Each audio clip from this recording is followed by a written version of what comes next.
Abstentions? Motion passes. So Crystal, I think you and I have already signed it. So Steve, Irv, and Rob, if you could swing by the town hall, and whoever puts the last signature on it, it needs to go to Anita after that. Okay. Okay. Thank you. All right. John Evans sent an email to Anita. His planning commission term is up in 2020, so he would like to be reappointed. So I would entertain a motion to appoint John Evans to the planning commission for a 5-year term. So moved. Second. Any discussion? Hearing none. All those in favor of appointing John Evans to the planning commission for a 5-year term signify by saying aye. Aye. Aye. Opposed? Abstentions? Motion passes. So, Carla, if you could just let John know that he can continue his reign. Okay, next thing was we had when we did the first class license for Beboro Corp, Windham Hill Inn, they had a third class liquor license application that got separated from it. So we had formed a quorum. We got 3 signatures on that. So I would just, to ratify this, all those in favor of approving the renewal of the third class liquor license for Beboro Corp, which is Windham Hill Inn. Sorry. Second? Second. Second. Oh. Any discussion? Okay. All those in favor of renewing the third class liquor license for Beboro Corp, Windham Hill Inn, signify by saying aye. Aye. Opposed? Aye. Abstentions? Motion passes.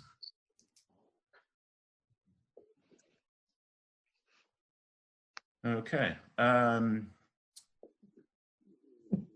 anyone have any need for an executive session?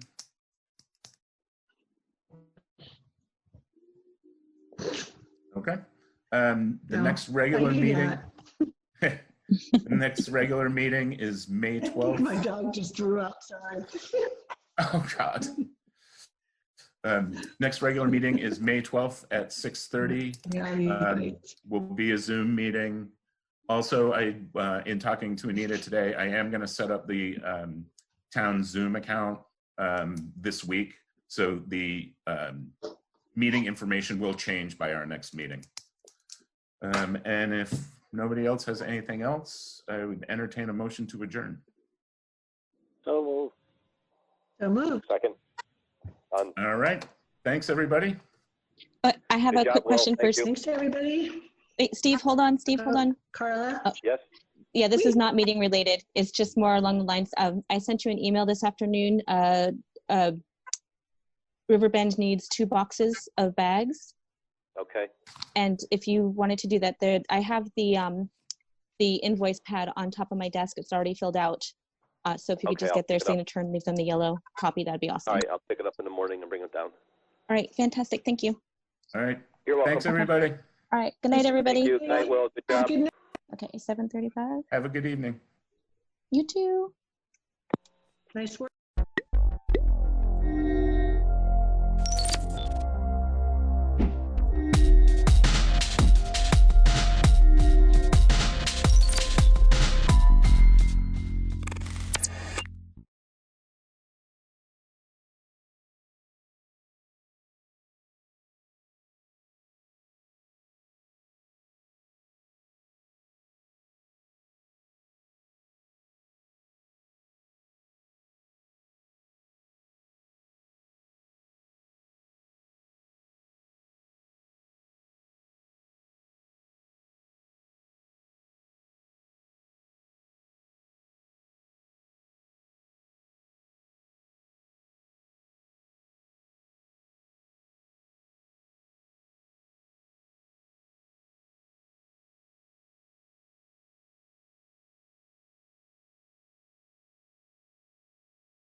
I'll go ahead and call this meeting to order.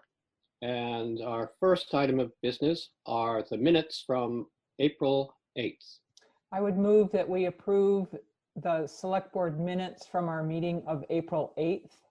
I'll second that. Okay, any discussion? All those in favor? Aye. Aye. Aye. Okay. Moving on, we have warrants 22 and 22P. I'll make a motion to approve bills for payment warrant 22 and 22P. I second that motion. Okay, any discussion? Warrant 22 is for a total of $10,351.20. And that covers some payroll transfers, health insurance premiums, the sheriff's monthly cost, and supplies for the highway department, parts and fuel. Any other discussion? All those in favor? Aye. All right. Aye. Doesn't look like we have any visitors. Moving on, the road foreman's report, we have some curb cuts. One for Kipling Road, the Bacon residence, and one for East West Road, the Beach residence. What would you like to do? I'll make a motion to approve curb cuts for Bill and Pat Bacon on Kipling Road and Richard and Rosemary Beach on East West Road. I'll second it. Okay, any discussion? So the one on the East West Road is set for a driveway with a culvert, but the one on Kipling Road, as noted on our application, is for just access into the field for mowing or any logging. That's it. It's not for driveway use. Okay, and Lee's given the his okay. Lee has given the okay for both of them. Any other discussion? Okay, all those in favor? Aye. Aye. Aye. All right. Is there anything under correspondence for information that you'd like to discuss? Most of it's reports on the COVID-19 virus. Right. Yeah, I wanted to just thank Terry for joining certain calls and providing us with summaries. I find that really helpful. I feel a little inundated by, I'm not quite sure all the emails that I'm getting, who they're from, and what I should be looking for. So Terry, your summaries are really, really useful for me. I appreciate it. Yeah, I agree with that. Thanks. There wasn't a Tuesday. There wasn't a regional one yesterday. They had the training that I didn't need to do this year. So there wasn't one to do, but there'll be a Friday one again too. But really the two reports we get in the evening, especially the situation report, that really gives you the best ballpark of what's really going on. Yeah. And who does that come from? That one comes down from the, I think it says DOS when it comes down. Okay. And it'll say situation report on it. Great, and they highlight all the new information in red. So. In red, yes. Yes. I think I get that twice, yeah. Mhm. Right. And there are two. Yeah, so it is Yep. helpful. It is very helpful. Right. Yeah, and so thank you, Terry, for You're welcome. on top of that. Under discussion, correspondence for discussion and or action, there's just quite a few emails from the Wyndham Regional Commission, just keeping us up to date, providing information should we want or need to apply to FEMA for reimbursements for costs that are associated with the virus in town. Anything you want to add to that? So you'd have to have a cost of $3,300 to get any reimbursement. We don't have any at this time. So the Wyndham region was just looking to see what towns would be applying to give them a one-up on it. So it's so the reason I put this, this put on is just so that we could say to Alyssa, we don't have any costs right now. So at this point, we are not going through the process of doing all the application to go forth with it, but it leaves it open should something happen and we do go up over 3,300 weekend in the future. But the time, I think I put it in one of my notes. This is a far-reaching thing, but once the head of the emergency management up there goes from a pause or whatever, they stop at what they're doing now, then the 30-day clock will click where you got to have all your stuff in. But we, at this point, we're not there. Okay. And so is there an example of something where the town would be incurring cost that would be related to COVID-19? Well, if we had like a, well, we're all the emergency management, so therefore our costs are here. I mean, we're it, and we're already getting paid our stipend for the select board. So that would be probably time-wise, especially if you had a nursing home or assisted living or a hospital in there where they're trying to deal with the emergency management, trying to deal with that. And I'm assuming Brattleboro is going to get on some of that with their revenues and we just don't have it. Yeah. We've Okay. kept everything going along the way it is, and Mhm. you know, we're working it as our own group. Right. We have no loss of revenue from the parking meters. Right, that's a good one. Right. Yes. Okay, any other discussion about that? So I'll just let Alyssa know we're just we're not there. Right. Great. This time. Okay. Thank you for doing that. You're welcome. And I saw the list of towns that don't have their local emergency management plan completed. You know, we were not on that list of No, late comers. So thank you, Terry, for. you're welcome. We were the first one to have it done, actually. Okay, great. Yeah. We got that distinction. There's nothing under new business.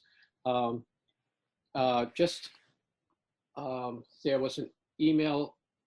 There's a resident, well, not a resident, a resident that's going into a hospital in Connecticut, and his daughter is trying to get a cat down to the Wyndham Humane Society. And I don't know what the current status is in the last couple of days, but if someone wants to check in with her, it's a little, not quite what we usually deal with as animal control, going to catch a cat for someone, but. Yeah, so Zeke, I'd like to share something relative to the email that we got about that incident, that situation. It seemed to me that a lot of the response and activity fell on Lori's shoulders because we didn't really take responsibility for it as the select board. And so I would just like to be clear about how we as a select board, as a group, are going to deal with being the animal control officers. And then a side question is, so we have a pound keeper, and I didn't know, I mean, David's probably in the same boat. What's the difference between a pound keeper and the animal control officer? It's sort of like, the difference is the pound keeper is sort of an honorific position with no, since we don't have a pound, the duties are pretty light. And so it's almost like the weigher of coal. Okay. That's essentially what it is. And so the animal control is the one, is the person or persons who are appointed to carry out the any to enforce the Mhm. animal control ordinance that we have in Mhm. Boston, Mhm. which And says wasn't, nothing about going and catching a cat for someone. So it's a little Mhm. outside our usual. It wasn't catching a cat. They were looking for a place to, No, well, she couldn't catch it, actually. She Oh, was oh, having I trouble see. catching it. And, Oh. neither Lori, so I was the only one that responded from the select board that I know of. And both Lori and I decided neither of us were interested in going and helping her catch the cat. Neither of us felt, like we would be very good at that. And Zeke, I called you more to just see, so as an animal control officer, what would your response be? If let's see, she had spoken with me, and I had told her I was in. I simply wasn't in town, and so. Oh, I didn't know that she had spoken with you. And that she should send a email to selectboard@dummerston.org, so it would go out. I guess in the future we should just, if we have something come up, if I am around, then most likely I'll be happy to take care of it, or willing to take care of it, I should say.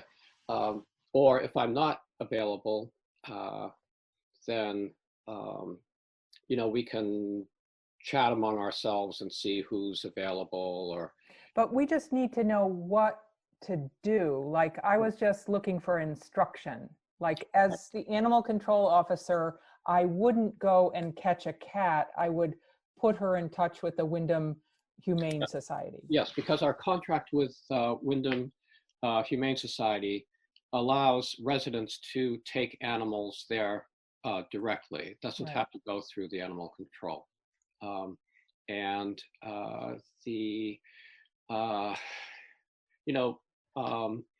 If there's a dog roaming around the center of town or the gas stations on the highways, then in the past, Wayne or I have gone and tried to catch that animal, or someone has that's the sort of thing. We generally haven't gone into people's houses to catch an animal for them, or and we don't deal with skunks in the basement or bats in the bedroom or anything like that. Mostly dogs. There are occasional cat problems that fit a little bit more with, the ordinance. But if this person, plus wasn't she was only looking to have, she basically wants the Humane Society to board it for her until her father comes home. Yeah. Right? Yes. Yeah. Yeah. Either, and apparently they're willing to do that, or the situation is they're going to put the cat up for adoption or whatever. But right. So it's pretty much, if let's see, I guess I guess my thought was it really didn't fall under animal control.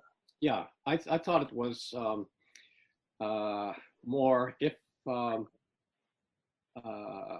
if someone felt like helping this person out, but that'd be fine. But it wasn't technically. Right, which I didn't know. Like, I'm just getting familiar with what it means to be the animal control officer, and I would have contacted her and put her in touch with the Wyndham Humane Society, but I wasn't confident to say, and it's not, our role to come and catch the cat for you. I don't know. If I had been more confident, I would have given her a call directly.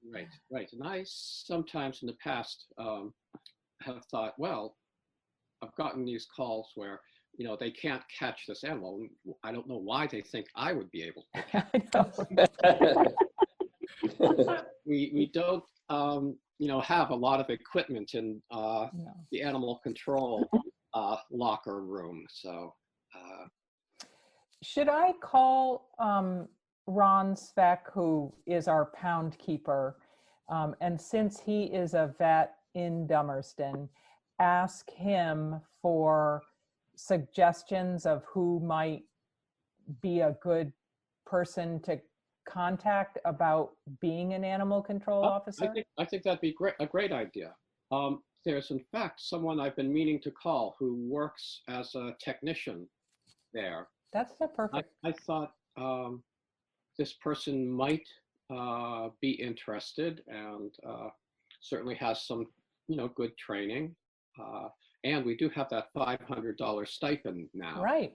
Um, Well, would you call that person? And if Yeah. that person says no, then I will call Ron. Okay, and I'll let you know. Okay. That sounds good. Yeah, that's good. Yeah, I'd like to take it off our shoulders. I mean, I appreciate, Zeke, you wanting to shed this responsibility, and you're trying really hard to do that. But I don't think having the select board as a whole shoulder it is really taking it off your shoulders, and it ends up being on Lori's shoulders, which is not a good thing. Mhm. Right.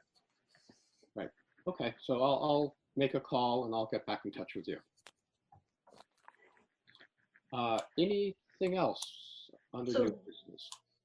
So at our Tuesday- last, Oh, Oh. right, there is.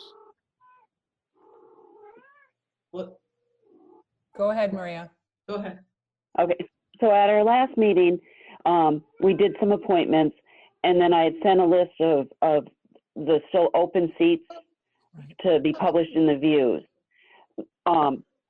And now talking about animal control officer, would you like me to send that list also to Lori to list on the website and maybe in her weekly newsletter that she sends out? I think that'd be great. Yep. That'd be Okay. perfect. I Okay. didn't see that list. Did you send, I'm sure you sent it to everybody though, right? No, I sent it to Roger Turner to Oh. publish in the views, just the Oh, open okay. seats. Okay. The other thing was when I was talking to Lee about the curb cuts, he mentioned about the town office painting. So I got a hold of Jeff Dixon. He'll be starting in probably about a few weeks, he said. It'll be done before the deadline there. And if he'll let Lee know when he starts in case there's any questions or anything, because Lee seems to be the one that's out and about more than all of us now. So, but that will be commencing here very shortly. And it seems like they should let Lori know too. Yes, if he calls Lee, I'm sure Lee will let Lori know that it'll be coming along. Yeah, Okay. but it'll be a few weeks, but he knows the time frame. Great. Good. Okay. All right. Anything else under new business? Oh, by the way, I sent you an email around that the Herald sent me, but disregard that one. He's gonna bring me over the correct one. It's regarding Rescue Inc. for our next meeting. I guess it's a letter from Drew that wants to go to the select board. He just sent me the wrong one, so he's got to actually print this one off and bring it over so I can scan it in. But I believe our contract's up this year with Rescue Inc. for the end of it's a 2-year, and I think this is it. Okay. I thought. So I haven't seen the letter yet, but when I do, I'll scan it around and he'd be available at our next meeting if we had any questions. Okay, great. Okay, anything else? All right. Guess we're done, I think. I'll make a motion to adjourn. I'll I'll second that. There we go. Thank you very much. All right. Thank you all. Good to see you Bye-bye. all. Glad Yeah. everybody looks Bye. healthy. Yep. Yes. Night, everybody. Good night. No.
We're calling the meeting to order at 5:30 p.m. And actually, we're calling to order the Sewer and Water Commissioners at 5:30 p.m. Correct. Correct. Okay. So first, we're talking about the next stage reallocation of sewer water rate. And there should be an email in everyone's packet from Pip Bannister. Are we talking about the co-op first or next stage? Oh, I'm sorry. Yeah. No, we're talking about next stage first. I went Okay. out of order. That's okay.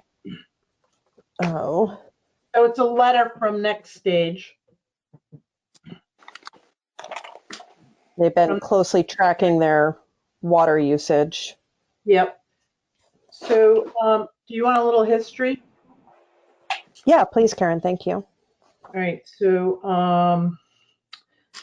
back in January, I got a request to change or look at the allocation because they feel like they're being overcharged because right now they're paying a flat rate and they're actually not using a whole lot of water. And they've been kind of tracking it too. Now, they have metered water and sewer is at a flat rate. So I had a conversation with Chris Hayes, who's with Simon's Operations, and he had spoken to Cynthia a few years back. And Josh, you might recall this.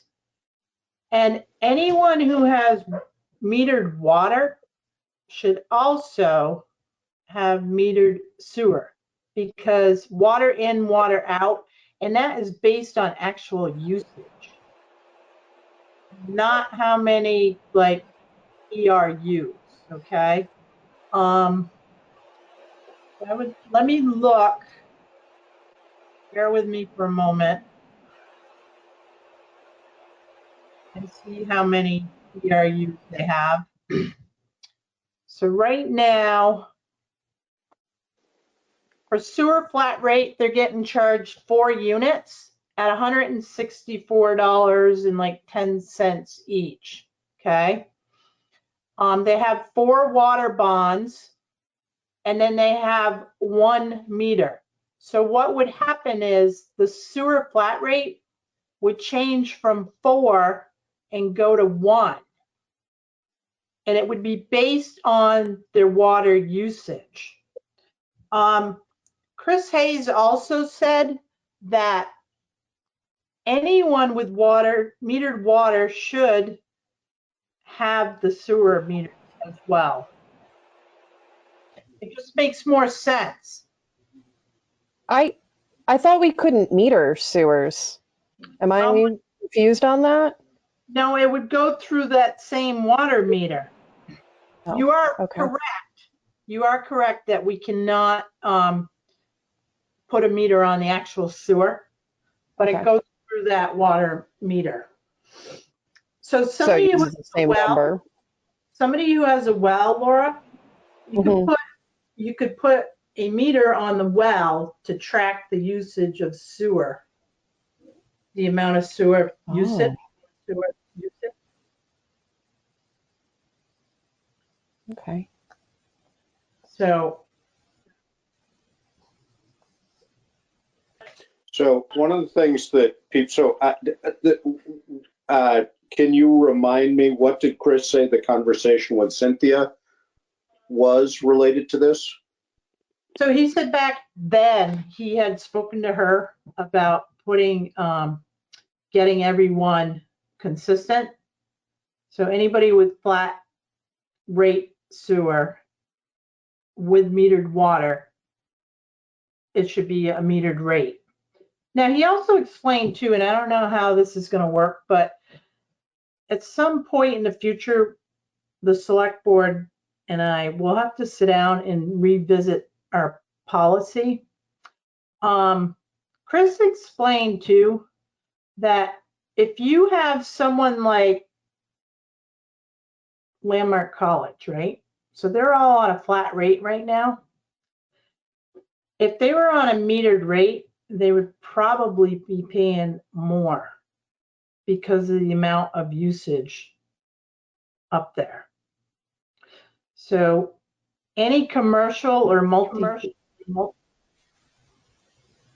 that has metered water, it would most likely be more money at a lesser rate.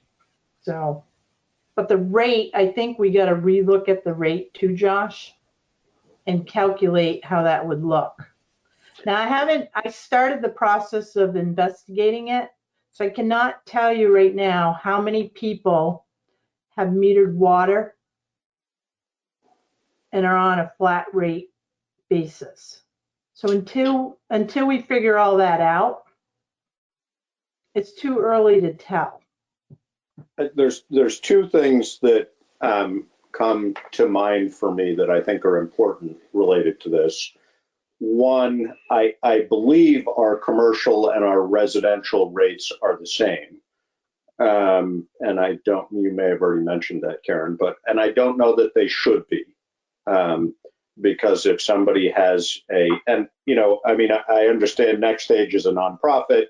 Obviously, we want to be favorable to them, but at the same time,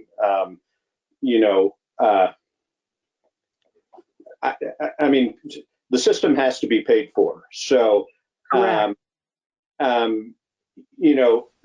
when both of these organizations, Next Stage and the co-op, did their most recent renovations, for Next Stage, that was several years ago, for the co-op, that was more recently, they had to get state permitting based on their size. And so that's what the allocations were based on.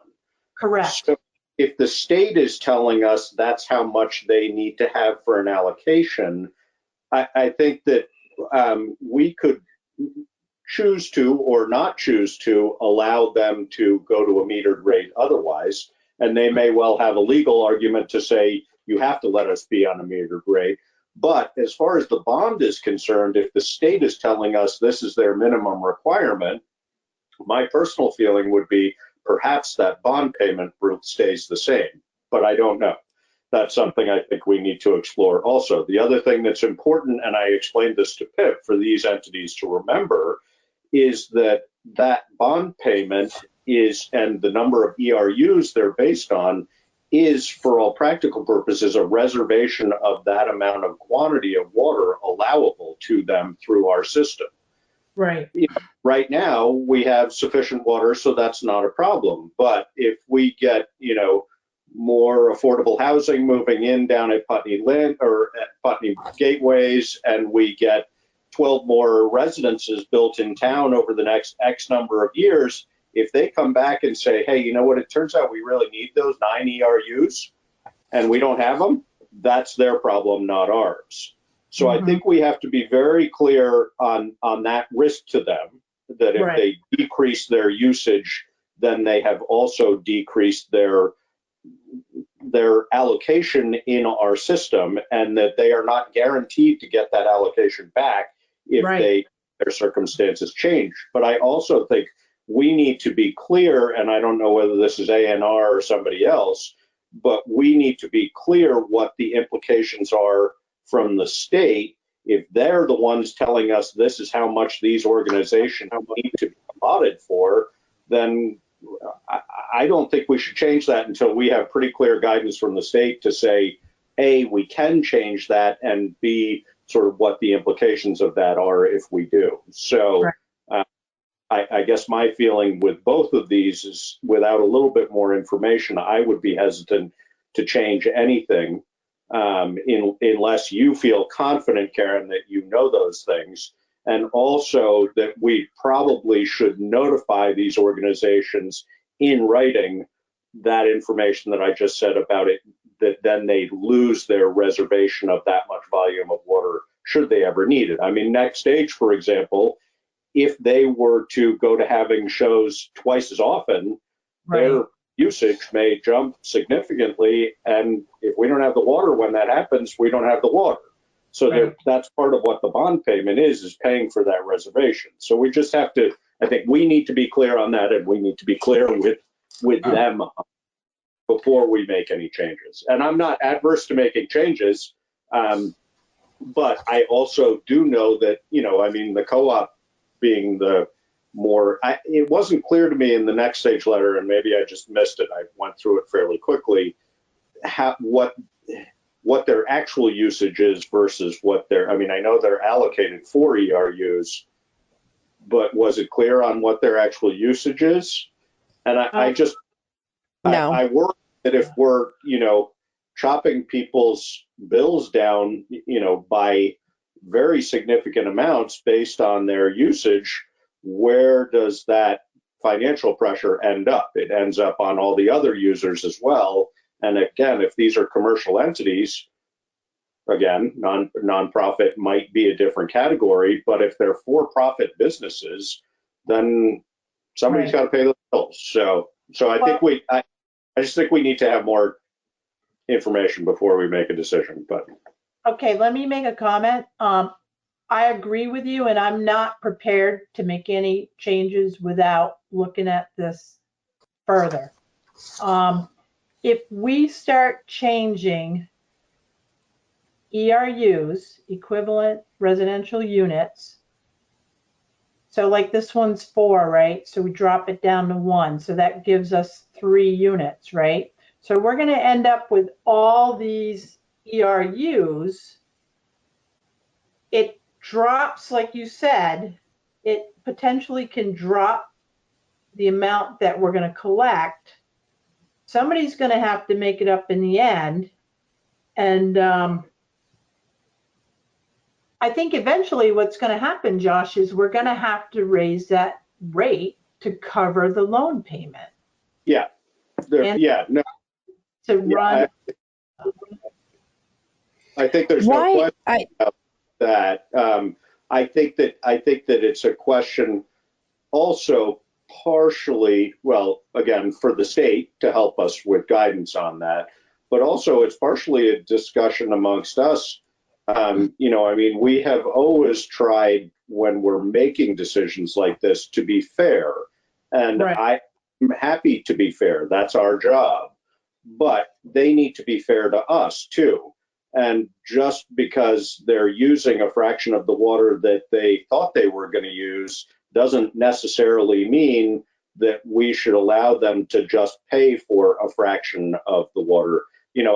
I mean, maybe, for example, with next stage, maybe we drop it to 2 ERUs and call that good. Or, I don't know how we do that, but I think until this is something that when the policy was designed, I'm not sure it was foreseen, this potential loss of revenue that then increases the cost for everybody else. So Right. So I think, but if an organization like Landmark were to switch over to metered, there's a potential, from what you're telling me, there's a potential for them to be paying a considerable amount more into the system. It seems like this is not a really great system. It's not really well balanced. If somebody like Landmark is paying less than what they're actually using, and next stage is, and the co-op are paying more than what they're actually using. Well, the ERU system is based on an average, essentially, it's average of maximum amount. So many people don't use the amount of water, and especially as toilets get more efficient, so on and so forth. I don't think the state has caught up with that quite yet, but it's a maximum amount. One of the reasons that they do ERUs for municipal systems is because it's actually quite expensive to install a meter. So, I mean, like the meter, I don't know what the meter for Landmark would cost, but it wouldn't be cheap. Next stage and the co-op put those meters in probably when they did their renovations. But the idea with ERUs is that you're taking that burden of the added expense off of a meter on the assumption that they're going to use about an average amount. it's clear that that doesn't necessarily happen going in both directions, as you're pointing out. But I don't know what it would cost for Landmark to meter, but I'll bet it would be a chunk of change. Right. Okay. So it sounds like we're nowhere near making a decision on this tonight. We have Tom here, who I am guessing has had a very, very busy day and a really full agenda. Can we close this out? Can we table this and close this out and discuss this when we have more information? Yeah, I mean, If you want to, I'm happy to talk with you, Karen, if you want me to help you think through what the exact information we might want to have is before we revisit it. But if you're comfortable, that's fine too. But I'm happy to. yeah, so if we table it, it may be tabled for a while. So Is there a need to come to, I mean, it sounds like we have to table it because we don't have the information we need. Historically, what we've done in a situation like this is, as of the time that these requests were put in, we will, if we change it, when we change it, we will retroactively adjust the bill accordingly. So if you record these as having been a discussion that started at this time and the request was placed now, even if it ends up being 2 months from now that we make a decision, we will retroactively adjust that financial burden. Or that's what we've done in the past. Not that we have to. That fits well with me. What do you think of that, David? Oh, David's muted. You're muted. organizer. Oh, I thought you were. How do I can't get him unmuted. Hang Hello? on. There you are. Here he is. Okay. Oh, I see how I do it. You're with us now, David. Go for it. Thank you. I would like to know what it means financially to these people, the difference between 4 ERUs and 1 ERU. Is it $100 a month or $1,000 a month? I mean, it seems like the smart thing to do is to keep the system, the whole system, as inexpensive as possible for everybody. How do we do that fairly? I don't know. What's the difference between a nonprofit and a school and a for-profit business? Was any of that thought about when we put the system in place? How do you come up with fair? I don't know the answers to any of those things. I need to know the answers to those things before we decided about it. Yeah, I agree. I think we need to devote a lot more time to this. Yeah. So, and do a thorough review of the existing policy, to see whether add those. I mean, I've certainly looked at it in the past, but it's been a number of years, to see how it, the policy when it was created was relatively loose, and I believe we updated it, I don't know, 8 years ago or something. I don't remember exactly, but it was pretty loose when it was created because it wasn't 100% clear how it was going to work out. So I think that's, again, in my saying we try to be fair, it's sort of looking at the big picture and the time frame that we're in and seeing what we can do. But I think we should look at that policy, decide whether it's appropriate, and decide whether we agree with it, and then go from there. Okay. I agree. Well, can I ask do one we more want? Yeah, go for it, David. The next stage, does it have a water meter now, or would we have to put one in? No, it has a meter. Yeah, if they're saying they're metered, then they should be metered. They're metered already, so expense wouldn't be added. Okay. And I don't think the expense is ours if they meter, is it? No. I thought it was on them. Yes, that's correct. Okay. So do we want to make a motion? Do we need a motion? I guess, Josh, you would be the best to answer this. Do we need a motion to table this, creating appointing this as the retroactive date? Should we make any decision regarding?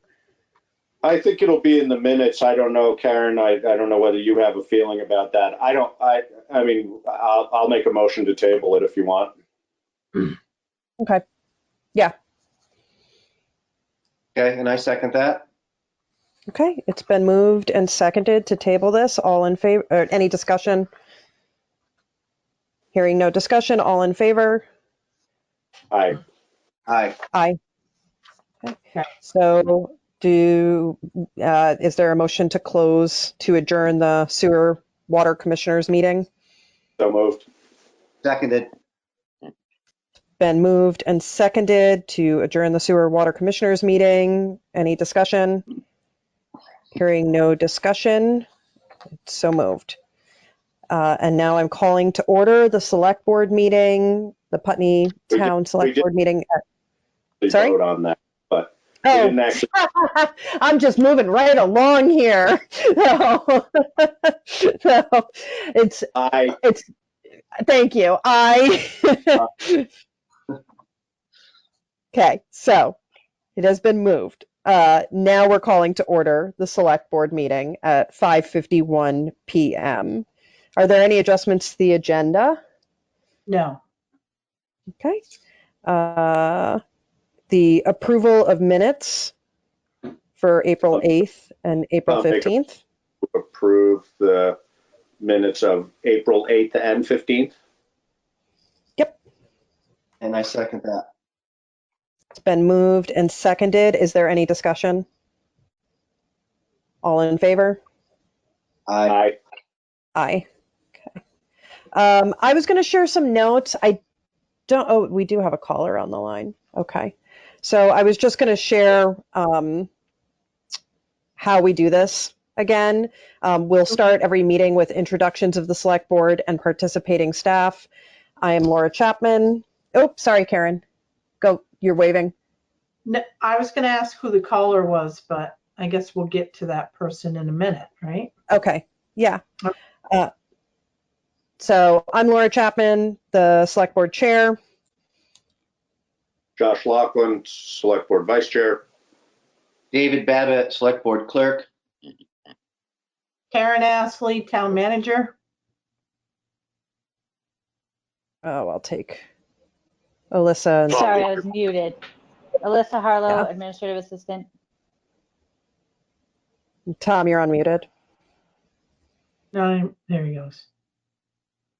Yeah, I thought I was. Tom, and that is Tom Goddard, the everything man. Who's caller one?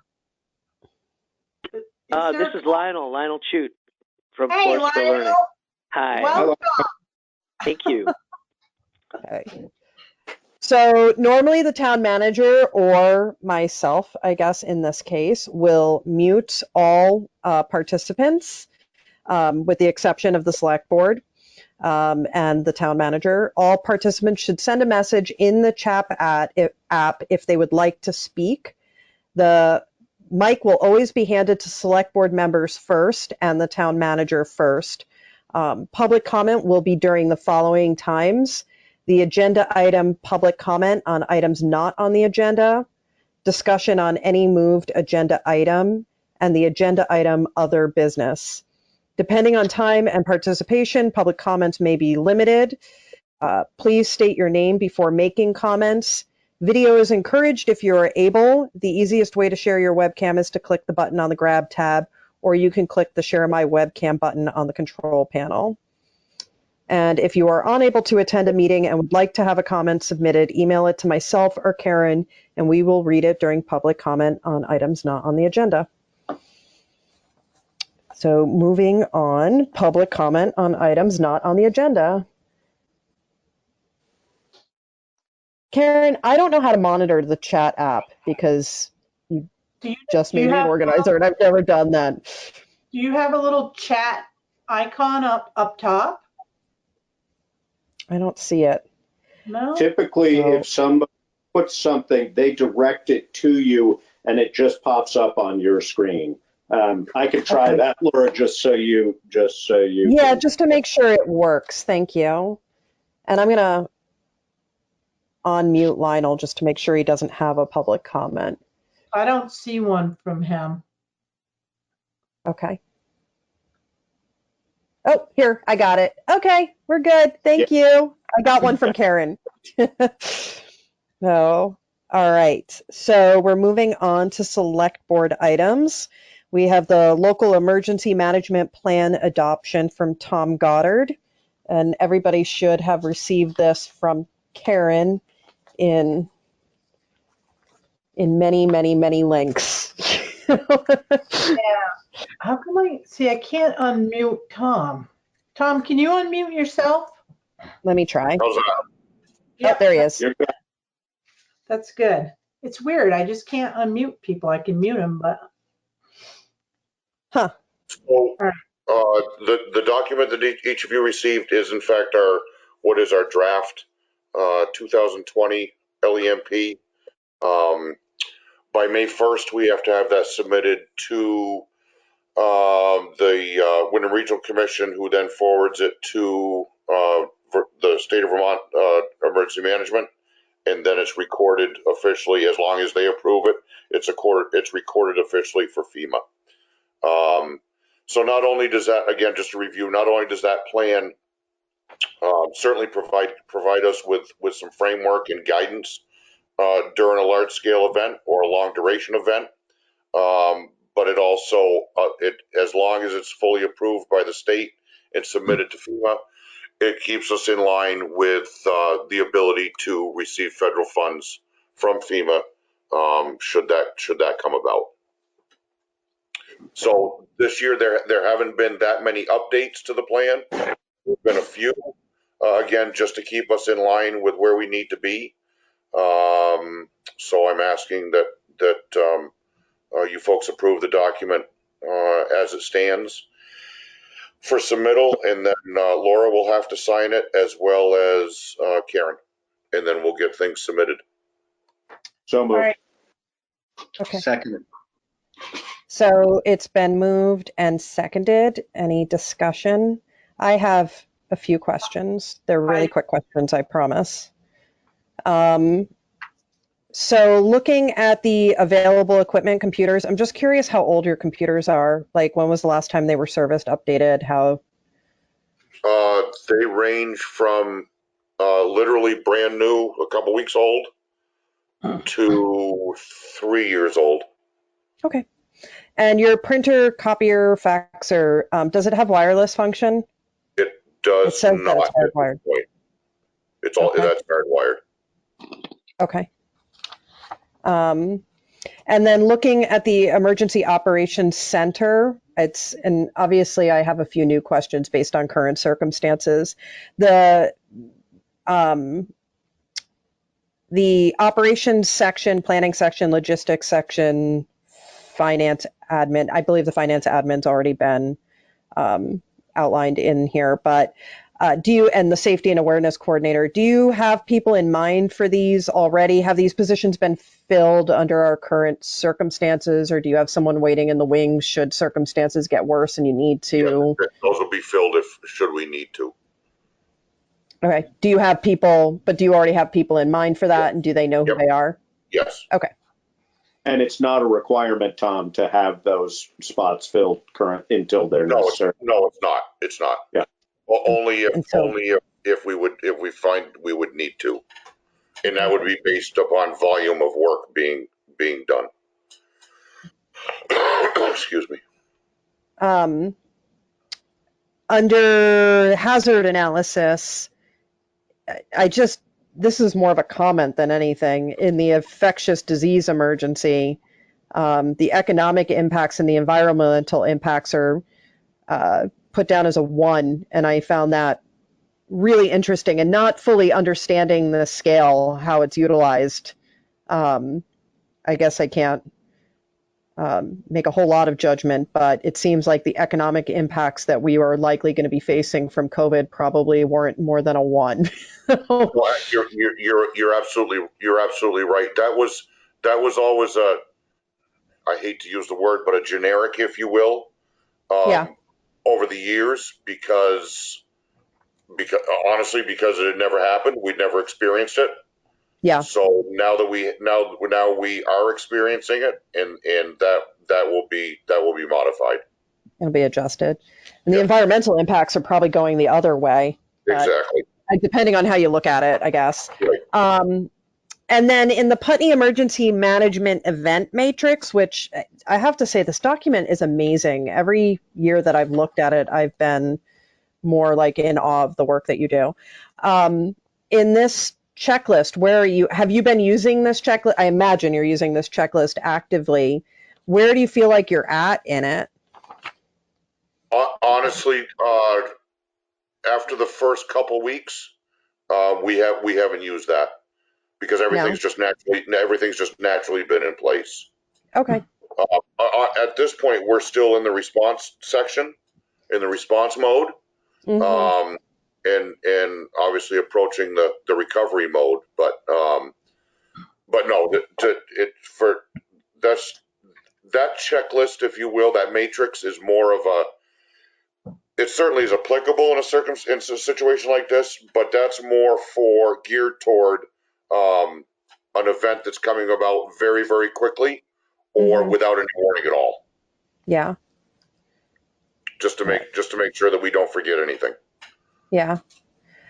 I had marked off the continuity of government plan. There were a few, the lack of predetermined successors to key municipal leadership and governor positions could create a significant degree of confusion and seriously affect the ability of municipal governors to make timely decisions when such decisions would be most necessary.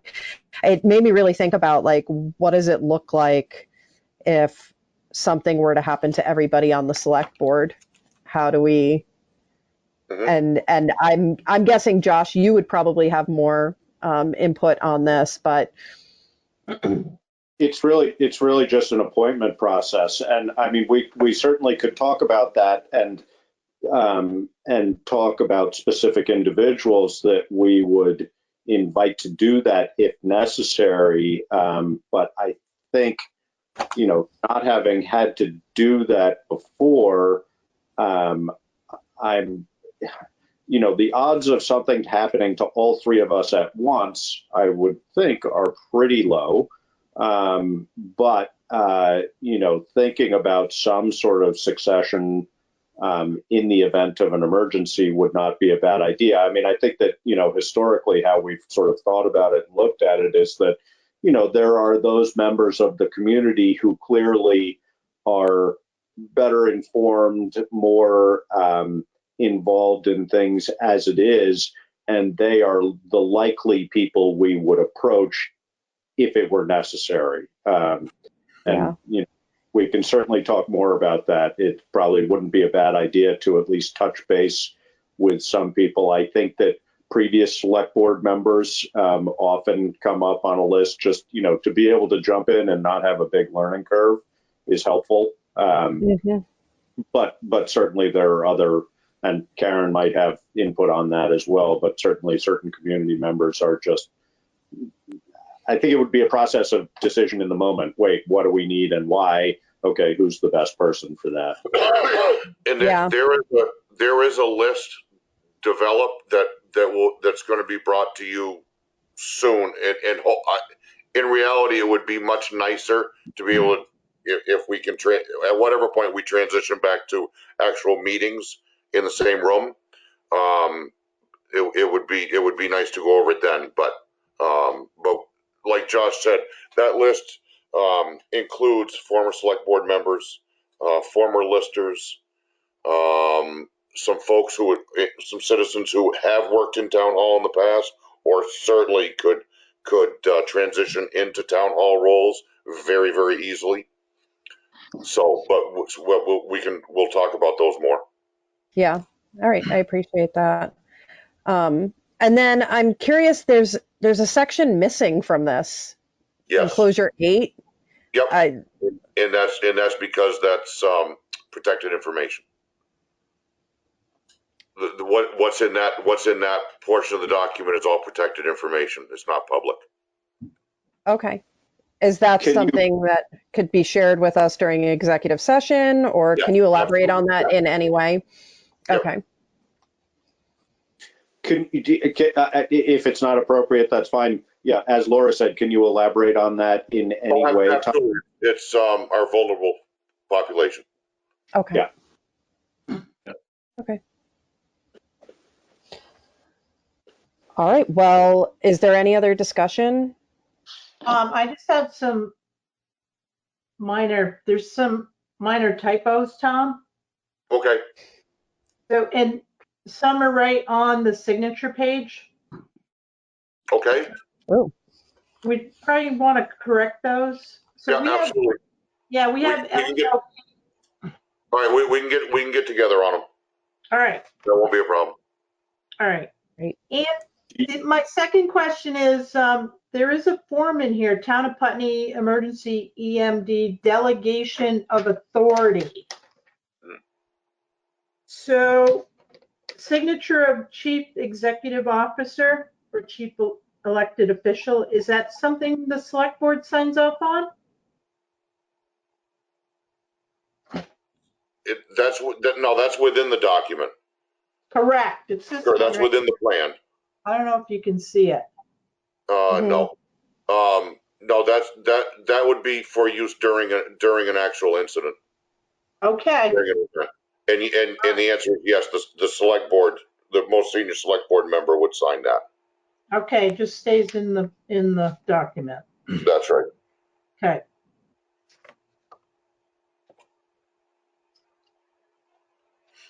So Karen,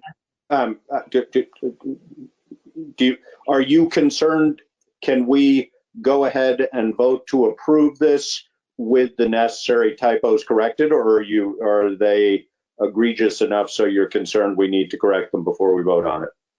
No, you can vote on it, and then we'll make the corrections, and it'll be good to be. She can sign it, and I'll have to sign it. I will just amend my motion to approve the LEMP with the appropriate corrections. And I'll second that. okay. So it's been moved and seconded to amend the original motion to approve the LEMP with corrections to the signature page. Any further discussion? Okay. Hearing no further discussion, all in favor? Aye. Aye. Okay, it's been passed. So, and now we're going to get an emergency management preparedness update from Tom. In reality, nothing has changed for us since last week. We're doing the same things. We're still, again, it certainly continues to appear that statewide we're plateauing and flattening out. So that's all good. And it's simply a case where we see what the governor does as far as opening things back up. And hopefully we don't have a second spike. But as far as our responses are concerned, as far as everything else goes, there's absolutely no change in the last week. Do you want to offer an opinion, Tom, about whether, I mean, obviously we would follow the direction of the governor, but if we have the option to open up things a little bit more sooner rather than later, do you have an opinion about that? I think if we were to do that, I think if any community were to do that, I think it would be, first off, disrespectful toward the governor, and what he's charged with, and what he and his cabinet are truly trying to do. And I think if we went rogue on our own and something bad came of it, that wouldn't set well for any of us. Yeah, no, I must have misstated my question, because my question was we would adhere to the governor's recommendation, but would you have any opinion on whether, for example, if the governor were to say municipalities can open up their municipal buildings if they choose, would you rather we wait on that or don't wait on? I mean, I don't know. I'm saying sort of the opposite of I think how you heard. Yeah, no, I'm sorry. I did misunderstand your question. No, if the governor's given the clearance to begin to do things, at face value, I don't see any reason why we wouldn't be able to follow suit. obviously we'd have to take a look at things and if something was there that said we might not want to do this right now, then certainly we have a discussion about it. But at face value, to follow the governor's orders, that would be fine. I can kind of imagine, though, a scenario like what you're talking about, Josh, where the governor puts out because we have such varying populations throughout the state and some areas are more rural than others. I can imagine him saying something along the lines of, depending on your particular circumstances in your community, your numbers, you can make a decision. And I would think that we would probably heavily lean on you, Tom, to decide, to influence our decisions on that if that were to happen. Okay, that would be fine. Certainly, we'd have some discussions about things. Yeah. Tom, I don't know. I haven't heard the governor's. I haven't heard the last couple statements from the governor.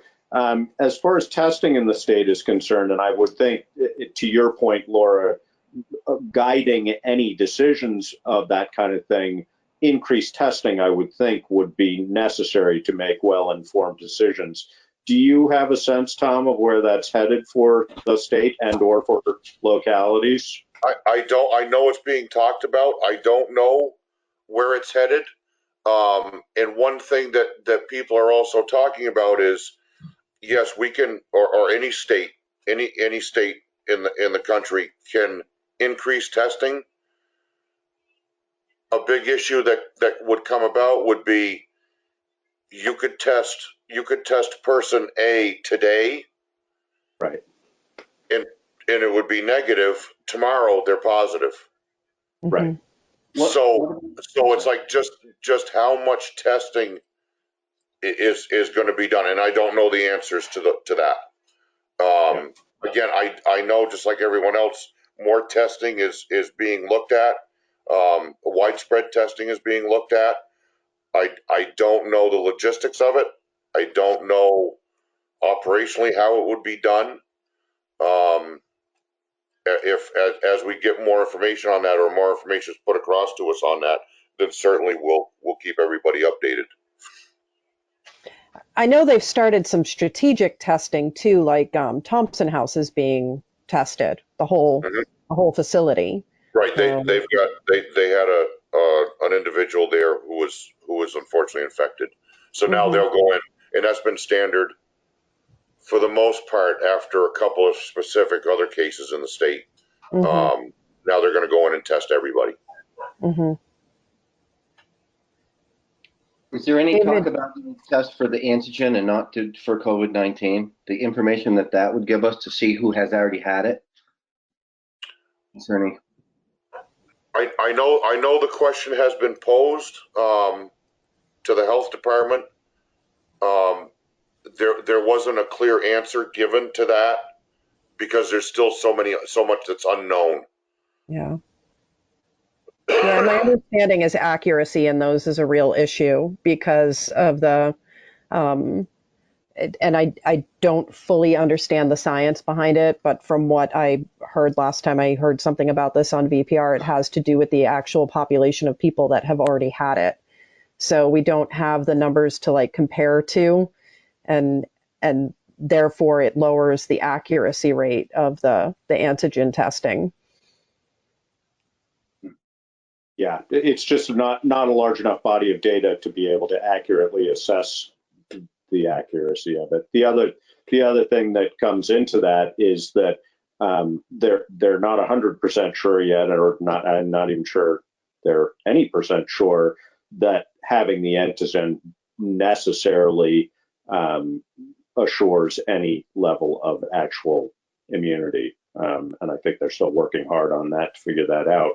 We may not know that for quite a while for exactly the same reason you're talking about, Laura. It's just there's not enough data until you see a whole bunch of people get sick a second time, or you see that nobody is getting sick a second time. But in order to have enough data to make that accurate, that's a ways off. Yeah. Do we have any other questions for Tom? How you feeling? Yeah. Tired, but holding my own. Everything's good. Good. So Tom, do you want to announce you made a shift in your department or? Not a shift. Yeah, I can. In order to improve things across the board, we've held vacant a captain's position, which was an individual in charge of the EMS division of the department. We recently filled that position. So Chris Pennell was he's an advanced EMT with the department, considerable amount of experience, knowledge base. So he was actually promoted to fill that position. So that'll be very good for us moving forward. Chris who? Chris Fennell. Oh, good. Yeah. Congratulations to Chris. Yes. And to our town. Hey, anything else for Tom? No. Thank you. Yeah, Thank you, folks. All right. Thank you Have very a great much, evening. Tom. You too. All right. All right. All right, so we are moving on to the Forest for Learning property transfer, and I'm assuming that's why Lionel is with us. But yes, that's true. So, so this is ready to go, according to Larry Slyson. So we need to have a date for a closing. Okay. So basically, for everyone to know, it's the 4.11 acres that was adjacent to the pool, plus the school forest that we had a purchase and sale for. What was it, 2 years ago, Lionel? Yes, that's right. Yeah. So both are going to be transferred to Forest for Learning. The survey has been recorded with the town of Putney, so we're all set there. There is no property transfer tax value because it's property owned by the town and transferring to Forest for Learning.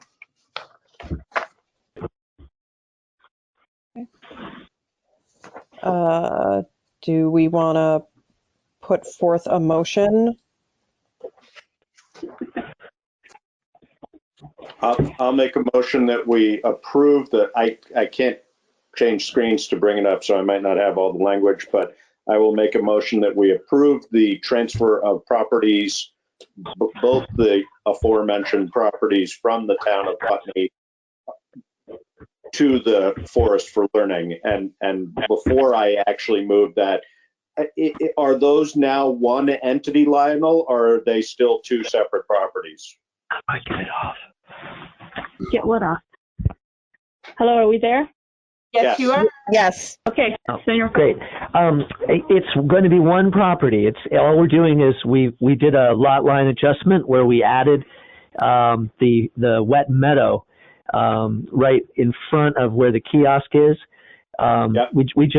We just brought that as part of the property as well, and there's no point in Forest for Learning treating that as two different properties. It's really all just one property. I guess my question to clarify is, for the purposes of our motion at this time, is it recognized as a single property now, or is it still recognized as two separate properties? It's recognized as a single property because it was a boundary line adjustment. And so it was we've gone through the whole process, and it is one property right now. Okay, so I will restate my motion to say I would like to move that we approve the transfer of the property belonging to the town of Putney that we've been holding for the last 2 years to the Forest for Learning. And I'll second that. Is that sufficient, Karen? Yeah, I just want to mention that the forest is a total of 167.6 167 acres. That was breaking up. Lionel, you got quite a bit of noise coming through on your. I'm trying to. I'm sorry. Is it any better? We're trying to drive to Brattleboro. I'm I just muted Lionel. So, Josh, I want to clarify that the forest property is 167.7 acres, and then the pool property is 4.11. So right now it's two properties merging together as one in the Right. But that's what I was just asking Lionel to clarify, is that has already occurred. And in this quitclaim deed, it says it's 163.6 acre forest land and a 4.11 acre parcel for the adjacent town pool lot. So it'd be a total of 167.7 acres. Yeah. Okay, thanks for the clarification, Laura.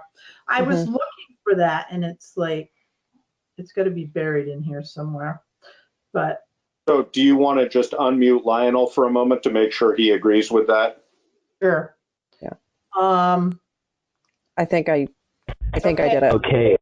Can you hear me? Yes. Yeah. Yes, that's correct. The quitclaim deed takes into account the additional 4.11 acres. So I believe the total amount, and also the boundary line adjustment, the DRB's ruling over the boundary line adjustment also references that total number as well. So as far as I know, I think it is 167 point something. I'm sorry, I'm not in front of my computer. 167.7. Correct. And I have to agree with that statement. Okay. And so I think the Schedule A does, I'm sorry, Josh, the Schedule A does actually say containing 167.7. So I think we're all on the same page. Yes. Right. Yeah.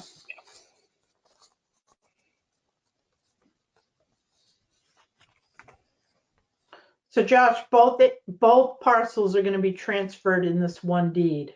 Right. So that was the nature of my motion. My motion was to approve the transfer of the parcel from the town to the Forest for Learning. Yes. So it's been moved and seconded, and we've had some discussion. Is there any more discussion? So the only thing I'm going to point out, because I am that woman, is that this quitclaim deed starts with "know all men" by these presents. And in the future, I would really love to see gender neutral paperwork. No. I don't know if you can change that. I think that is just the language that's. I'm not. I'm just saying. It doesn't have to be changed. I'm just saying for. I think that if it can be changed, it should be, though. I would agree with that, and I don't think we need to have that in the motion, but I think it should be reflected in the minutes that we would like to see that changed if possible. I don't know where that document was generated, but I totally agree with you, Laura. That's pretty offensive, really. It should just say all persons. Right. Yeah. I agree with that. Should say all persons. Yep. Something we can ask the attorneys, right? Yeah. So I am willing to sign it as it stands, just because I recognize that we're going through changes as a society and these things are going to keep coming up. But as long as we're recognizing it and in the future being more aware of it, I'm okay. I'm okay signing it as it stands. I hear you, Josh, and I appreciate that. Thank you. Well, and I think if it can be, yeah, I mean, I would agree. Yeah. I sign it too, but I would like to see the document amended if that's not unreasonable at this time. I mean, if it's, I don't want to hold anything up. No. Yeah, and if it's $600 worth of work to get it changed, I'm not sure it's worth it. But if it's a matter of somebody printing a new one before Laura or whoever is officially signing it, I would be in favor of that. Can I comment that the signature page is on the second page, so we might be able to get that one word changed. Okay, that'd be great. Okay. Thank you. So it's been moved and seconded and it's been discussed. All in favor? Aye. Aye. Aye. Motion has been passed. Sorry, I'm not at my normal state. All right, here we go. So we are moving on to, go ahead. Before we move on, I just want to say thank you to Lionel for all his work, because I know he has put a lot of time and effort into this, and I think this is a win for everybody. So thanks, Lionel, for the work you've done on it, and others, Karen included, I'm sure, and those who have made this happen. I think it's a good thing for all of us. Agreed. Thank you, Josh. It's actually pretty amazing to see this coming to a close. Yeah. It's been almost 3 years total for the whole process. Right.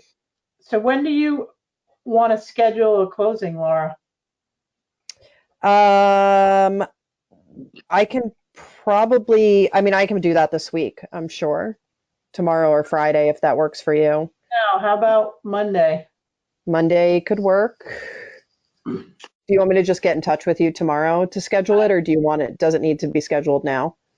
No, it doesn't need to be scheduled now because I need to talk to Lionel too to make sure that we can line everything up. Okay. Karen, was it inherent in the motion that we approved that Laura would sign it, or do we need a motion to approve her for that? I think it's in the document. Okay, that's fine. All right. Yeah, Monday's pretty good for me. Oh, we should probably have that changed too, Laura. What's that? On the signature page, it says chairman. I didn't even notice that one. I get. Oh. I'll accept a friendly amendment. So I'll work with Larry on getting a couple things revised. Okay. And let's shoot for next week for a closing. You and I and Lionel can coordinate together. Sounds good. All right. Thank you. Okay. So we are moving on to rules of procedure, policy, paper of record, and attorney of record approval. And this is some housekeeping that we normally would have done. Yes. It's weeks ago, but just because of circumstance, it's been delayed. So in your packets, there should have been a rules of procedure for Putney Select Board.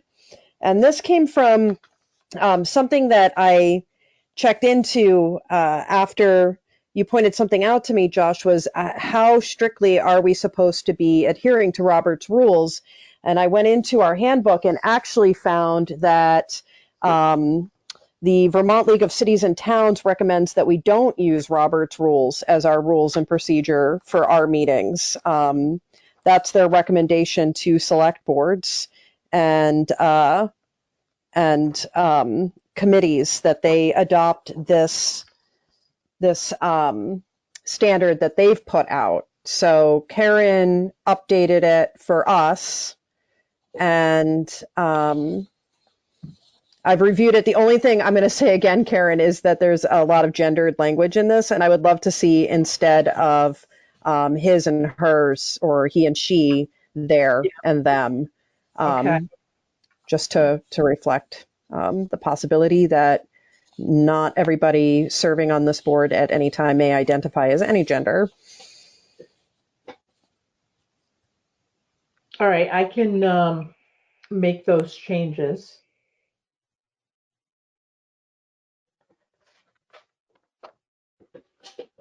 So did everybody have a chance to review this? I did not. I had missed it. So I mean, if we want to go ahead and do it, and others have reviewed it and they're comfortable, I'm fine with abstaining from that vote. Or if I can't bring up two screens at once, so I can't really look at it right now. So I'm really comfortable. I think that we we function pretty well, all things considered. And so I'm comfortable tabling this for our next meeting if you want to take time to review it. It's 3 pages, and then I think we could discuss it at our next meeting. That'd be good. Thank you. I'd like to table it too. I'm actually looking it over right now. I did once before, but I'd like to read it more. Okay. And it's something very similar, if not exactly the same, can also be found in the back of our handbook. So, all right. Well, then, paper of record. Normally, we have gone with the Brattleboro Reformer, and we've had some discussion about changing that at times. It's the last 2 years, at least, that I've been on. I know it's come up. The thought about changing it to the Commons. I know that the reasoning behind the Brattleboro Reformer is it's an everyday print, which makes it, if there's a need to warn in a really, in a way that wouldn't work on the Wednesday print, that's been part of the decision-making process behind it. I will put in a pitch that I feel pretty strongly that the Commons is available to everyone, and so it feels like it's maybe more equitable to our community to have access to that. I don't have. I think the language, and I can't remember whether you were part of this discussion or not, Laura, but that we've used in the past when we've been talking about that, this is to have the Brattleboro Reformer be our official paper of record, but to make all reasonable efforts we can to include the information in the Commons as well, for exactly that reason. That I mean, essentially, the wider we can distribute the information, the better.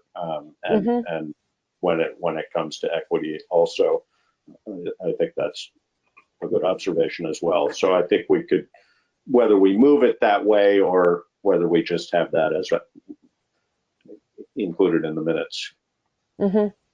Karen.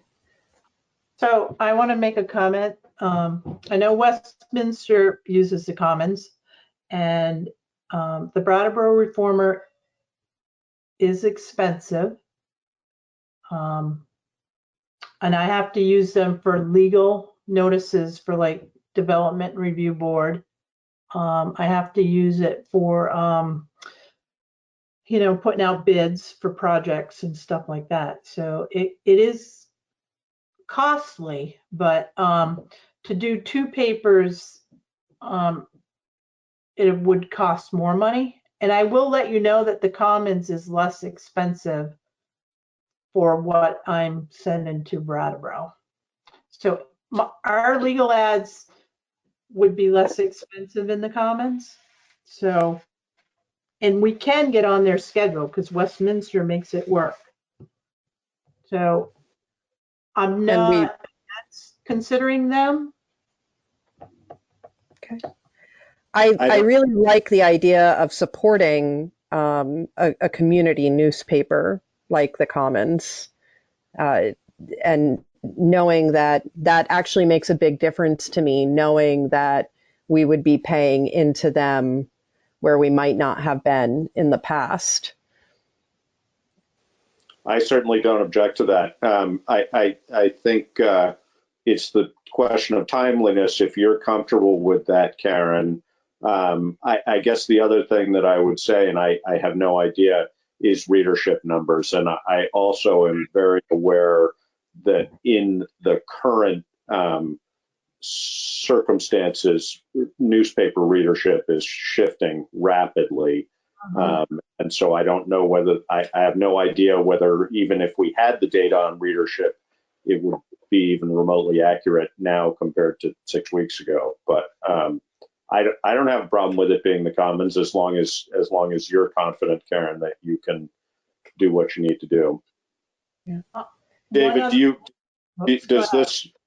realize we are obligated to have a newspaper of record?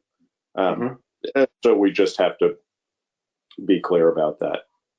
I think if they both provide the same service and it doesn't cause any problems for you, Karen, we should go with the one that costs less, and feels better to everybody. And seems like Laura has it's important to her that we support that paper. Frankly, I don't read either one of them very often, so I don't really have an opinion. But I certainly think if you can get the job done with the less expensive one, go with the less expensive one. Right. Laura, the Commons is online as well too, right? It is, and I want to point out that the Commons actually distributed in the first week of the COVID crisis, they sent their paper out through the mail to every post. If I'm remembering this correctly, it was every post box in Windham County, but it could have been a smaller area than that. But if I'm remembering correctly, it was and that's kind of the importance behind a community paper to me, that's the kind of thing a community paper does. Right. Yeah. My last comment about the newspaper is, from my experience in Westminster, if we did not meet the deadline for the Commons, we were able to put it into the Brattleboro Reformer. So we have a backup plan. What's the difference in money? Like you say, it's much less expensive. What is that? So when I run like a development review board, depending on how many applications I have, it's close to $200 every time I run an ad, for a legal notice. So, and I know the Commons, the Commons is a lot less. It's probably not half, but you do save probably $50 every time you run something. So you will save money with the Commons. And on average, how many ads do you run, say, in a year? Just I can do as many as 12, and then if I have to add select board legal notices, we're over budget right now on our advertising in the newspapers. Depends on how many hires we have. It depends on, tax sales. It depends. There's a lot of variables that have legal posting requirements in a paper. So that I would say that varies quite a bit year to year. Right. It could be as many as a couple dozen, and you're saving $50 a shot or more. Yes. Yep. Absolutely. That's a lot of money. Yeah. Yes. Especially now when things are so uncertain. Any way that we can get the good enough service for less money, that's a good thing. Yep. Let's see. So I don't mind shifting to the Commons because I know we can make it work. Is there anything else that we should consider? I have no experience with this, but does the Reformer provide us any service besides this that not using them in this way would be detrimental to us? Do they do anything else for us, Josh or Laura, that I don't know about? Karen will have to answer that. Sorry. No, again, I mean, if we wanted to be as thorough as we could be, probably knowing readership numbers would be helpful for that. But again, I just can't imagine that the readership of the Reformer is going to be the same, or either of them for that matter. But the fact that the Commons, I think, I mean, not that the Reformer isn't online, and I don't know if there's public announcements, you may not have to have a subscription to see them. I don't know. I mean, we could put this off and gather all the data about it if we want to, so we know what the cost difference is and what the readerships are. But I'm open to going with the recommendation of going to the Commons as long as the confidence level is fairly high that it will save us money and that we have reasonably complete coverage. I think readership would be a hard thing to fully assess because the Commons distributes for free. So, they do drop-offs in widely visited areas, and people pick it up and read it that way. And then they also read online. So that may be easier to track. but I think it would be hard to compare them apples to apples. I agree, especially a weekly versus a daily. I don't know. I know that's been part of the discussion in the past, but I have no idea how those numbers look. So, and I'm not sure there's any reasonable way to assess it. But. Okay. So do you want a motion or do you want to wait on it, Laura? I think as long as Karen's comfortable and feels good about this, then I think we should make a motion. So I'm going to throw the ball into your court, Karen. Yeah, no, I'm comfortable that we can make it work. And like I said, it's, we have a backup with the reformer. So. Okay. I can't remember. There was one other part on the agenda, the list. It was approval of paper of record and attorney of record.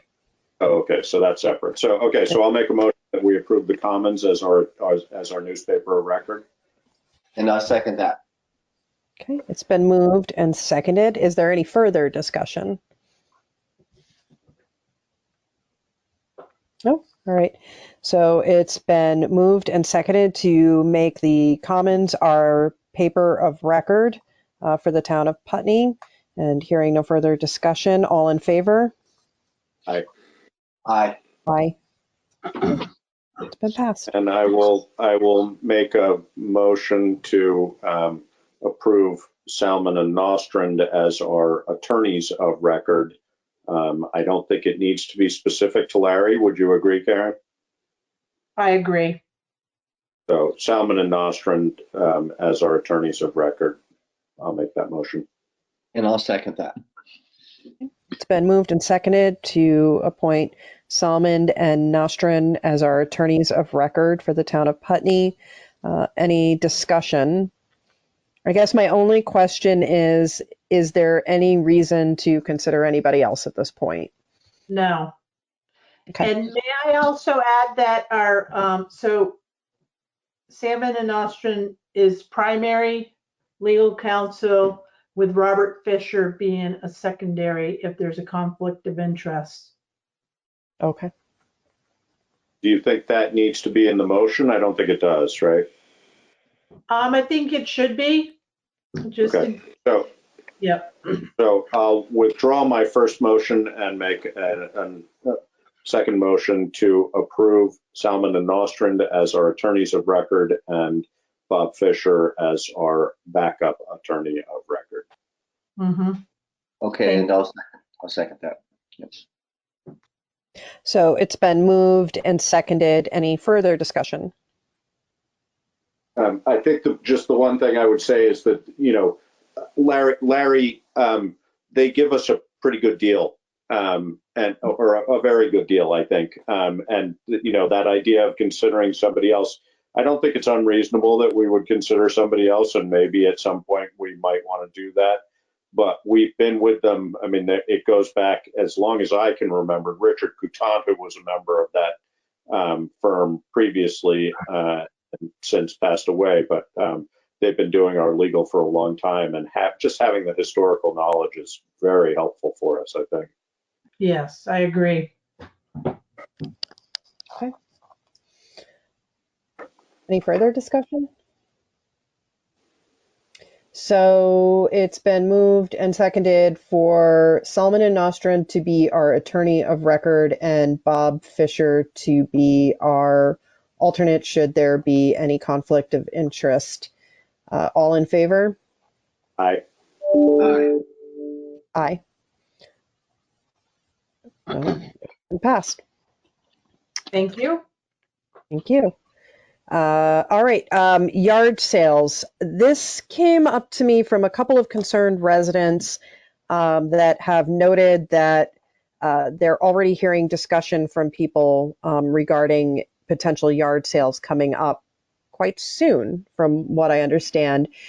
And I was asked if I could bring it up to the board that maybe we should consider a yard sale ban this summer, or at least for the time being as a town. So new territory for me. I don't even, it's I looked for a policy or ordinance on yard sales, and I wasn't able to find anything. Yeah, I'm not aware of one. I would have to guess that I don't know whether you looked in any information from the governor's office, Karen, because I would imagine that if they haven't addressed that yet, they probably will pretty soon. But Right. I don't. I don't know whether. I don't know what our legal rights are as far as that's concerned. I guess my feeling would be we probably should check with VLCT before we make that decision. Okay. I'm certainly not opposed to it, but I would be interested to see what VLCT had to say and/or the governor's office. I mean, I'd be amazed if they aren't, or the Secretary of Commerce office. I'm not sure. I'd be amazed if they aren't thinking about this, but it may be premature and it'll hit the radar pretty soon. I don't know. But maybe by us bringing up the question, it'll hit the radar. Yeah. No, and my only concern is that in these challenging times, taking any way for somebody to generate income away from them is unfortunate, but I understand the logic behind it. So I guess it would be my preference to let somebody at a higher level make that decision if we could encourage them to. But I think find out what we can find out and then decide from there. Yeah. So, Laura, are you just talking about during the COVID crisis, or? Yes, not permanently, but yes, just during this crisis, there is a concern that people are going to go ahead and do it, and that we as a town should make some kind of statement on that. And I'm not Josh, as you said, I really don't know. It's never been on my radar. It's not something I've thought about before, but I do think it's something that we should bring up and explore further. So Laura, I'm in weekly meetings with different groups, and I might be able to ask that question because maybe it's been asked already, but maybe not. And when I'm finding out that if they don't have answers, they get them to us like pretty quickly. Yeah. Very quickly. Yeah. That'd be great. Yeah. So let me investigate a little further. I'll start with VLCT, and then I do use Michael Maricki sometimes too, because he's a point of contact that might get, an answer quicker too. Yeah. I just pulled up Vermont yard sale law during COVID, and I've got nothing specific here. I got conflicting information from two different places. One saying that it's legal to have them as long as you observe social distancing, and another one saying it's not legal to have them during COVID. So I don't know. Anyway. So. Well, I mean, I think you'd have to be able to assure that you don't have a gathering, that goes outside of the governor's mandate, and how can you assure that during how can we rely on private citizens to make sure that they're assuring that every time? So it's also, I would have a hard time imagining that it would be considered an essential function, but I again, if it generates income, I don't know. So yeah, we should find out. Given that we're meeting again in a week, I think, maybe there will be a spate of them this weekend, but I sort of doubt it. And if so, then we find out the following week. Yeah. And I'll just take a moment to encourage folks that have the accessibility to use online mediums to sell their goods and do that in a safe way that has no contact, rather than bringing people to their home, which could be dangerous for them and for those people. I was wondering, it makes me think about the farmers market rules that they're working on still, and I'm wondering if this isn't falling under that category too, if they're thinking about that kind of stuff. Yeah. And, Yeah, although and it, the difference again to me would be essential versus non-essential. I mean, you yeah. know, food acquisition is obviously essential. Acquisition of yard goods is not necessarily. So Yeah. It's only essential, and it's probably one of my favorite extracurricular things to do in life is to go yard sailing. I just absolutely, which is I would think there would be those that would debate.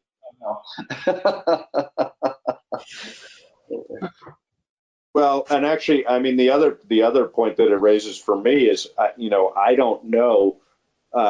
For example, there's that property up on 5 just south of the Putney-Westminster border, and I don't know whether that's technically a business or technically a yard sale. And if it's a business and it's a primary source of income, I don't know, a little tricky. I do since I mentioned that property though, I do have to say it does sort of fall in the same lines as another piece of property that we've been having a discussion about. There, you know the one that I'm talking about, Karen, on 5 just south of the 91 overpass. Yes. On the right. Basically across from just north of Santa's Land. Yes. It has some similar features to the property just north of town of Putney, in my opinion. Yeah, and I agree with you. And it looks like Cynthia was keeping an eye on that. So that's a potential zoning violation. Yeah. So. No, and actually, I mean that would highlight perhaps for us the importance. I mean, one could probably argue that that is a yard sale and therefore would not necessarily fall under zoning.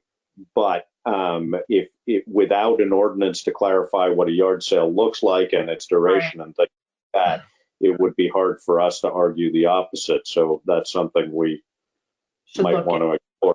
And in fact, if you're gonna call VLCT, see whether they have a yard sale ordinance document that they recommend. We could at least have a look at it. Yeah. Okay. All right. Good discussion. So I feel comfortable moving on. Does everyone else? Yeah. Great. Yes. Putney public pool discussion. All right, so I wanted to put this on there thinking about the future and trying to be optimistic, after May 15th, hopefully. So Alyssa and I met with Katie and Beverly. So Katie does the swim lessons and Bev, gets all the lifeguards in the pool pulled together. At this time, we're usually doing swim lesson registration. And because there's no school until, June, and that's when the pool opens up, usually right after the kids get out of school. My intent is to be optimistic and plan to open the pool, but I have a question to Michael Maricki, who is going to go to the governor's office regarding what is the criteria for public pools. Now, if we sit on this and wait, and then the governor says, yep, so restrictions have been lifted, we can have general swim, you can have your swim lessons, the camps are open. See, that's the thing. So summer camps are not open right now. We're limited to small groups, possibly of maybe 10. So when you have swim lessons, you have parents, you have other children. General swim is going to be out of the question if you can only have a small group. I want to prepare the pool, but there's a possibility that we may not be able to open it. So I'm curious what everyone's thinking about the pool. I personally think the steps that you're taking are the right steps. There's no way for us to really know how this is going to play out. My guess is based on the approach that he's taken thus far. We may not have a pool this summer, and I'm really grateful to you for doing the prep work in case there's a possibility of us having a pool this summer. Okay. Go ahead, David. Besides the paperwork and the communication to prepare getting ready to go, what does it cost for us to actually prepare the pool? Are we under contract for that already and we're paying for it already for them to come in and shock it and do the chemicals and make sure the filters and pumps all work? Or do we, if we find out we're not going to have the pool functioning, do we save the cost of not doing that? So Joe, who works for Simon's Operations, has always drained the pool in the fall, and he gets it ready in the spring. So he does all the chemicals, he does the shocking, he opens the pool up. So there is no extra cost, David. Okay, all right. There is an issue with the pool right now, again. So the ramp leading into the pool, so it has this fiberglass skin on it. Last year there was a crack in it, and Tim Carrillo had helped Joe repair that crack. Now, because of our winters being cold, and then it warms up and it thaws out, and then it gets cold again, everything freezes, and then it warms up again, there is another crack on that ramp, and it's worse than last year. So I went ahead and I called Tim, and I had Tim work with Joe on it to determine how to repair it and see what it's going to cost. Now, Tim has not gotten back to me because all this just happened this week. I haven't been up to the pool. I should go look at it and then talk to Tim and come back to you. But the pool is going to need some money. I think it's been overlooked for several years now. But if we want to maintain it, we're going to have to put some money into that pool. And people enjoy it. You know, the kids enjoy it. It's a good asset for the community. It really is. Who is Tim, Karen? Tim Carrillo has his own pool company. Okay. And he and Joe went to school together. So. Okay. I was wondering whether it was a fiberglass repair guy or a pool company guy, and I think having a pool company guy is probably appropriate. The one thing I'd say overall, I agree that proceeding as you are makes sense. The only thing I would be cautious about is not entering into any contractual agreements that are gonna. I think any contractual agreements need to be, I'm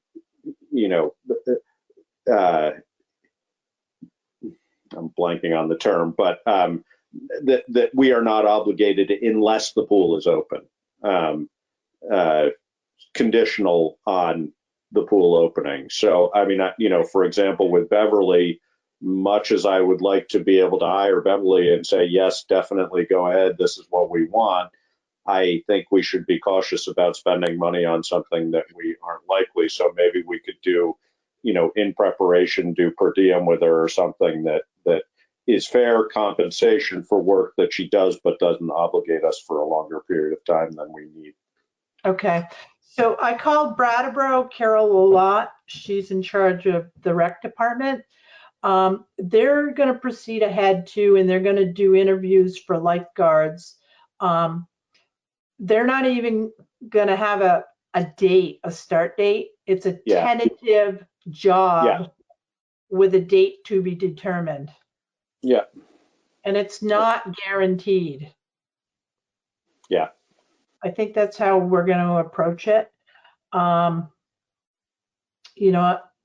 If we don't have the camps, if we do not have the summer camps at the pool, that's like $1,000 of revenue. So we'll be relying on swim lessons, which is 6 weeks, and those could be pushed back as well. So, you know, she usually starts in July. So if we're looking at August, you know, she may be able to consolidate her groups, but it's going to be a short time period for the pool. So we may not make money on the pool this year. We don't make money anyway, just to let you know and be honest, we do not make money on that pool. So if we're okay knowing that, I mean, we still might have a short summer, but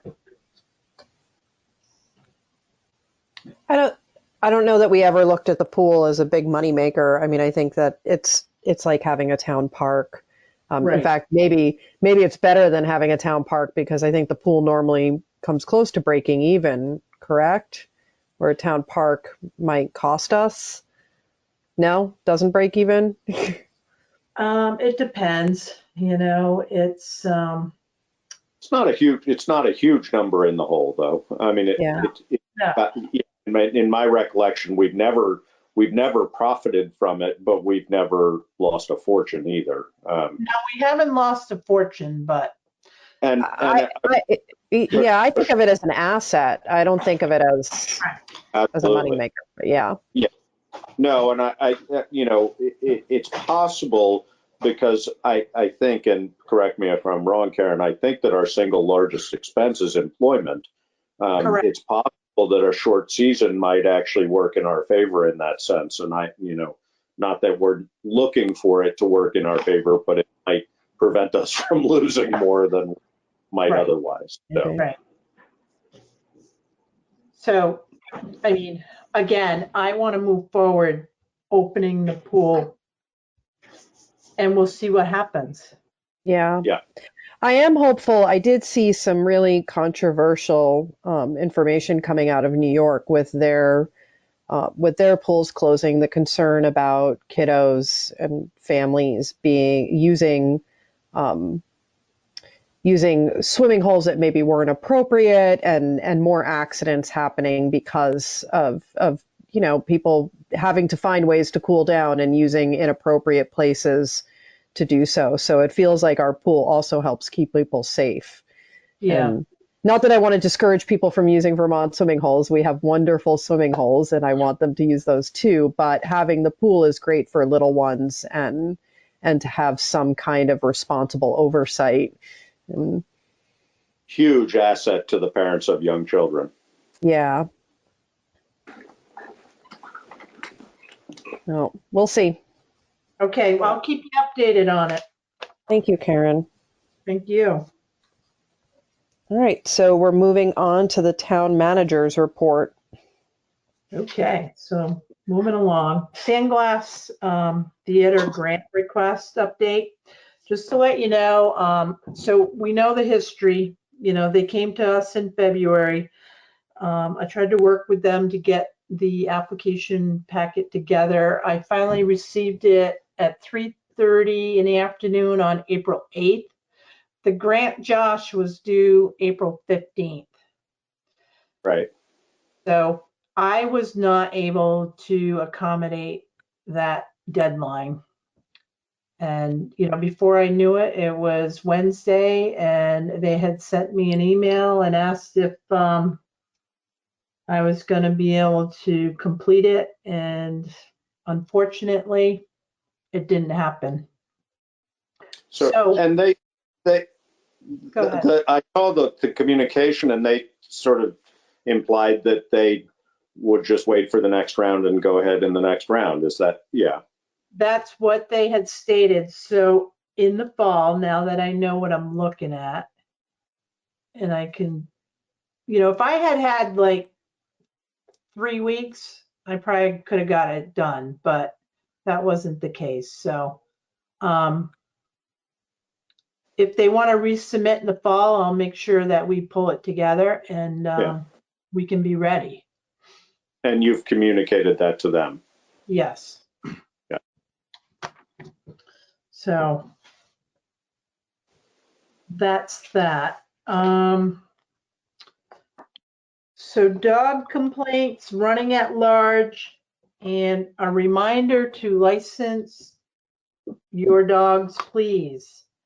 So I've gotten some dog complaint calls, whether it's a barking dog or, you know, a dog just coming out of somebody's driveway and a walker, the dog comes towards the walker. I've talked to the person about it. We had another incident where a woman was walking a dog and the dog latched onto somebody's arm. They did not break the skin and the person did not seek any medical attention, but all of a sudden we have all these dog issues. We still have an animal control ordinance that's in draft format. And right now we can't get a public hearing pulled together to vote on that ordinance. So I'll watch the governor's orders and try to get that scheduled for the select board. I think it's important that the Animal Advisory Committee put a lot of work into it, and I think we should move it forward. Agreed.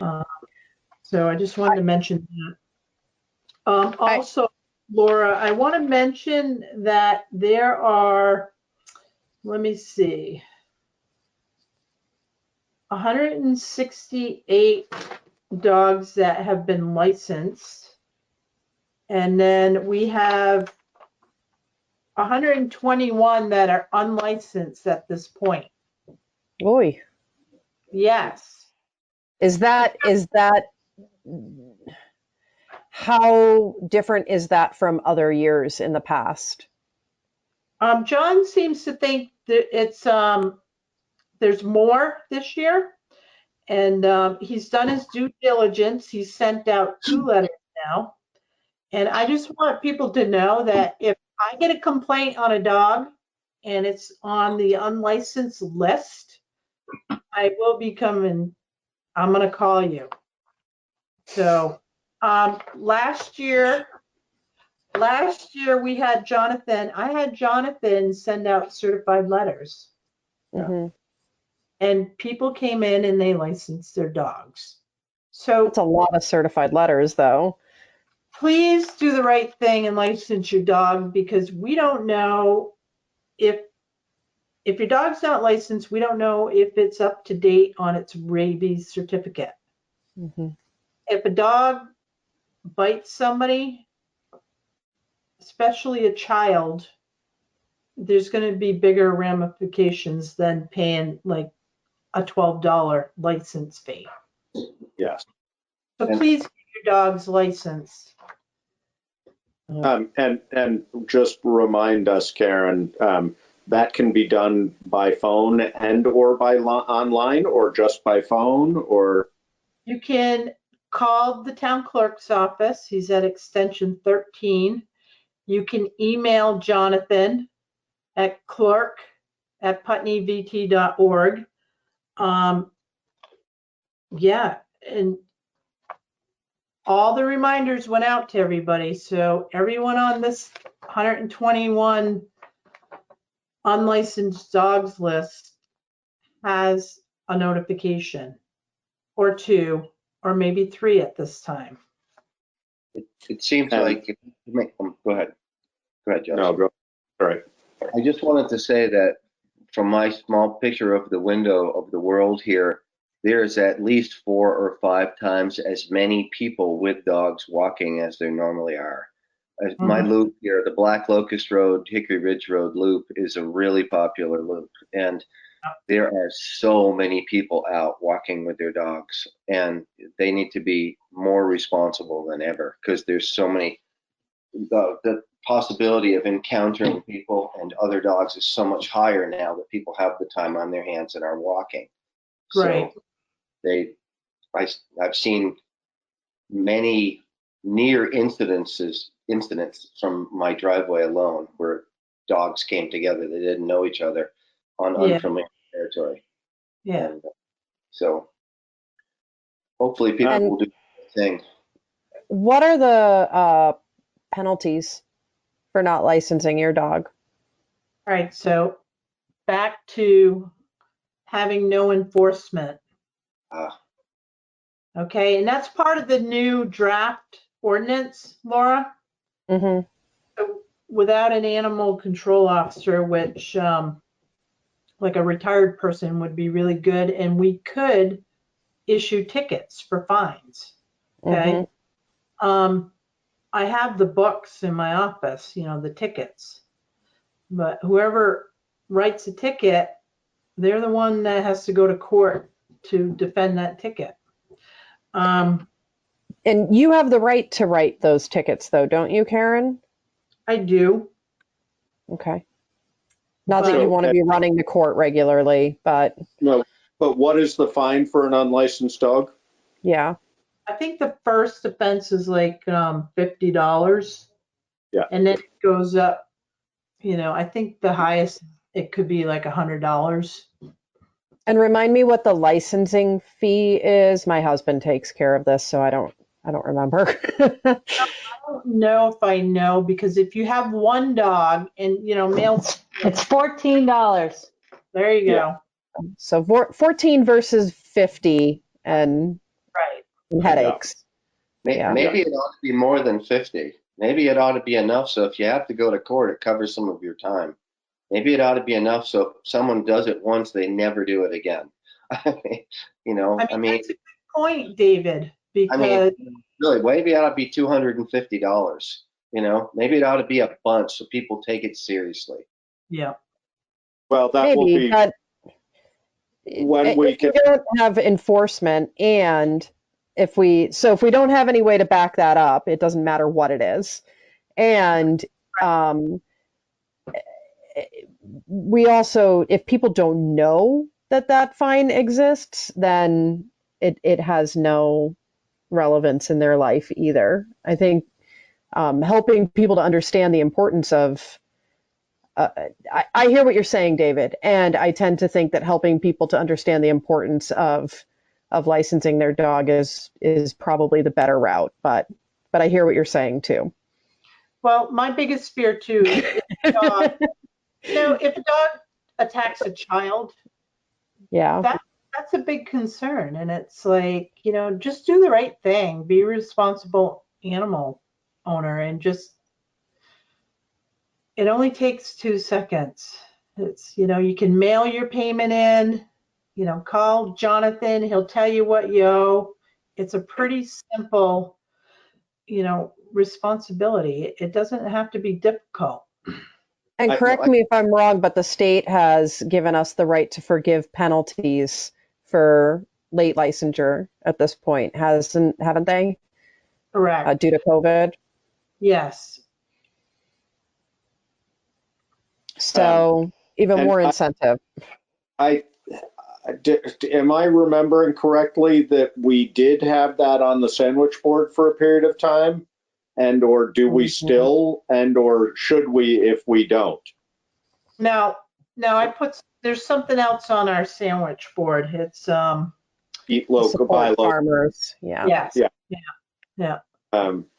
Well, if we have other sandwich board opportunities, then maybe dog licenses should be included also. Maybe we just need more sandwich boards. I say more sandwich boards. Just need sandwiches. We'll give you a sandwich if you license your dog. I want to say I believe that, you know, the honor system and believing in people doing the right thing is basically how I think we should function. But I also think that there's going to be a certain percentage of the people who don't do the right thing, even though we put the information out there. And if there's going to be a consequence, it ought to be enough so that it covers any expense we have, Karen's time, and it's a fine big enough that people don't think, oh, well, what the hell, who cares? It's just $50. It ought to be enough so that it teaches a lesson, and then they run their mouth to all their friends, and then all their friends get their dogs licensed because it costs them some money. But You know, I would be supportive of that. The question I have for that is there an opportunity for a hardship appeal? So, Yes, of course. Of course. I think that's a topic that should come up in the public hearing when we're looking at the dog ordinance. Right. So Laura, just so you know too, so licensing your dog is an annual responsibility. Yeah. And dog licensing is due by April 1st. Right. So, and I know this year has been a little bit tougher because of the COVID and the stay at home. I understand that, but there's still ways to get your dog licensed. Yeah. And as we said, the governor has given us the right to forgive penalties. So just mail in the $14 and the paperwork and get it done. Yeah, call Jonathan. He'll give you the fee and you just mail it in. It's pretty simple. Okay. So that's enough of that. So requests for proposals, we have, Alyssa and I worked together this week. So we put out the heating oil and the propane request for proposal. And we've also put a proposal out for auditing services. So we're supposed to advertise every 3 years for the auditor. So that went out this year. We're working on mowing and landscaping. So mowing of all public spaces and cemeteries. Okay. So, and I'm going to look at that on a 3-year rotation. So it's going to be a 3-year contract versus, you know, putting it out to bid every year, because that's kind of specialized. Does the cemetery commission, they do that separately though, don't they? They do it separately because there's so many cemeteries and it's kind of a specialty because they got a weed whack and you know, all the headstones that they have to mow around. So it's a little different than just mowing like the town hall or the library or the fire station. So yeah, that's gonna be a little bit harder. I'm not gonna put them out together, Laura. Okay. So we have bundled them before, and then last year the cemetery commission went ahead and contracted separate from us. So whether we want to do them as 2 separate RFPs or as a single, we could do, as long as we're not competing with our own cemetery commission to get bids. That's why I was asking, because last year well, all I can say too about the cemetery is the mowing costs more than what we appropriate to them. So I think we're going to need to look at that budget hard next fiscal year. So I'm putting it out to bid because I want to see what we can get for competitive prices. And you have confirmed with the cemetery commission that they are not doing that also? Yeah, Okay. no, I've already talked to Jonathan. He's one of the commissioners, and Greg sent the contract to me. So yeah, they're all on board with it right now. Sounds good. And I think too, the cemetery, you know, we got a few complaints about, you know, headstones knocked down or chipped. So I know these people are in the business to make money. So the faster you get it done, you can move on to the next, you know, contract or the next property. And I'm kind of looking for somebody that's going to take a little more care when they're mowing the cemeteries, because those headstones, you know, they mean something to somebody. And when you go there and there's a chip out of a piece of granite, you know, you want to know why, you know, what happened. And I think care needs to be taken when they're mowing in the cemeteries.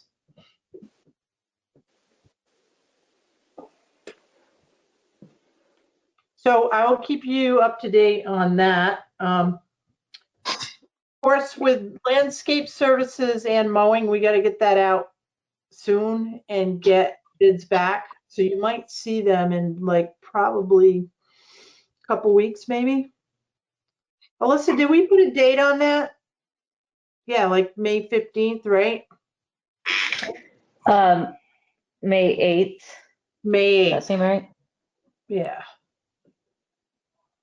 No, 18th, sorry, 18th. Yeah, we might push that up. It was Monday, May 18th. Okay. So we still have time to get somebody, you know, contracted to get our lawns mowed and our gardens taken care of. Historically, we've gotten sort of depressingly few responses to our proposals for that, but what it is. I've found a few more that were never, I don't think they were ever sent. Yeah, solicited. So I've got a bigger list together. Still not very many, but I have a, so if you know of anybody that maybe I can't find online, let me know. Whoops, Laura, you're muted for some reason.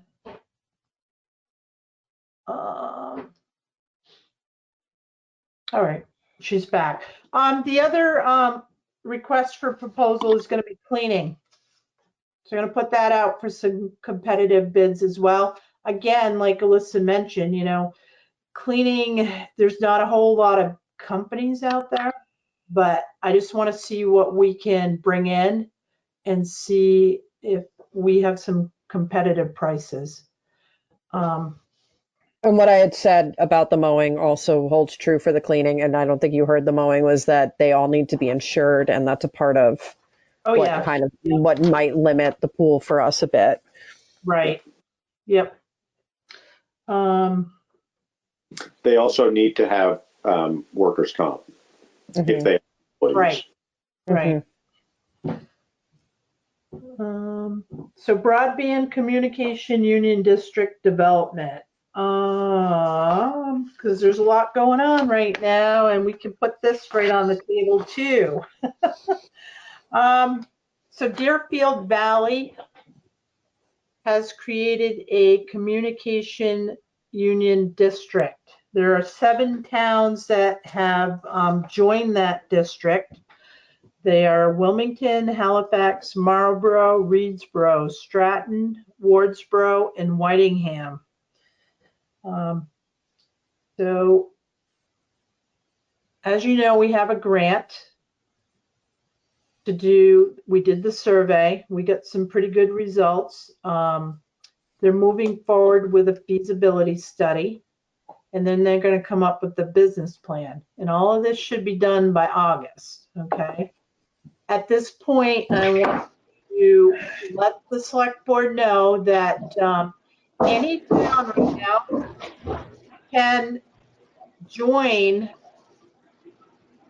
any communication union district at this point. And, you know, so we can do that now if we choose to do it now. But my recommendation is that we allow Wyndham Regional to continue getting data and then deciding on what to do. Is there any advantage to us joining now versus later? Is there any penalty to joining later? I mean, why are people joining now, I guess, is my question. There is no penalty, Laura. So what has to happen after the business plan is in place, and I don't know how far Deerfield Valley has gotten. They're having meetings, and I have not been privy to them because I just learned all of this. This is all brand new, okay? So I don't know where they're at in the process. So once you've created that district, so you have to put a RFP out for providers, to come in and give you the service. Okay, so that's like laying the fiber and then providing the service on, the particular plans that people buy into. Okay. So I'm not quite sure about that end of things because we're still in the front part of this process. So I just can't answer too many questions because it's still all new and it's still evolving. Karen? Yes. You said the 7 towns. Can you name them again? I didn't type fast enough.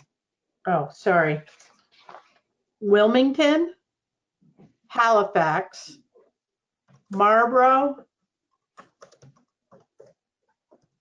Reedsboro, Stratton, Wardsboro, and Whitingham. Okay, thank you. You're welcome. So once the RFP is out, Laura, and then the costs come in, then the district decides, who that service provider will be. So right now we know that it's $18,000 per mile, through EC Fiber to lay the fiber. Okay. So somebody like maybe Consolidated Communications could lay it for $10,000 per mile. So that's part of this whole process. But again, you can have more than one communication union district too. And yes, we could join this one that's already created.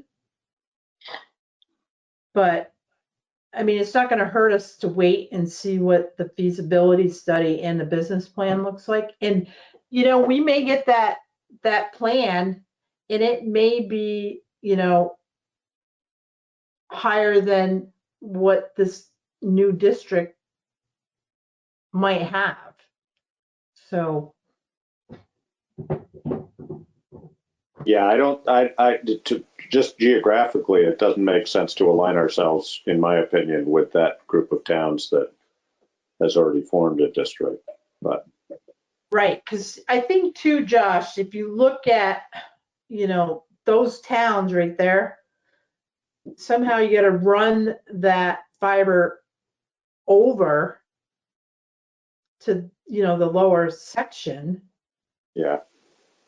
So I just don't know, Laura. I don't have enough answers to, be clear on how it's going to set itself up. They're Wyndham Regional Commission is trying to set up a meeting for May. It's probably going to be a virtual meeting and they're going to update us. Okay. So they're my lead with this whole communication union district.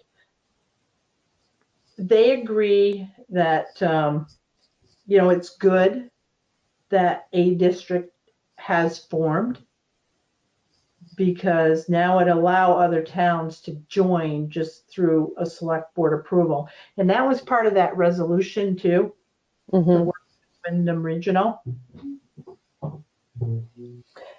I guess I'm curious, like you said that we could form more than one district within the region. Is that what we're being geared towards, or is it going to be one large district?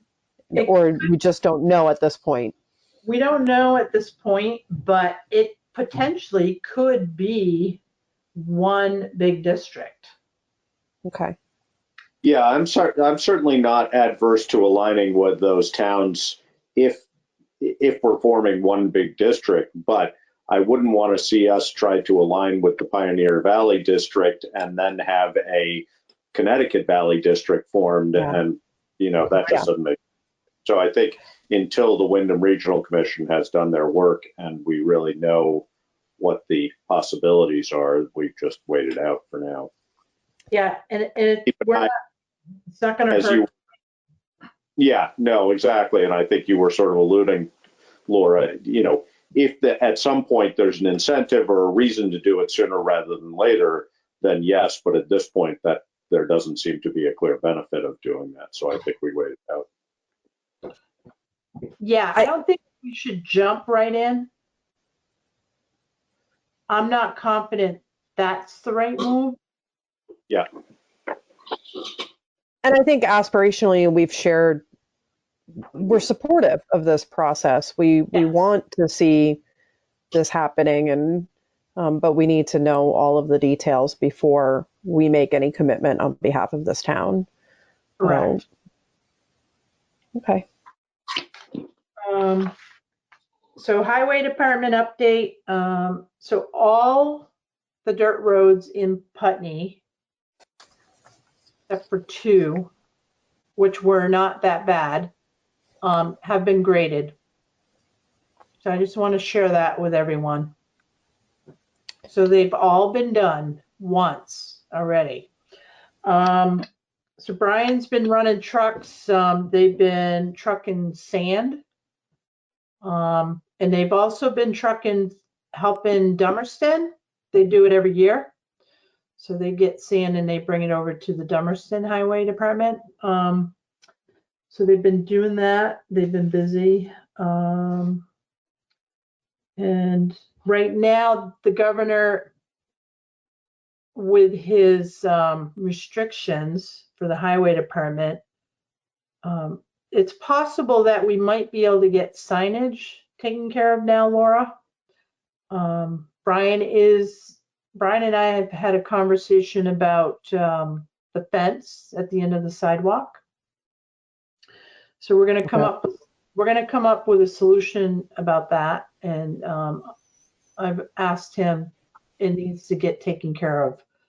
I'm curious, does it even need, is that section vital? Does it have to be there? Because from what I saw in community conversation, it's going to be very difficult for any plow truck to be able to move snow in the winter and not hurt something that's there. And so. Yes, something has to be there because that is a steep drop off. Okay. Once you get beyond that rock. So Brian and I talked about maybe having something that we can remove in the wintertime. So snow can get plowed between the rock and the tree right there. The other thing too is for many years, debris like leaves and brush and that kind of stuff has been dropped over there. And Lucy did a really good job of cleaning it up. And what I don't want to see over there is people dumping leaves and debris, because it's just going to make it a mess. And there's some over there right now. And people are actually bringing their leaves and debris and dumping it over. They used to do that before. So, yeah. And there's footprints over there. I was over there this week and I looked and I'm like, somebody's bringing leaves over here. I'm like, oh no. And it's like, so I just don't want to have it. The grass is growing right next to the rock right now too. So I want to keep it clean. And, so we have a right of way. So we have like 25 feet. And then the state has that whole bank where all the rocks are. The state has that as a right of way. So, it's clean right now. Let's keep it clean. There are several places around town, Laura, where that occurs historically and ongoing. Hard to enforce when we don't have enforcement. Right. It's also hard, people back a pickup in at, whenever. 3 a.m. 6 o'clock right. or 8 o'clock at night or whatever, and it's what it is. Yeah. So Brian and I will work on getting the fence up there. Just, it'll be, spring, summer, and fall. And then we'll take it down, and then, so the fence doesn't get wrecked again during snow season. But other than that, they're staying busy. The only time they're not working is if it's raining, because they're usually home. But everybody's been healthy, and they're adhering to protocol for COVID. So. Good.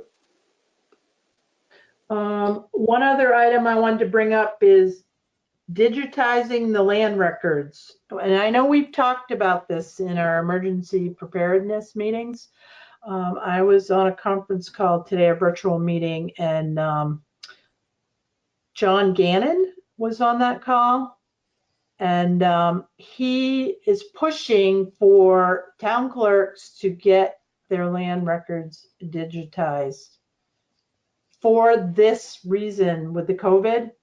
So if everything was online, your attorneys, your title researchers, your appraisers, they can still do some work.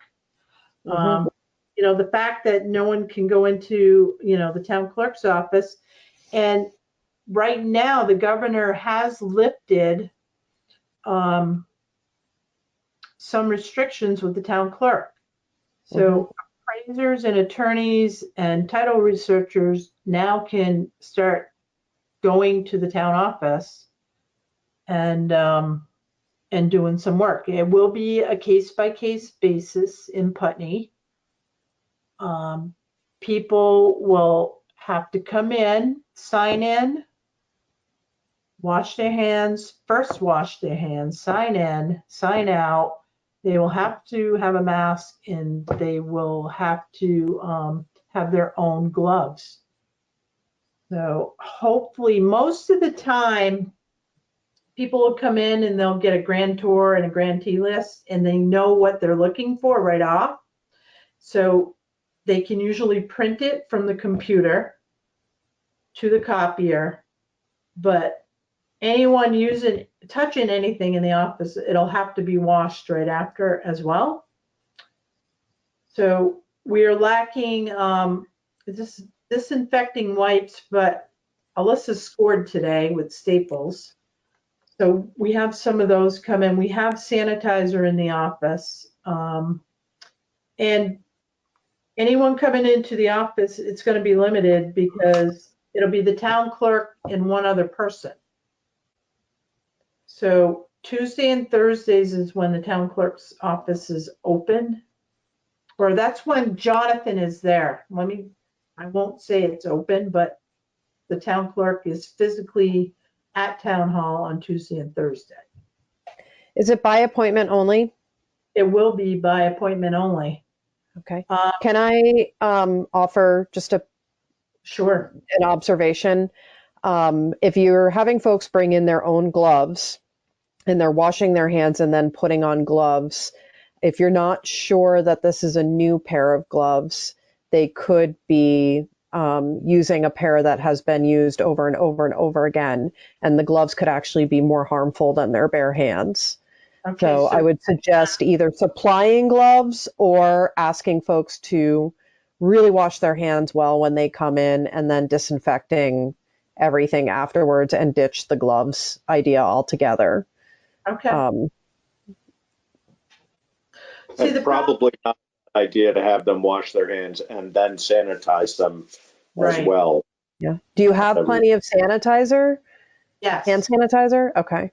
And I know Tom has a lot because he would need to get some from Bar Hill, and then he got a 5-gallon drum of it. Yeah. So yeah, that's going to probably be the criteria, and I don't know when that may start. The difficulty, Laura and Josh, is that you can have somebody come in to do research. It might take somebody 15 minutes, but it might take somebody all day. Right. So it's going to be difficult to schedule by appointment. Mm-hmm. And I think right now it's more of an emergency than it is a convenience. So It's also hard to. Yeah, I'm going to monitor that and figure out what's going to work best. And Jonathan's also pretty confident that he can get most of, you know, what people need to them. Yeah. Good. Wearing a mask all day is hard, especially if you're not used to it and depending on the kind of mask you have. And so it may be something you want to keep a few masks at town hall too, in case somebody shows up without one. Well, if they don't come with one, they're not coming in. Sorry. Yeah. We have limited supply in our office, and I'm not willing to give them out. If you're going to come to Putney Town Hall, you need to be prepared and have, you know, your mask. I'm sorry. And again, like Alyssa said, Jonathan can help people, and, you know, he can get them the information that they request, and then we just invoice them. And at the same time, if people don't have masks, that means that they're out in public without masks. And if we have a way to source them and provide them, the more people we're getting masks onto, the better off we all are. So I don't know if I would just turn people away that didn't have masks. I think I would try and find a way to get masks so that we can give them out. Masks are not easy to come by. I know, Alyssa. They are running about $50 for 25 to 50 of them, depending on where you can find them. I mean, it's ridiculous. I am very, very aware of what the mask situation looks like. And terrible. I will say that there are many people out there that are sewing them and willing to provide them for organizations, including towns, if we were to get ourselves on the list. And I know Josh also was able to acquire some, and maybe it's something that we put in town hall. I feel pretty strongly that we need to make sure that we're getting them onto people's faces. And if these are people we're dealing with regularly and people that are a part of our community, then I think it's really important that we're making the effort, even though it's expensive and hard. And that said, there is a community sourced list of people that are sewing many, many masks, and we have been able to fill our need entirely at Groundworks. And every time I put out a community ask, I've been able to get them. So I could put out a community ask for town hall and probably come up with 50 for you in a very short period of time. I think the other thing is, though, Laura, that this is not the people who are coming in to research these things are not typically folks who are coming in. I mean, it's on an emergency basis. And I'm not disagreeing with you, and I'm happy. I mean, I have boxes of masks if you want to have a box of masks there. But I do think that the clientele who are coming in for the purpose of researching records are more likely than not people who are coming in to do that as a commercial, you know, they're researching real estate things, stuff like that. I don't think that's an unfair burden to place on them. I agree that there are some people who, you know, if you were coming in because you needed to research a death certificate for your spouse or whatever, and you couldn't get a mask, then we should provide them. But I don't think that's the typical ask for why somebody's coming in. And we're not letting anybody else come in for any other reason. Right. Because they can be helped on the phone and be sent what they're needed. Like, we're not going to let people come in to pay their utility bill. They can drop it in the box or mail it. They're not coming in until everything is said and done. I understand that. I think having an extra supply of masks isn't a bad idea. and if somebody shows up without one, that's unfortunate, and we can help educate them and get one on their face. So the more people that have them, the better off we all are. It's not about, it's really about all of us. It's protecting us. Yeah, no, I totally agree with you, but I think that I don't think it's unreasonable. I mean, I've been surprised at the number of businesses that are doing business and allowing people in. I mean, there's a statewide order that you have to wear masks if you're out in public. You know, and I realize there's a shortage as well, so that's not easy. But you know, There's I not. think Actually, no, there's not. I mean, I'm sorry to correct you, but I believe that the statewide order is, it's suggested that anybody that's out in public wear a right. mask. Anybody that's doing business has to be wearing a mask at this point. But as we're seeing, a lot of people aren't doing that. So, Oh, I hear you. I've had a whole frustration with it last week, and yeah, no, I mean, I just think, I think that, yeah, I agree with your sentiment completely that we need to get masks on as many people as we can.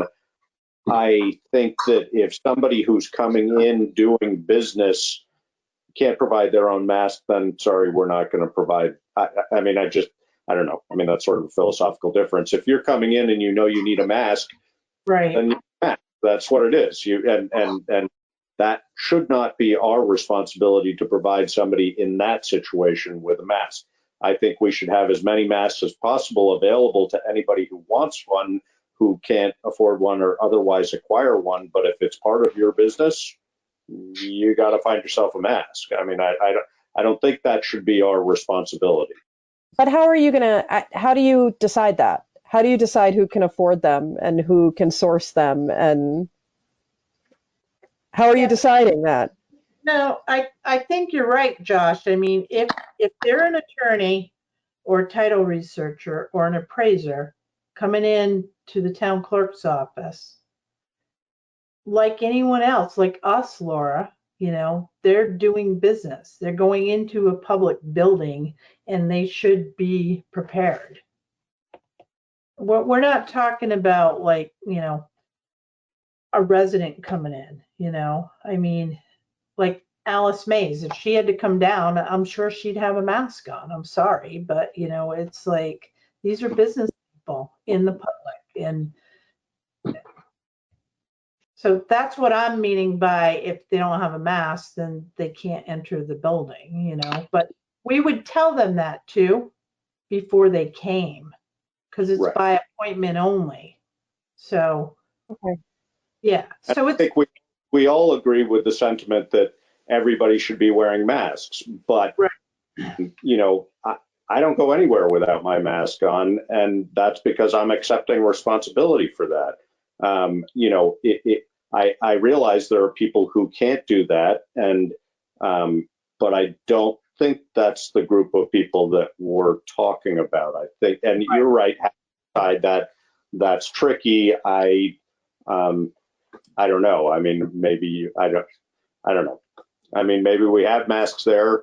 I would much rather have masks available to the public and through some venue other than town hall, because I don't think that's necessary. I mean, you know, can we provide masks to people? Yes, I dropped 1,000 off at the food shelf the other day. Can they go to Tom to get one? I just don't think we should facilitate that. I don't think that's our responsibility in this context. If somebody's coming to us for the purpose of doing business, it's not our responsibility to provide them a mask. That would be like Shaw's having to give me a mask because I don't have one. I think that there are, I mean, okay. We're not Shaw's, we're the town hall. And I think that we're supposed to hold people a little bit better, but I'm not, that's fine. it's okay, Laura. I understand where you're coming from and I get it.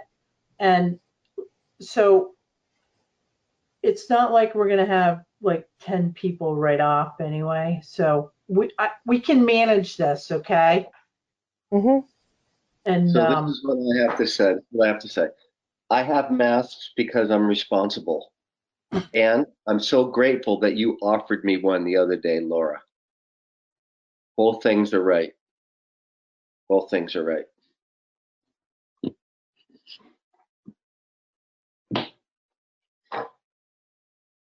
I don't know. All right. I mean, Well, it's, I think it would be responsible for us to have some extras and to be able to offer it. And whatever a person's reason for showing up without it, whether it was a mistake or something happened, I don't know. But I We think it do would be have some. responsible. Okay. We do So, have some. We just don't have boatloads of them to give to every single person who may or may not want one. and as it's been Be the pointed reality. out, that we won't have boatloads of people showing up to town hall, but Right. So, Should and be you know, fine. yeah, and another thing too, Laura, if we have a soft opening and we still require a mask, you know, there may be a shortage at some point, you know, because they're not easily available right now. So I hear what you're saying. I think masks are going to be a part of our lifestyle for quite a while. I agree with you. I honestly agree with you because I'm shopping online and buying ours, you know, and I know Alyssa's family's made them, and you know, you're absolutely right. I think we're all going to be wearing masks for a while. Period.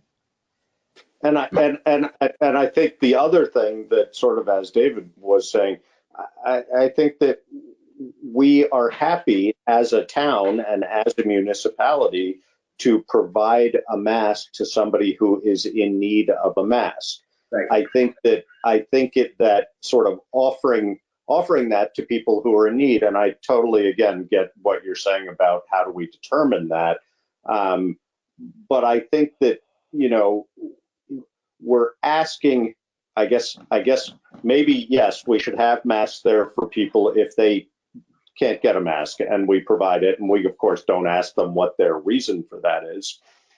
But if we're allowing people to come to town hall for our services, it should be incumbent upon them, if they are able to provide their own mask. If they're not able to, then I guess you're right. We should provide it. But I think we're just coming at this from different angles. And you work with a clientele for who the circumstances are very different. And I can understand why that sort of sentiment comes with it. But I think that we also, as David pointed out, people who are being responsible need to be responsible too. We can't say, oh, hey, you didn't bring a mask? Well, here's one. I mean, we can, but I don't think that's our job, really. And I think it goes both ways. So. Can I go backwards here for a second? Didn't this conversation start about digitizing the records? Yeah. Okay. Hey, I don't know. We just spent half an hour talking about masks. So what are we doing to digitize the records? Are we doing anything? Is there a plan? How much is it going to cost? Are we required to, or is it just a suggestion? No, it's. I have Jonathan working with towns to get prices to see what they're using for formats, and we talked about it regarding, you know, if anything ever happened to town hall, you know, how would you get to land records? So it's very important, and the state of Vermont is pushing all municipalities to consider digitizing land records.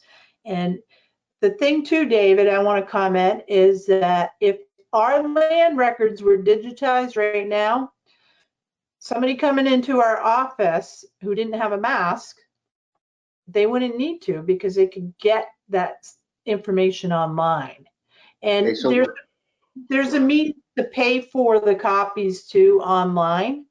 So one, it's efficient, and two, it's, you know, it'll reach anyone that needs to. They can just jump online and get what they're looking for. It's gonna make things a lot better. I think it's a great idea, but as of yet, it's still just a suggestion. We're not required to do it, so we're not pushed up against a time frame yet, and we don't even know how much it will cost. But we do know there's companies that can do it for us. Didn't we talk about this a little bit last year? It was a little short. I thought we did. Anyway. Yeah, and We have a significant budget for that purpose. Every year, a budget, there is allocation from state money, I believe, towards digitization of records. So we've got 80 some odd thousand bucks, as I recall, for Yeah, this. it's helped significantly, but we spent some of it down recently too. Not a significant amount, but I can tell you we have $85,010.98 in the Records Restoration Fund. The state increased the recording fees so people could put the money into the restoration fund to do things like digitizing the land records. And do we have any idea what it will cost to do it? I don't have any idea yet. I just had Jonathan start doing this process. What's important for this process to work is that people can pay online, not have our office invoicing people. Got it. So if they want to go online and print records or just even look at them, there has to be a means for them to pay for it. And like Brattleboro has a system and you pay with a credit card and then you can print what you need. So it's no different than somebody physically coming into the office. So. Yep. No, I think it's a great idea. I think the sooner we do it, the better. I think the whole broadband study is probably more important now because of COVID than ever. I think there's so many things that need to happen that way. I don't think about them. That's why I'm asking all these questions. And so. No, we're looking at it, and I'll keep you posted on that. Okay, thank you. Thank you so much. You're welcome. So that's all I have. okay. Thank you, Karen. You're We're going to do warrants. I'll make a motion to approve and execute the warrants as presented. And I'll second that. Okay. It's been moved and seconded to approve the warrants as presented. Any discussion? All in favor? Aye. Aye. Aye. Okay. Hang on a minute, because I'm like. There was one thing. I did have a question. So. About the warrants? Yeah. Anyway. Sorry, too late. Go for it. No, go for it. Ask the question. I'm kidding. Who are we giving $51,000 to? That's what I wanted to know. Can we wait till I read the warrant and then I can explain to you? Perfect. That'd be lovely. Yes. All right. So we're going to do payroll warrant dated April 24th, 2020 in the amount of $15,027.85.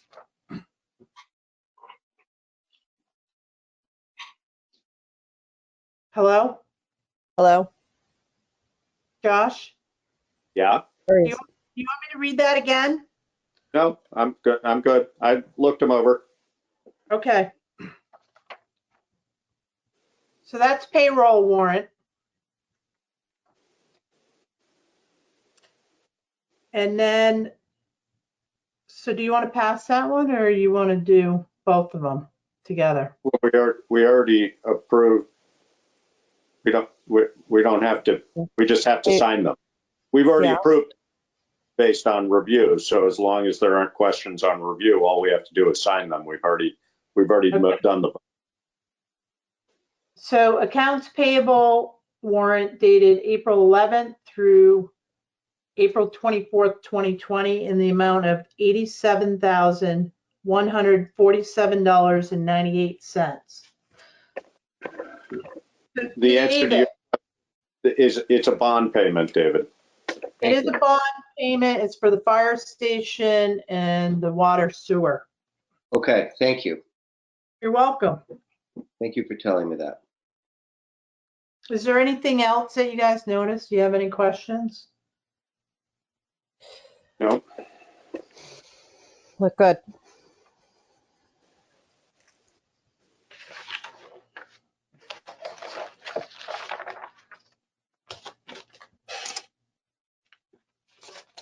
Okay, so Laura, There's a copy of each warrant in your mailbox at the office.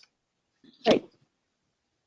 So if you want to go ahead and sign that, and then David and Josh stop in at any time and sign them. And Take care of it tomorrow morning. What's the required time frame on that, Karen? Is there a required, I mean, you know, I forgot, as you will maybe recall, last time I forgot to come in and sign them until Monday morning. Does that, Right. that doesn't hold, I mean, as long as they have Laura's signature, they've been authorized to be issued. So I mean, obviously I'm not going to ask to come in 2 weeks later, but as long as it's within a few days, that's fine, right? So, yeah, as long as there's one signature. Now, you can vote, make a motion to assign one person to sign We the already, warrant. we already did that too. We did that for the duration of the COVID. Okay. So as long as she comes in and signs them, it should be tomorrow, Laura. I can do it tomorrow morning. Yeah. And then we can release the checks. Okay. Okay.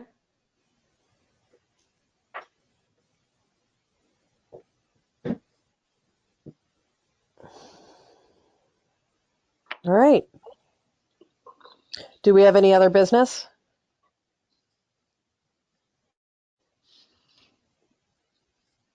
Anybody? No. Anybody? I will, Laura, I will make sure that I still have some of the masks in my possession. I will make sure that we get some to town hall so that they are available for those who need them. I guess in doing that, and I'm happy to do that, however we can best distribute them as obviously the intent. I also would strongly encourage anybody who's coming to town hall to bring their own mask if they are able to.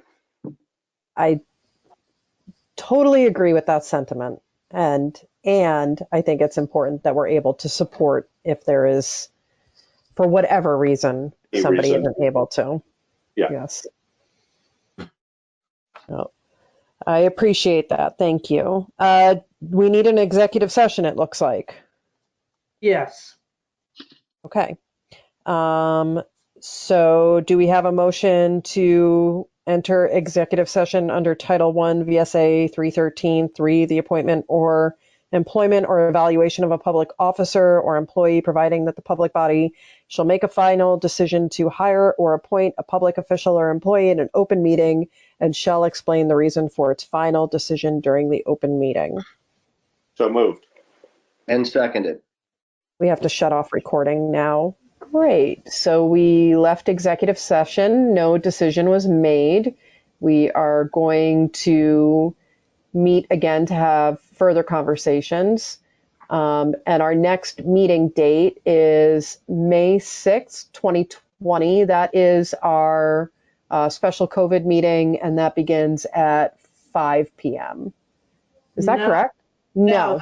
That's a regular meeting. That's our regular meeting. Okay. Yeah. So our COVID meeting is 29th, I think, right? the 29th at 5 o'clock. And then our regular meeting is May 6th at 5:30. You got it. And is there a motion to adjourn? So moved. And seconded. It's been moved and seconded. Is there any conversation? No. Hearing no conversation. We are adjourned. So thank you, Austin. Thank you, everyone.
Well, I'm showing about 7, but I'll wait. Let me get this started to. Okay, it's recording. Okay, it's close. Everyone, I'll wait a few more minutes. I see Chris just joined in, and yeah, it is 7 though. Everyone, just again, mute your mics if you're not talking, so it keeps the noise levels down. That's all. And raise your hand or. yeah, I'll try to watch everybody for physical hand raising if they're not electronic.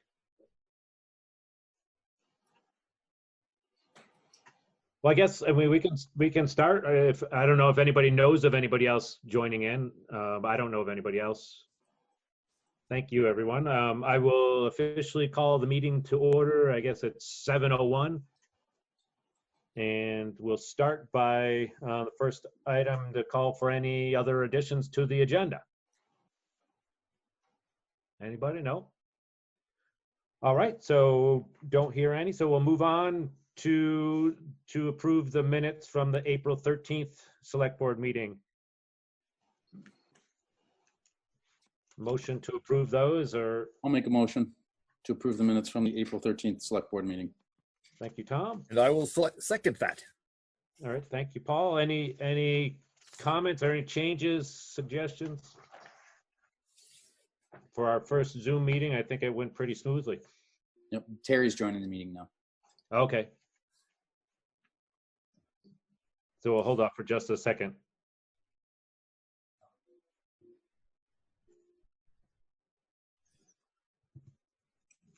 I guess I can go ahead and any further comments? All in favor of approving the minutes?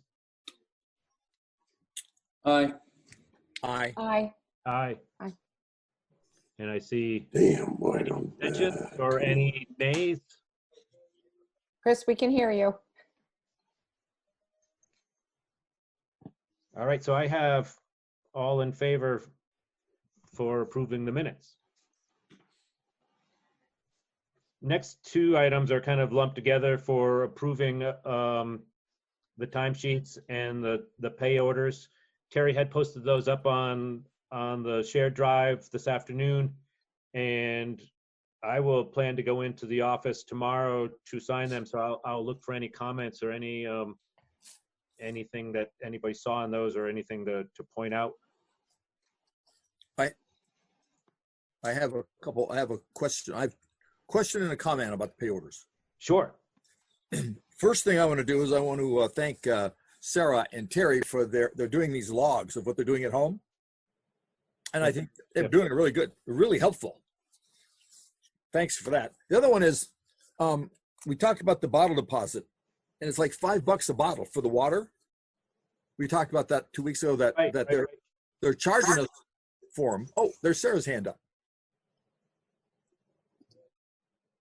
The reason we didn't get deposits back the last couple of times because 2 months ago it was town meeting, and then this time we didn't leave them out because of the COVID. We have to leave them out for them to take them. So they haven't taken any bottles in the last 2 pickups. So that's why you're not getting a deposit. And I tried to say that last time, but I couldn't. Well, it came out good this time.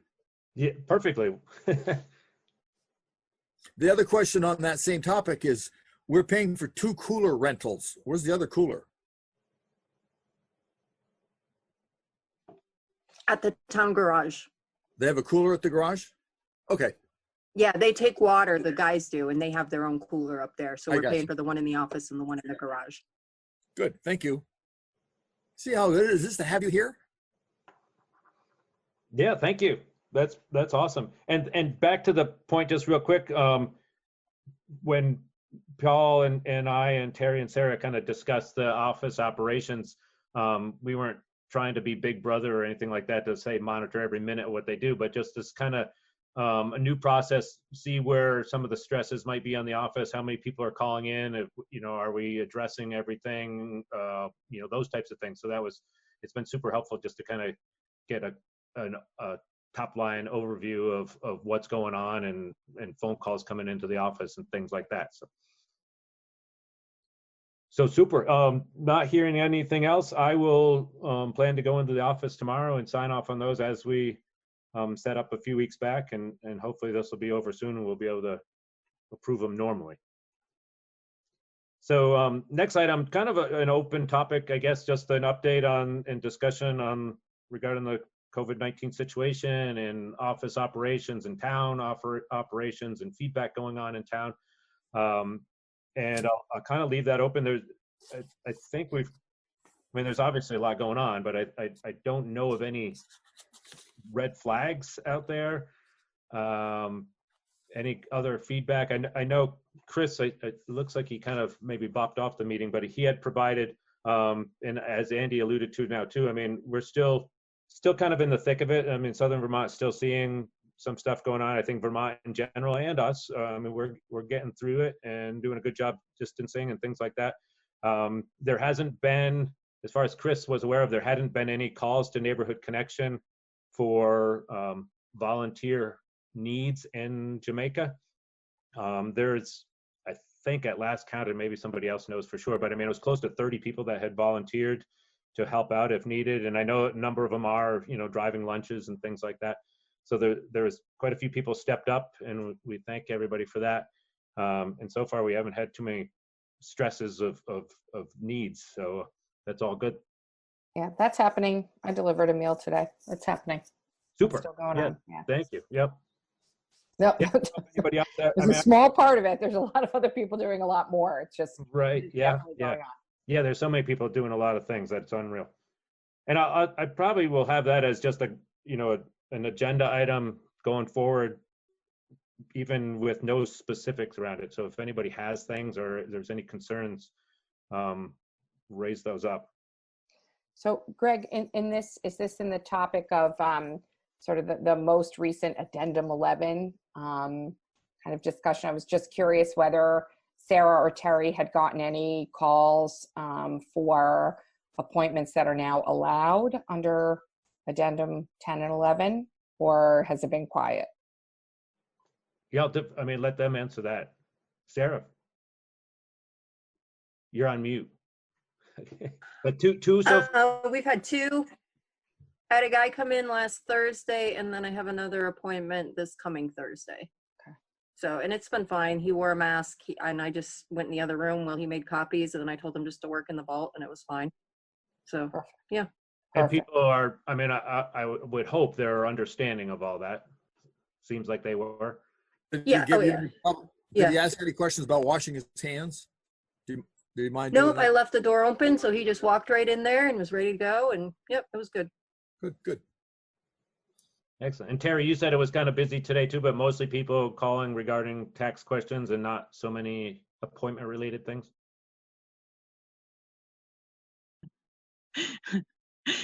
This is my first time ever doing this, so it was quiet. It was just tax stuff today. Yeah. Yeah. Okay. People are still doing their taxes.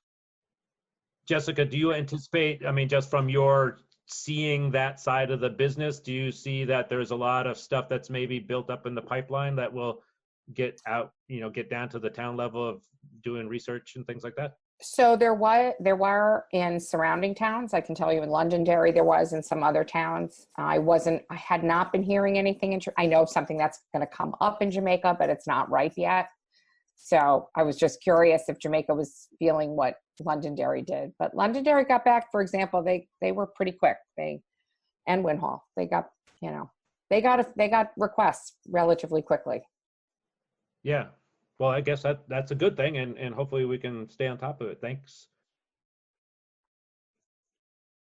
Okay. Well, the next thing, Terry, we'll roll right into item 6, and I threw this out there. I know there's obviously a lot of discussion about the financial side of local government and at the town level and especially the state level, and I imagine a lot of people were wondering about that. I mean, you see a lot of select boards addressing that and bringing up those topics. So I asked Terry to kind of do a quick little forecast of what we're looking like right now and where we'll be at the end of the year. And I'll let Terry just kind of throw out a few little comments on that. I mean, it's looking good. I mean, as good as it can be, I guess. I mean,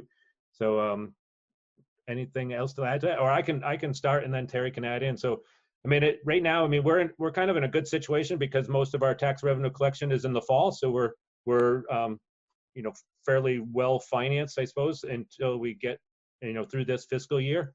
We're tracking ahead of, you know, with a slight surplus. We haven't seen any unforeseen kind of expenses come in.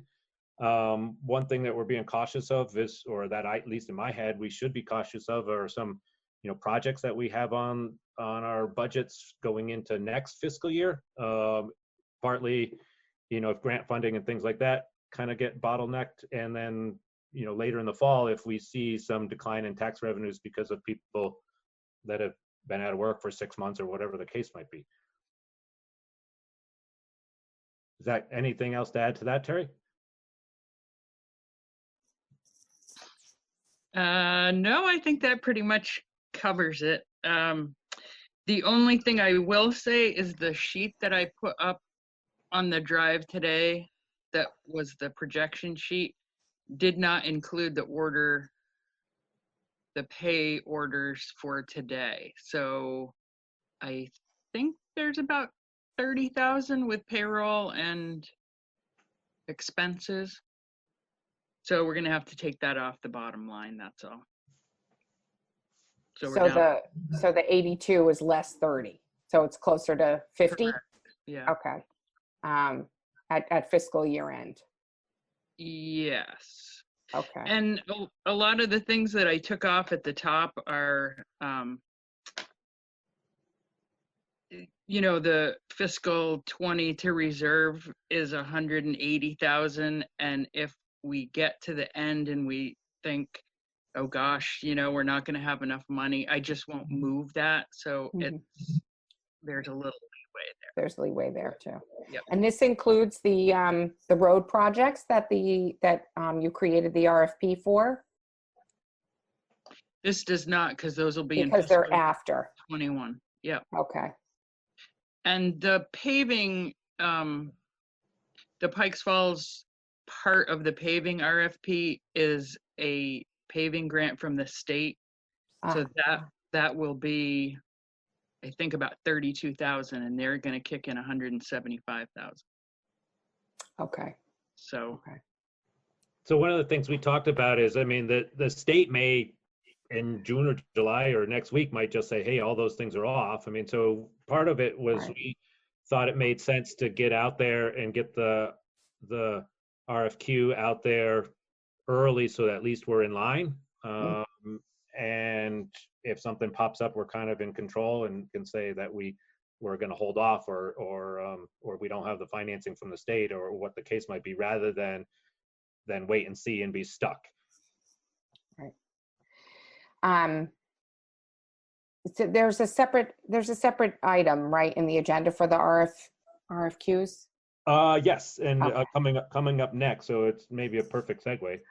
Well, I was just, I know you and I, Greg, had talked briefly online about the delinquent taxes and whether, you know, were we going to kind of proceed business as usual? We holding tight? Was there any further discussion? Yeah, it's certainly something to bring up. As you can see on Terry's report, there's a little over 40,000 out there. It is kind of a, I don't know if it's called customary, but I mean, it's kind of a procedural thing that right about this time of year, we kind of start to do the work for delinquent tax sales. Obviously the money is important, but my thought on that is that it may not be the right time to go out with doing that, so to speak. I mean, just given the sense that you're given the fact that everybody's maybe in a bind, even though these are old issues. I mean, they're a few years back. So, I mean, you can argue it probably either way. It's great maybe to have some public, you know, some comment on that from the board. I mean, I think right now they're on kind of loosely on hold, meaning that we just haven't moved forward. So, Andy, you had a thought, or Andy had a say? No, I was just wondering if the state has they haven't suspended anything as far as tax collections or are advising any municipalities to change any business as usual. I know Terry, our treasurer, has some like laws she has to follow in collecting taxes, I think. Are you talking about, we can suspend those if things got a little more bleak, or? Yeah, and I or guess what- maybe the right word wasn't suspend, or delay, or I don't know. I mean, I don't know the strict requirements of timing on all that kind of stuff. I think the governor obviously is, trying to, get people to pay their taxes if they can. So, I mean, any kind of revenue that we can collect is good. I mean, we can get some more detail. We can dig down a little bit on the content of the 43,000 and get back together again in 2 weeks, as well as to understand there are, in order to waive the taxes or to waive penalties and interest, there does need to be a more formal action that involves a larger group. And we could go over that in a couple weeks. Yeah, Paul, you had a comment then too, and then to Terry. Yeah, the stuff that I've been seeing coming across my desk has led the discussion to kind of suspending the deadlines and the penalty fees, and that's sort of a little bit of a cushion for people, but it's still again leaves the onus of paying your taxes and all the other things. They're just sliding the deadline a little bit and sliding and giving us permission to waive the fees. So that's the sort of stuff that I've seen coming across. But from some other municipalities, those are the steps they're taking, or? This is from the state and VLCT, so in their guidance. I'd be perfectly honest, I get stuff from so many different directions. I'm not sure exactly I want to quote, but I think it was VLCT talking about its interpretation of what came from the state. Oh. And we don't know how long this is going to go on. This might get a lot better real soon, or I don't want to I don't think we should jump the gun on projecting how the town collects taxes. We may have to do nothing. Right. Terry, you had something there, Bad? Yeah, I just wanted to say that it's abatement, Board of Abatement that can right take the taxes away. But they can only take town taxes away. They cannot abate school taxes, and they can take interest and penalty away on the school portion, but those still have to be paid. They're actually in that $900,000 payment that's got to go to the state by June 1st, I believe. And they haven't put that off as far as I know. Yeah, I haven't heard anything. But I also haven't gotten any requests for abatement from any of these people. Yeah, I wasn't even thinking about abating anything or that decision. I think in our conversation, I think loosely was, do we just kind of hold off on them, whether it's a week or 2 weeks or a month? And like Andy said, I mean, we don't know how long this is going to be. Maybe just move forward. I don't know the whole process. So, I mean, I don't know the legal process, and I don't know if there's any less likelihood of collecting them right now, and that we're maybe just wasting our time. I mean, it's well, it is funny that I had a person call today that wanted to pay partial on their taxes. Yeah. And I got a $4,000 payment the other day. So some people are, and then some people. Yeah. And that doesn't reflect in this number either, because I haven't posted it yet. So. Yeah. So maybe it's just, I mean, this is just a discussion. I mean, there's no action taken, which certainly wasn't on the agenda. So I think. Yeah, agreed. I'll take recommendations. Otherwise, maybe we'll just move forward as we're moving. I like the idea of continuing. His hand up there too, just being I'll go to Lou and then back to Paul. Okay, just from the perspective of the listers, we've been given guidance that we do have an extension if we want to take it to create the abstract, but we do not plan on taking that. We plan on having grievances as normal. They'll be via telephone or by Skype or whatever. And we plan on filing the abstract early in July. So that should be, from the lister's perspective, everything, the grand list should be ready in July. Okay, that's good to know too. Yeah, Paul. I was just saying, I like the idea of pressing forward. I'm against the idea of trying to make plans to deal with an occurrence that hasn't occurred yet. So Yeah. let's see where it's going, and then we can deal with. It wasn't an agenda. I think it maybe we just kind of we're touching on it, and well worth touching on just as a town finance issue. Yeah, I agree. That we just continue to move as we are. Yep. Okay. Perfect. Thank you. Good discussion. Thank you, Terry. Yeah. So then on to the RFQs. I did share them. I mean, I think we haven't decided on any, obviously, but we need to be moving these forward. The ones for paving and trash hauling are a little bit bigger in the scope of what they are. The mowing of the cemeteries is pretty straightforward, and we do every year. Greg? Tom here. So on the cemeteries, Rossonville's not on there. We decided we're not doing Rossonville? I didn't even notice it. I don't think anybody decided 'Cause anything. I can't remember what we decided on that. You're talking just the monument, or just the monument? Yeah, not the whole cemetery, but just the monument. Wouldn't that? Because I remember last year we had Amidon Drew do that. We added that later. I thought just had him do that after we had talked with Rossins. Yeah, Well, Siri and I had a little bit of this conversation because this was primarily. I mean, this is for the cemeteries, and it's not for all the other. Oh, it isn't. Okay. Miscellaneous kind of town stuff, meaning like the little triangle in front of the church and all the, but those, I mean, that was on the back of my mind. I can't even recall, Terry, we talked about it, and I can't recall how those were done in the past. Or Paul probably knows too. Yeah, Paul. Well, my thought on this is most of our discussions took place before it was clear that we didn't own or have any claim on that monument. Right. And that it's been, it's clear now that we thought it was clear before. We really don't own it. It belongs to a combination of the Rossonville people and I believe Mrs. Wright from across from Wilbur's ex. I think owns that piece of property, and so we were taking care of it because everybody, I assume in the past, because I know when we were talking about it when I was in the past, we assumed it was part of the town, but it's not. Okay. Right. Andy. Oh, that's good. Okay. Okay. I didn't know I was on that. I'm going to mute myself.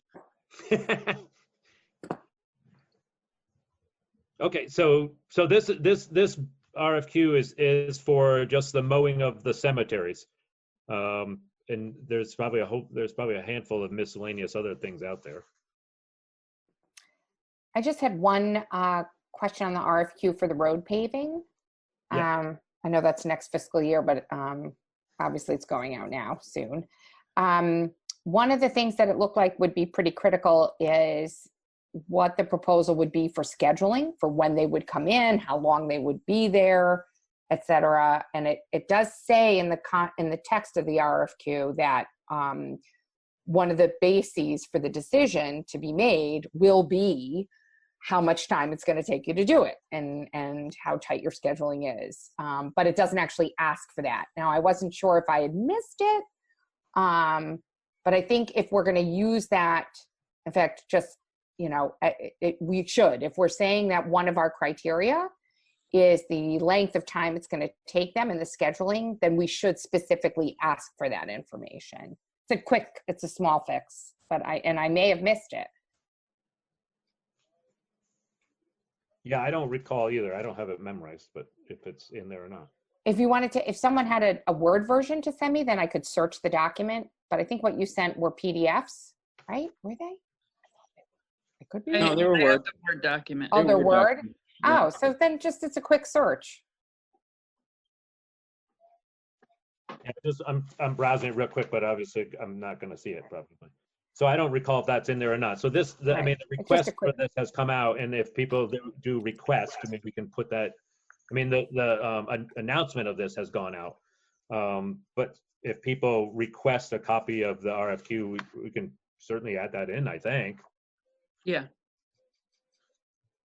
Do you remember, Terry? Is it in there? I don't remember seeing it. No. Okay. And I'll double check, Terry, after the meeting. I'll search the document. If I find something, I'll let you know. Otherwise, it should just be added. I'm pulling it up right now. Maybe I can answer your question. Yeah, I only have one screen where I am, so I can't. And I already have three tiles open. Yeah, and this too. I mean, this hopefully we, like before we said, we'll get this lined up so that it's ready to go. So we've got a little bit of time to get the details sorted out. All right, I've got it pulled up. What was your question again, Jessica? If there's a specific request for the RFQ provider to specify the length of time each of the projects is going to take them, and kind of and rough scheduling. Yeah, my look at it is only showing just a completion by date of the September. Yeah, that's all I've seen so far. Yeah, I've read through it too. I don't see anything in there about that. Okay, so it's just a quick fix. So usually when the bids come in, the contractor brings the bid with them, and you can actually ask them questions. They usually stay for the bid opening. Bless you. This could be something that, I mean, one we At least I was on mute. And work them into a contract. So. Right. The only thing is, right, if you're specifically saying that you're going to base your decision on these objective criteria, and one of them is a criteria, you're not asking all the bidders to provide. It's an internal failure. So it's just really a fix. It's not. It just the document itself should stand on its own and be kosher. So you have to ask everybody to provide the same information. That information upon which the town is going to base its decision. That's all. It's literally, you can copy whatever what the words were for how you're going to make your decision, including the scheduling, and just add that into the list of information they have to provide. Yeah. Yeah, that's good. Thank you. And then the other main one actually to talk about is the one for the trash hauling and the recyclables. We had started to put that together, and Terry and I were working with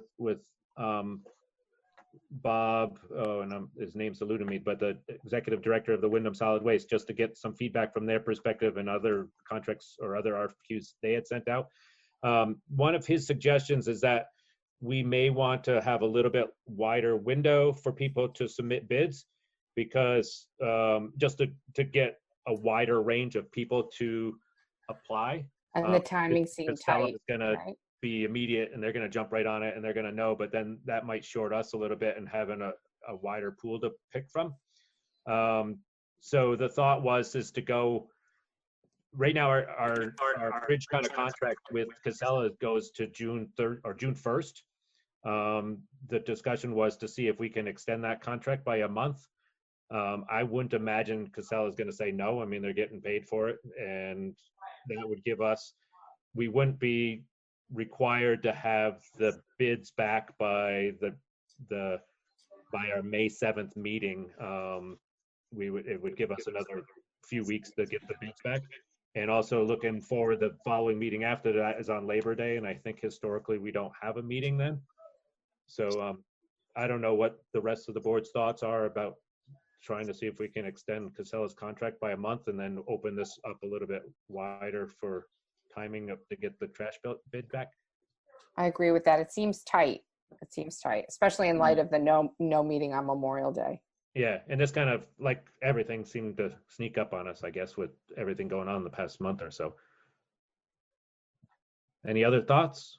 I'd agree with that. I think that they may have some timing issues of their own, given the Corona thing going on. So they might what are the yellow highlights on the organics, composting? Vendors could submit quotes.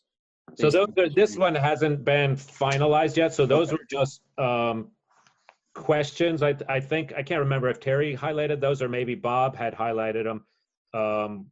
Whether they were, some bids don't include those. I mean, and so he wasn't familiar with what we had done. So I think he was the one who highlighted those. Is that correct, Terry? I highlighted them. Okay. Because there were questions. This came from a RFP that was 3 years old, and it was a little different. So I took the 3-year-old one and I took the first one that he had sent to you and kind of mashed them together. Okay. And then this was so my questions were in yellow when I sent it off to him, and you got the yellow one too. So. Okay. So those aren't things we need to answer tonight. No. Okay.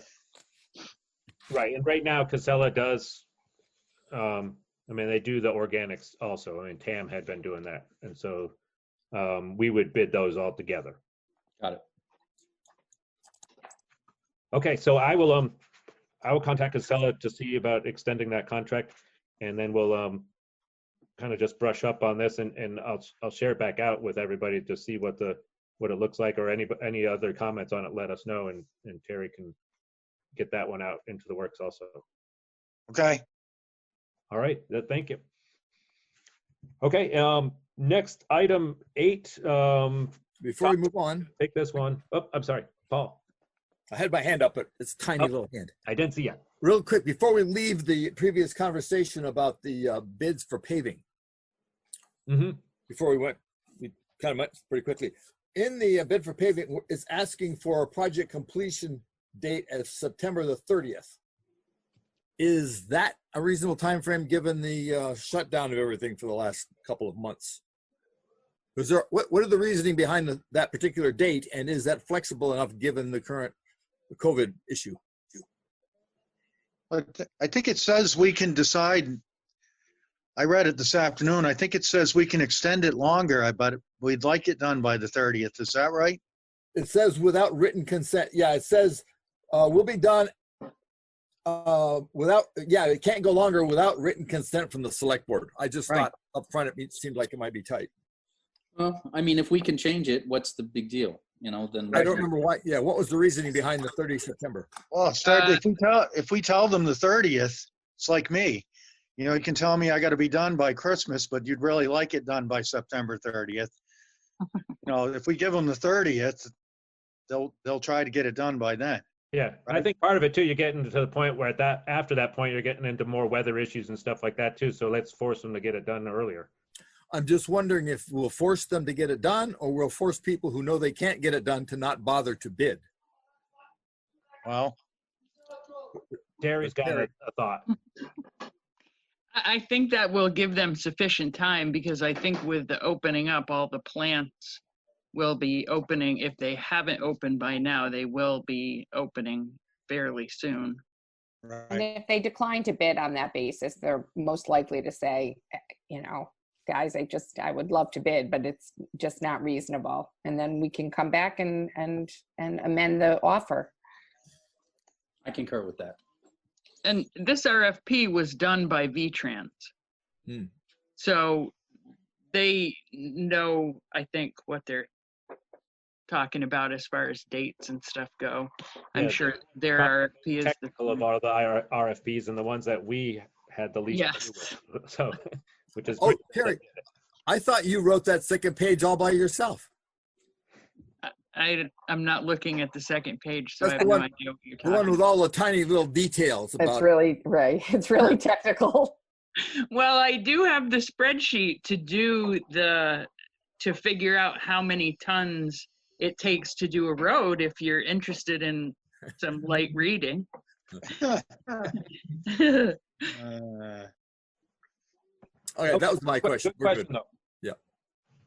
All right. So next item was kind of a bucket of technology-related issues, and Tom was going to kind of speak to that. A couple of things this week or last week happened, and kind of work through them. But Tom's got more of the detail. We had a rough time with the website. I think some of you know. First off, I want to thank Lou for helping me get it fixed and cleaned up.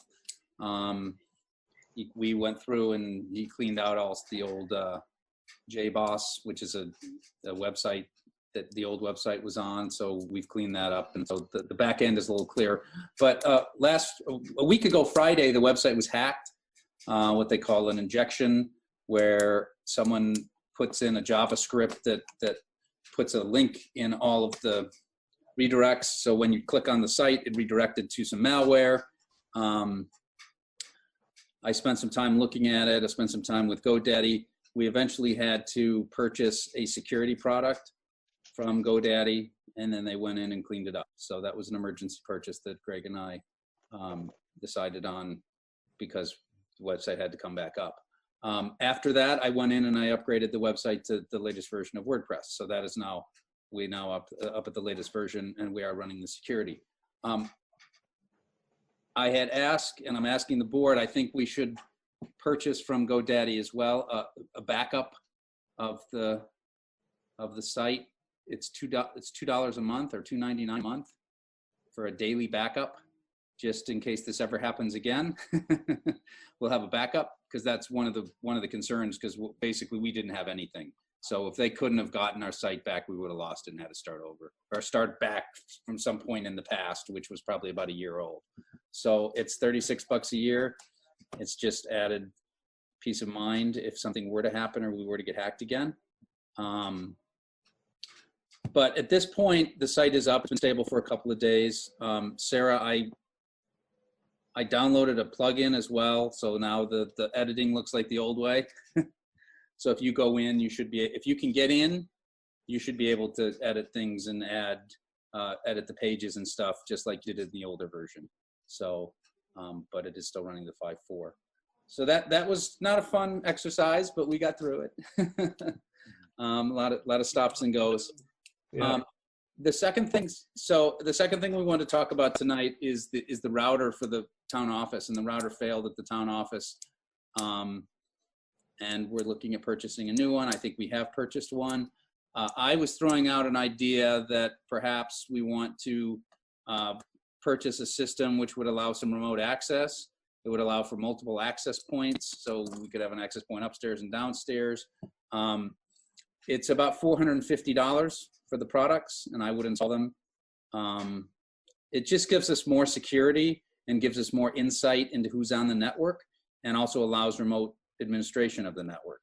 So, you know, it's some bells and whistles, and I kind of showed Greg a little bit. I don't know if someone's interested, I can show you what you can see if someone wants me to demonstrate, because I run it at my house.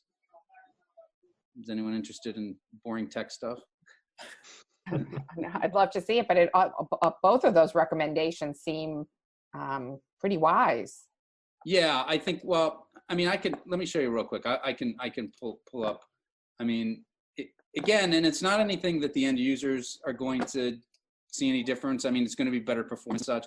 It's more of just as if we were hacked locally, we would just have a better idea of what, you know, who's on the network and those types of things. And we can block devices. If there's a rogue device on the network, we can go in remotely and block it. Let me. Yeah, and a lot of this, I mean, there's all the administrative side of things that we use in, you know, systems in place that Terry and Sarah use, NEMRIC and things like that. But there's also public access. I mean, there's demands for that. I mean, we've got it shut off at the town office now, but the security of systems and the website and software and everything is becoming more and more of an issue.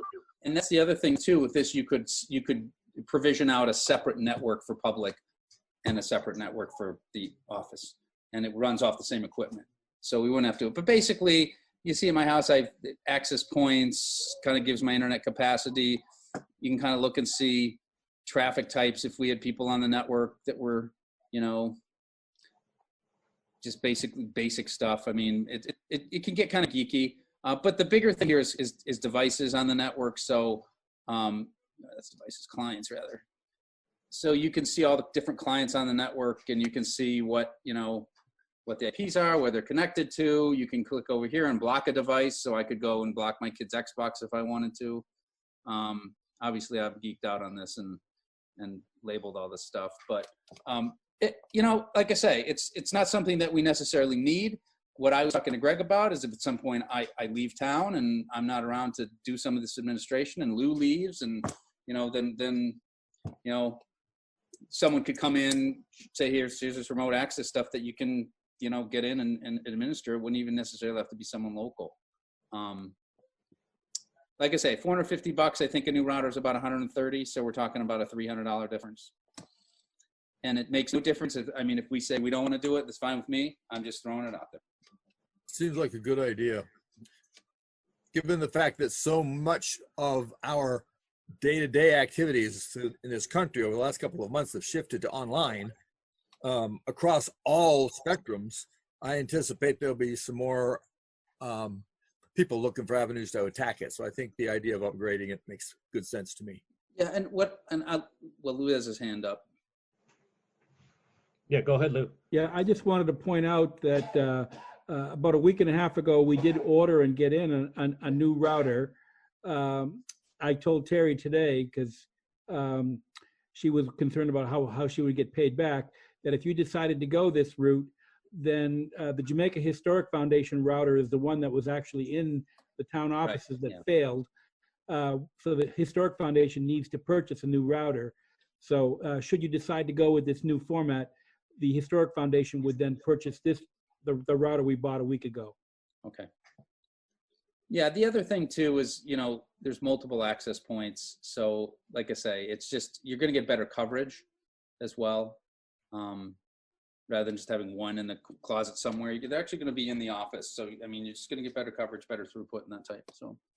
Yeah, I mean, it does actually operate better, right? It's both. It gives you a lot more information. Better. I mean, it all does the same stuff. It's all the same protocols and it's all the same technology. But yeah, it gives you a lot more information about how it's being used. More visibility, more security, right? Right. And what one piece of it too is I wouldn't call this an enterprise level solution, but it's more towards that where you're getting a little more professional than just going out to Staples and buying a router, buying a consumer level. It's definitely not consumer level.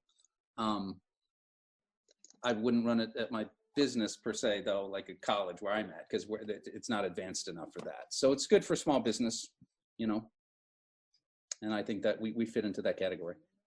Mm-hmm. Any other thoughts? I'll entertain a motion to purchase. It's called ubiquity. Anybody want to make a motion to that regard, or? Sure, let me make a motion. I'll move that we authorize Tom to purchase the appropriate hardware to upgrade our current system. And to purchase the redundant, the $2 a month redundancy of the website. So both, right? Yes. Okay. I second that. Yep. Okay, I've got a second.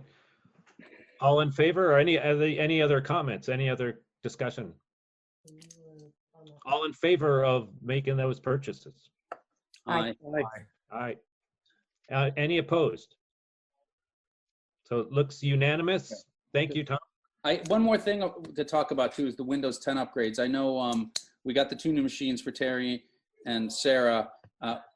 The plan of attack that Lou and I discussed is I have a machine here still that I took from the office a couple months ago.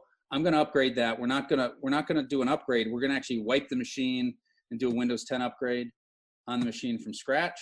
I'm going to bring that in. We're going to pull Micah's machine out then and wipe that machine and do a Windows 10 upgrade from scratch. So I will also be buying Windows 10 licenses over the next couple of months. And I think that's something we've already approved. I just need to get the work done. So just want to let you know that was our strategy. Instead of trying to upgrade things, we've got the 2 new machines, we're going to wipe them and get the listers upgraded as well. So everyone will be on Windows 10 and we won't have any Windows 7 left. Yeah. Right. Yeah. Which is, we discussed it before. I'm just letting everyone know we kind of changed our plan of attack. Yeah. Yes. Andy. I did have my hand up. Andy. Are you getting like an obscene amount or a lot of time in all this, Tom? Because if you are, I think, it sounds like this is quite a bit of work that you should be compensated. If you're not being compensated, you should be to some extent, unless you have an awfully big heart. The network stuff shouldn't be a problem. Because I just did it at my house. I just did it back in February. Yeah, so but still, I just putting it out there. I mean, the other things, I'm doing it for the town. I mean, the website going down was I'm surprised it didn't happen before, and talking to the guys at GoDaddy, they're like, you had no security on this thing. It was wide open. And I'm like, okay. So, I mean, I think we've fixed those problems. We shouldn't have any more hacks there. And if we do the backups, let's cross our fingers that nothing will happen. But I'm happy to do it for now for, pro bono, all my pro bono Okay. work. Yeah. Thank you. Thank you. But yeah, but I mean, I think the most works because I can configure the network equipment here and just go install it then some night. You know, I've got to go over do a little reconnaissance kind of stuff to figure out where some connections are as such. But other than that, it's not going to take me a ton of time. If it does, I'll let you know. All right. That's getting annoying. So thank you, Andy, though. I've got one other thing I'd like to bring up on this topic. Yeah. One of the things we did when we were putting in the new router while we had Ernie from SV Cable there is we upgraded our internet service to the 50 megabit service. We were on a 6 to 20 megabit service, so we kind of upgraded 2 levels. I wanted to bring you up to date on how how we're paying for that. Okay. Right now, SV Cable's been very good to the town of Jamaica. We were on the 6 to 20 megabit service, and they were only charging us for the 1.5 megabit service plus a $10 fee for that second modem, and we were paying $39.95. When we upgraded 2 levels to the $69.95 per month level with the 50 megabits. However, Ernie's only charging us $54.95, which is for the 30 megabit service. So we're actually getting the 50 megabit service at the 30 megabit price. So my suggestion is to stay at the 50 megabit level. Will that all change when Comcast buys Ernie up? Well, Ernie's hoping that Comcast will support that fee going forward, but he can't guarantee that. Right. Right. I'm concerned about that too. And if they come through, I know over in Bonneville, they run fiber. I mean, if they decide to run fiber through here and then they're doing, you know, or cable, you know, 100 megabit cable, that's definitely possible. It's a totally different ballgame. Yeah, well, thanks, Lou. I don't know if we need to authorize that. I mean, that's kind of built into our operating cost, I think. No, I just wanted to let you know so that you, because, you know, we did tell you that we upgraded the service. Okay. All right, well, thank you. Next on the agenda is the local emergency management plan, and Paul can talk to that. Briefly, I sent it out to everybody, so you also have a copy of it. I just talked to Alyssa today. We had to have a 2-week period where we solicited any comments or information or just basically comments. We've gotten none as of today. So I talked to Alyssa. It is now gone. We will sign the paperwork, well, it's already gone forward actually, because I put today's date on it when I sent it to her. And we should hear back from the state eventually, but right now it's all done. And the ERAF is oh, Terry, help me. Emergency reimbursement. Anyway, it's the fund where the state picks up a portion of our portion of any kind of FEMA projects that we buy. At any rate, it is now up to where it needs to be. Everything's taken care of. I just want to let you guys know that there were no comments. Everything went the way it was originally done. It is now in the hands of the state, and we should be fine. Yeah, and so this is something that's updated every year, readopted every year, something required by FEMA in order for the town to be in the chain to get reimbursement if we need to. And it's a fairly straightforward, simple document for people who haven't seen it. It's more or less a chain of command, a contact list, who to call if something's going on, basically. It doesn't say what's going on or when it's going to happen. It just says who to call. And in the future, future as in when I'm gone, in order for that thing, it has to be signed by someone who's taken the ICS course, either 100 or 402, I think the other one is. Those are available online. I keep sending links to you guys as they come across. But all the select board members should have at least 100. But in order to get that signed, it has to be signed by someone who's taken the ICS course. I have it. You've got it? Oh, good. Good. Yep. You signed it. Yeah. So in No, anticipation. you can sign it, but I'm Well, it's still all done around. now. I'm still certified for one, or I can't remember if I took the second one. I know I took the first one. It took all summer because of all there were a lot of things going on, and the guy, it took all summer because there were a lot of major crimes, and the guy facilitating it, they kept postponing the class. Me and Judy took it. Well, the way it's set up now, they're pretty much putting everything online, all these courses, and either 100 or 402, either one. Just a heads up, because next year I won't be on the select board at this time, so someone else needs to sign it. I'll still be the EMD, but unless you guys fire me, but we should have somebody on the select board to sign it. And Andy, if you can do that, that doesn't remove the responsibility of the other select board members from taking the ICS courses, but it's good to have. Yep, and I hope to and plan to, just haven't got to it either. Yep. Andy?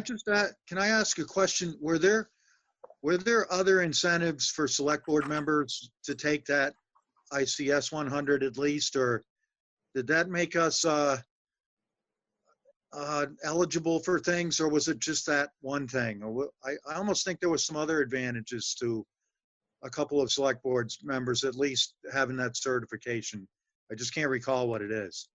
Well, this particular one right now cuts our portion of the, the state's paying 75, we get 25, the state cuts it down to 12 and a half, 12% or something. So it has a real monetary advantage if we have a disaster. Absent a disaster or any expenses, it's just looks good hanging on your bedroom wall. But there is, the state clearly would like to have all the select board members in the whole state involved, because according to FEMA, if there is an emergency, as select board members, you are basically part of the emergency response package. And so everybody gets involved at some level, and they like everybody to have that course, either ICS 100 or ICS 402, which is the course for management, ICS management. Thank you. Okay, yeah, thank you. Do we need to vote on that to adopt that, or that's just kind of a matter of procedure and it happens? I think it says we need to adopt it. We have to adopt approve it. yeah. I will take a motion or accept a motion of. I'll make a motion to accept the local emergency management plan. Second. Sorry, I spoke over him. A second to Tom has made the motion to adopt the local emergency plan. Do I hear a second? Second. Andy, sorry, not looking all over my screen. Any further discussion? All in favor? Aye. Aye. Aye. We got 5. All opposed? Any opposed? Thank you. Unanimous approval on that too. Okay, next on the agenda, an update on the Communication Union District.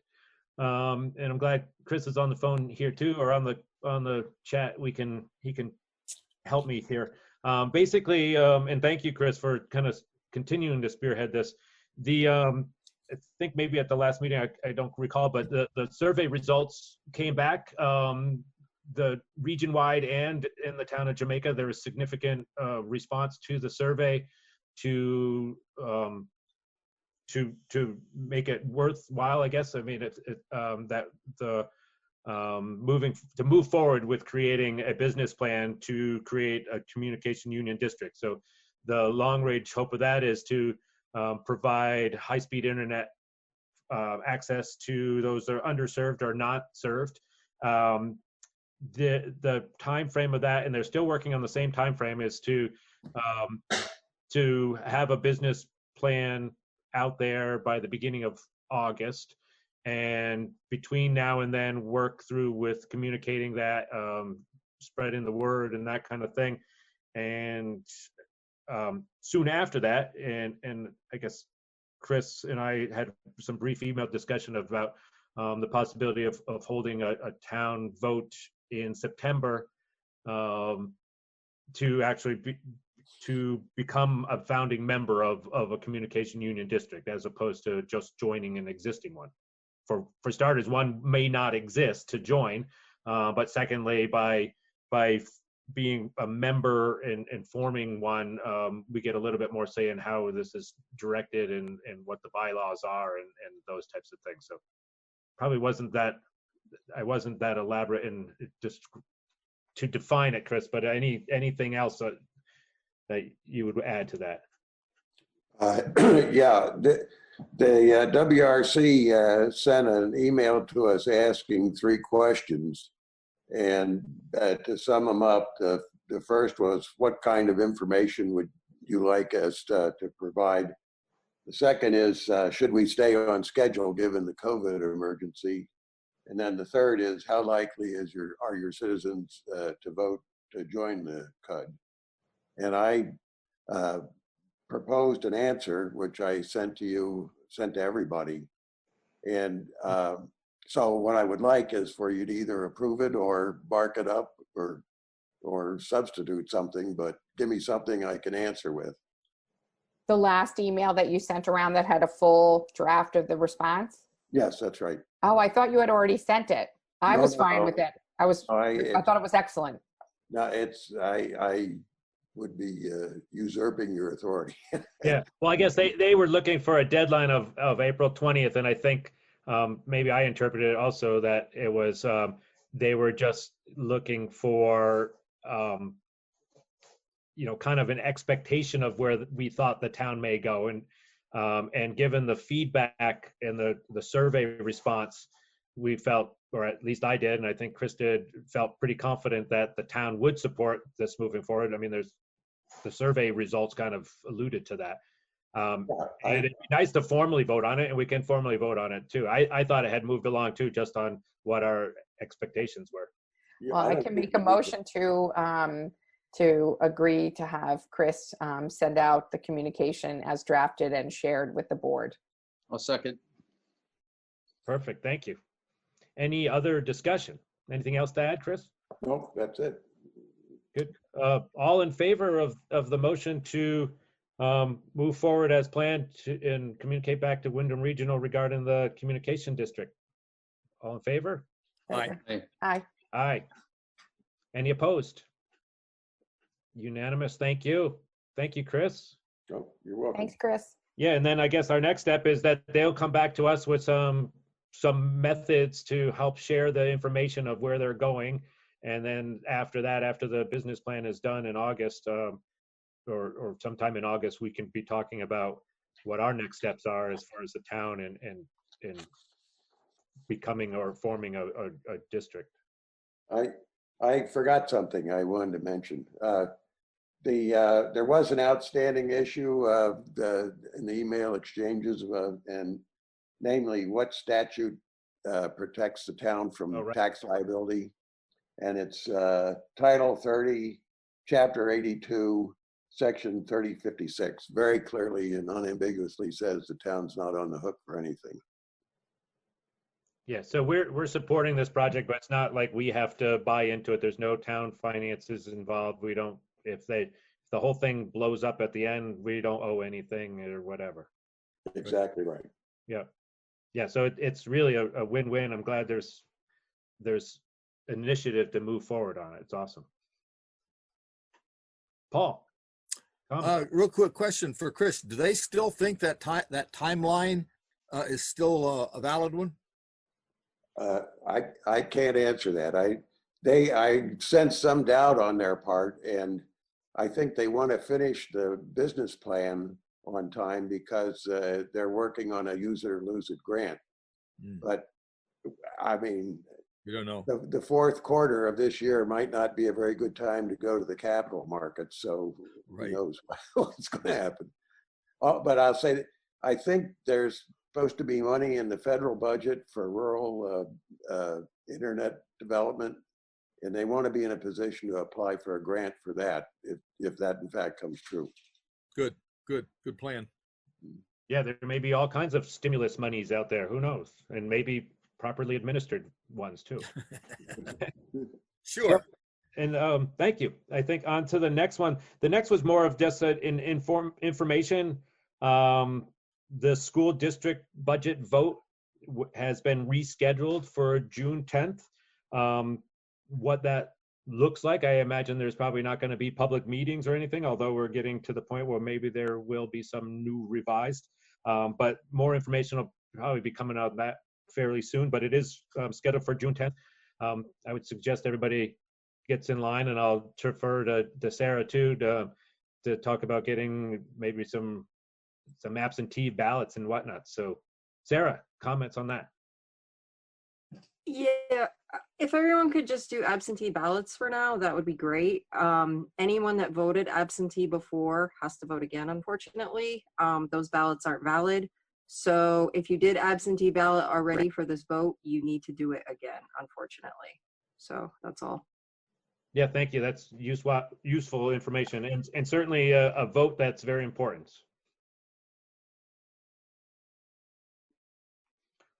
Okay, any other comments? Hearing none,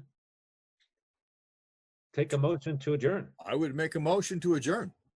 Thank you, Paul. Second by Tom. Second. Thank you, everyone. Very slick meeting here. These are getting to be old hat. Do we have to vote? I'm anxious about this whole internet thing, but We have to vote? oh, all in favor? We don't have to actually vote to adjourn a You meeting. vote to adjourn, no.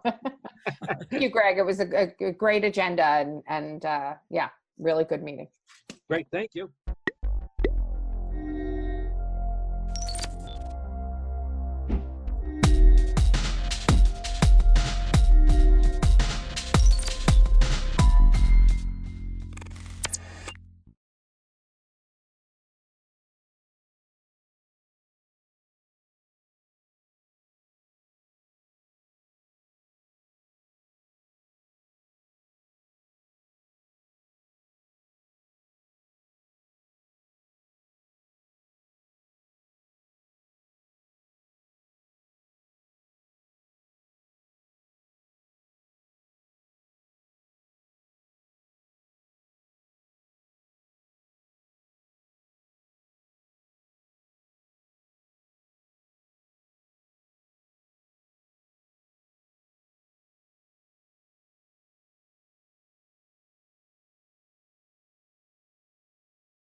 Okay, we are officially starting the new Fane Select Board meeting. It is Monday, April 6th, 2020.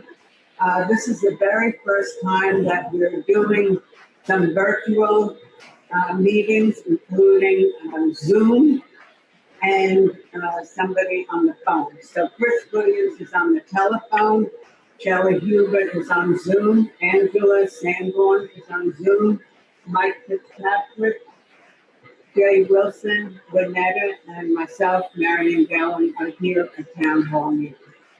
And in the future, if the public would like to join in our meetings, and this is probably the way it's going to be for a while. It's going to be virtual meetings.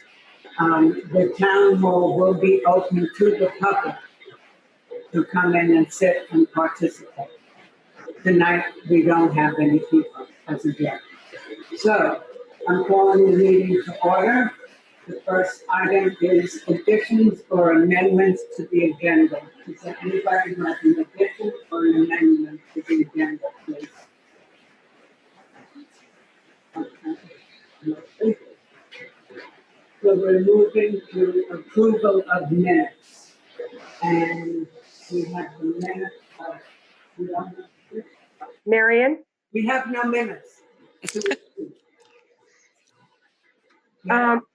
things I wanted to bring up to talk about was the emergency management plans, if it's been updated with the forms.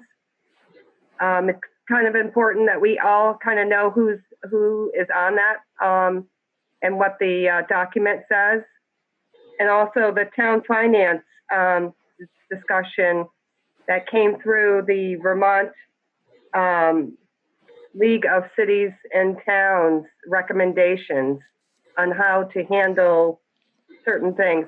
I had asked Juanetta to make a copy of the town finance FAQs related to the COVID-19. Okay, the first item that you mentioned, the people. Excuse me? Oh, the first one, where are we on the emergency management plan update? Do we have the forms filled out? Jay Wilson was here at our last meeting. Okay. And he reported at that time that basically he's following the emergency team is following state of Vermont rules. And we can have Jay talk about that maybe at the end of his road foreman report. The purpose of tonight, really, Shelley and everybody, is that we're going to try to get through this meeting without many extra things on the agenda, because some of us are sitting here without masks and gloves on. This is the first time we're trying virtual. And also, after this meeting, Angela and Mike have to stay here for quite a while doing the pay orders. So, because it's the first time working on all of this, I think Jay can talk about emergency. Well, I think I can, we can wait on the emergency. I just wanted to know what the update was, because I know there are forms that need to be filled out, and I think each board member should have a copy of it. So in the future, let's put that back on the agenda as something as a follow-up. And the other is the town finance discussions. I think we need to discuss some of that. That needs attention. Is that an emergency? This isn't an emergency meeting. This is a regular board meeting, correct?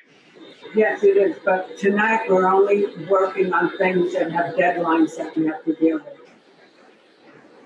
And also a letter from. Well, I think it's going to come up regarding the. We'll put it on the future agenda. People. Chris? No, excuse me. Oh.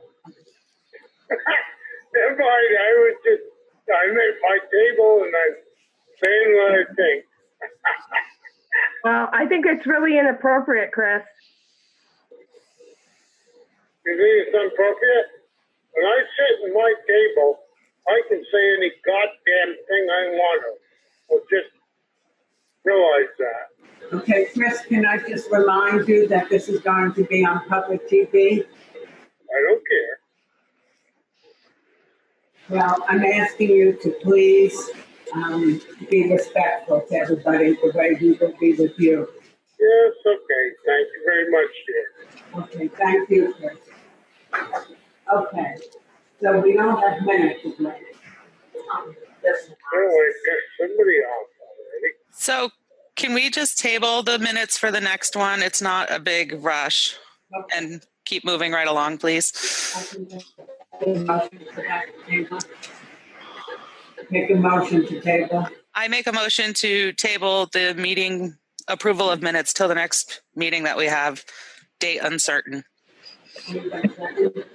Okay, Mike second. Any discussion?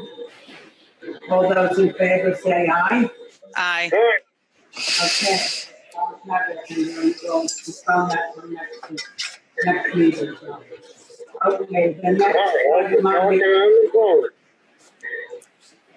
next item on the agenda is road business, and it's the road foremen and road commissioners report. Start with Wilson, please. We had another burglar alarm at the town garage Friday morning. It's the same motion detector as 2 weeks ago. The home security came, replaced that detector, and replaced all the batteries. Excuse me, Jay, can you speak just a little bit slower? It just comes muffled. Thank you. We had another burglar alarm at the town garage Friday, and it was the same motion detector as 2 weeks ago. So home security came and replaced that detector and replaced all the batteries in the rest of the system. The permitting process continues on the sand salt shed and the Depot Road box culvert. Both of those, the people continue working. Still doing stuff. They're falling partially over and taking the bank with it on South Woods Road. I'm working on somewhere to remove the trees. Mark Pickering and Scott Jensen are looking at it to come up with a plan for permanent repair. We're busy getting roads repaired for mud season. And I've been on a daily basis wiping down all the common surface Clorox spray at the garage, either after everyone has left for the day or before they come in. We're doing our best at having people drive only one vehicle or wiping them down if we do have to spray. If this goes on for a couple months, it's going to be a very annoying process. I'm not sure what he said. Wiping down everything. They're wiping down everything with chlorine. Okay, so my thought here is, again, if it's not a, what is it called, like an emergency, I don't think that the highway crew should be out unless there's a failure in a road or a bridge, etc. Well, that's what he was saying. They were fixing a spot on South Warsboro Road that needed to get done for people that need to drive on it. But is the staff on duty now, though? Yeah. Because the governor has made an emergency declaration, and it's only for essential services. So unless there's an issue, I think we need to discuss about what their role is, and if they're not essential, they should not be out working. There's $1,000 fines that are going to be imposed. The highway crew is considered essential employees. May I say something? Yes, Chris.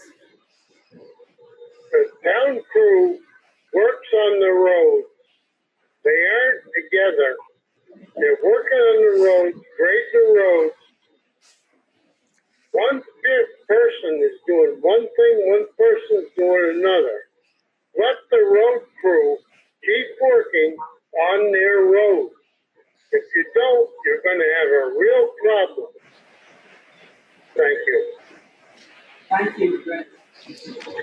I just wanted to bring it to your attention. Well, I think that the roads are very essential. Because it specifically talks about municipal employees and road workers. So I don't know if we need to call a vote on it. It sounds like you're all, allowing this to happen. So, I mean, I'm just worried about people getting sick. May I say something about that? Yes. These gentlemen work apart. Jay has separated them. Each truck has a driver. The loader has a driver. Everybody has a driver. They're not doing anything that makes everybody sick. Now, let the road crew do their job if you don't know what the hell you're talking about. Thank you very much. Okay, my suggestion. Chris, it's really inappropriate the way you're talking. Really inappropriate. Hey, Shelley, I would like to say that probably, but my guess is that Jay Wilson and Chris, who are the people who oversee the roads and the road crews, would not be working if it was detrimental to anybody. I think right now what Jay and Chris are saying is it would be detrimental not to work on the roads because it's a very difficult time of year with mud season coming, trees falling down on the road. It would be terrible if they didn't work. So in my opinion, and I think in others, it is considered an essential job. Mary, can I say one more thing? Yes. The road crew is working on the roads. They're working, just like I said, separated. They're doing what has to be done. And if the town would leave them alone and let them do their job as it needs to be done, everything will get straightened out. Everything will be all right. Well, I think as a select board members, we have the right to have questions, to make questions about what's going on and to follow the law. Shelley, it's fine to have questions, and that's not the problem. The problem is that I think that right now the road crew. I get it, Marion. I understand that the springtime, the roads need work. Yeah. I understand that part of it. No, so I'm saying that Jay as a road foreman and Chris as a road commissioner, I think are going to be the ones who know the best about what is important and essential for us. Yes, but Marion, we are select board members, so I mean, there are staff. They're hired to do the work of the town.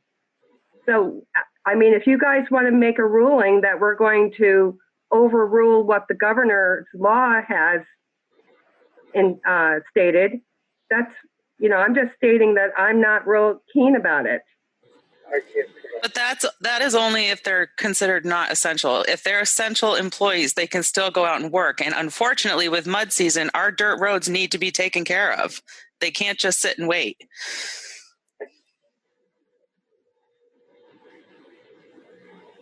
Hello? Well, I'm just saying that if they're not out, if they're out there doing an emergency thing, that's one thing.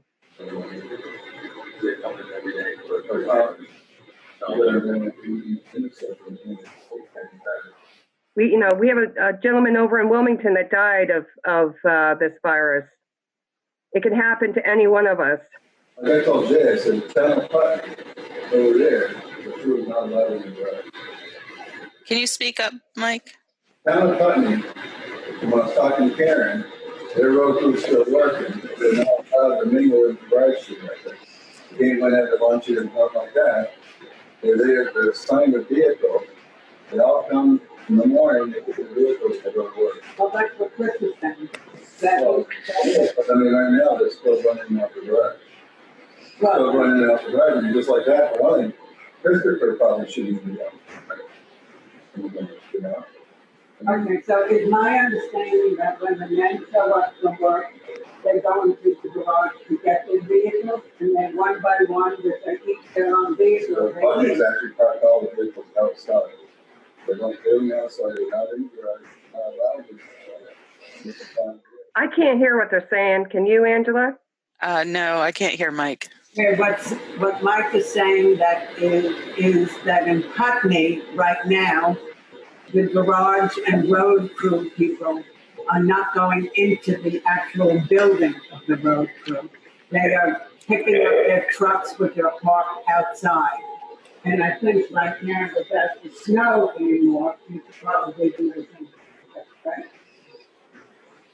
And then the gentlemen just come in the morning and pick up their vehicle, and then they go off on their own.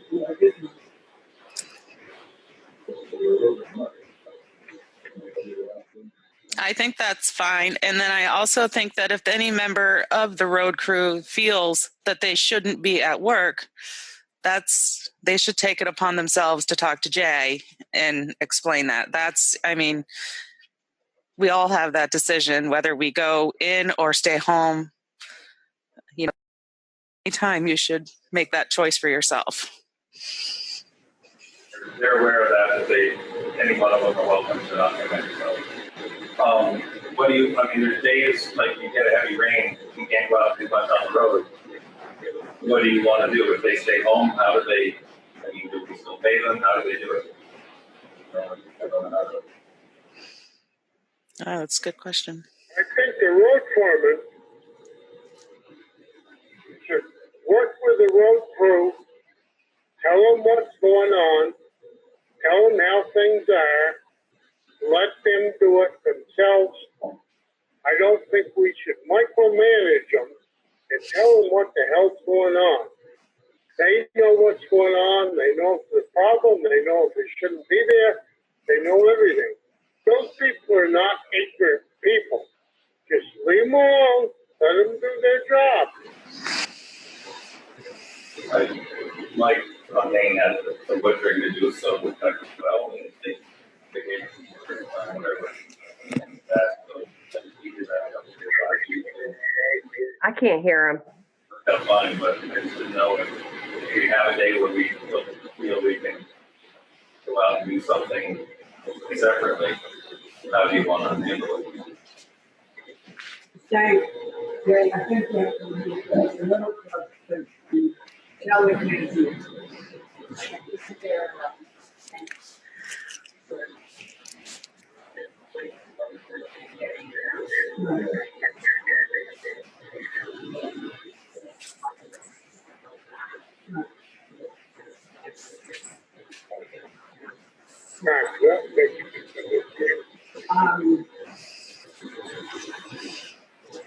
I don't like this whole thing no matter what either, you know, honestly, like I said, I'm no different than work. I go to work and buy myself. As of tomorrow, they're gonna find me out fucking up. And I said, I don't know why the hell, what's the difference between us and the road crews or anybody else like that? There's a lot of jobs, a lot of guys that are logging. There's work by themselves off this, just to come out of this water that they don't start finding everything, people go to work, and maybe they'll have to be money backing it up. I can't hear Michael. Michael was saying, he's talking about the rule that's supposed to be in effect as of tomorrow, that people shouldn't go to work. But at the same time, it's essential work that the road crew has to do, that Mike and other people, loggers, have to do. Oh, I know, I said, we're no different than the road crew or anybody like that. They're no different than the road crew. We're not with a bunch of public. You're by yourself all day long. Right. And all that stuff like that, but as of tomorrow, they can either find here, they even said they even put you in jail. So, Jay, how about calling the state first thing in the morning and saying, did the new thing road crew foreman, we would like to know. I mean, I know this is serious shit going on. No, I know. It's really going to be looked at, no matter what. I mean, can't just take it for granted. I mean, you know, we all know how very long to do. I mean, it's not good. But, you know, I mean, on the other hand, too, you know, people have to survive, you know. You can't just shut everybody. I mean, places they tell you can go to work, and places you should be going. That's the stores. You know, you go in there and there's 100 people in there shopping, touching you again, they got the place, you know. And that's everybody's all right, you know, you can go to that. Well, would everybody agree that Jay could call the Vermont State tomorrow, the governor's office, whomever he has to call, and ask permission and see what they say about road crews being essential? Sure. That sounds great. I agree with that. Can everybody agree with that? Kelly, do you hear me? You're muted. Kelly, don't mute. I didn't hear what you said. Sorry. What I'm saying is I would like to have a vote, so to speak, in terms of having Jay call State of Vermont tomorrow morning when he gets to work and ask, is the road crew considered essential for the people to work on the roads where their trees have fallen, where there's mud, or do they want those people to stay at home also?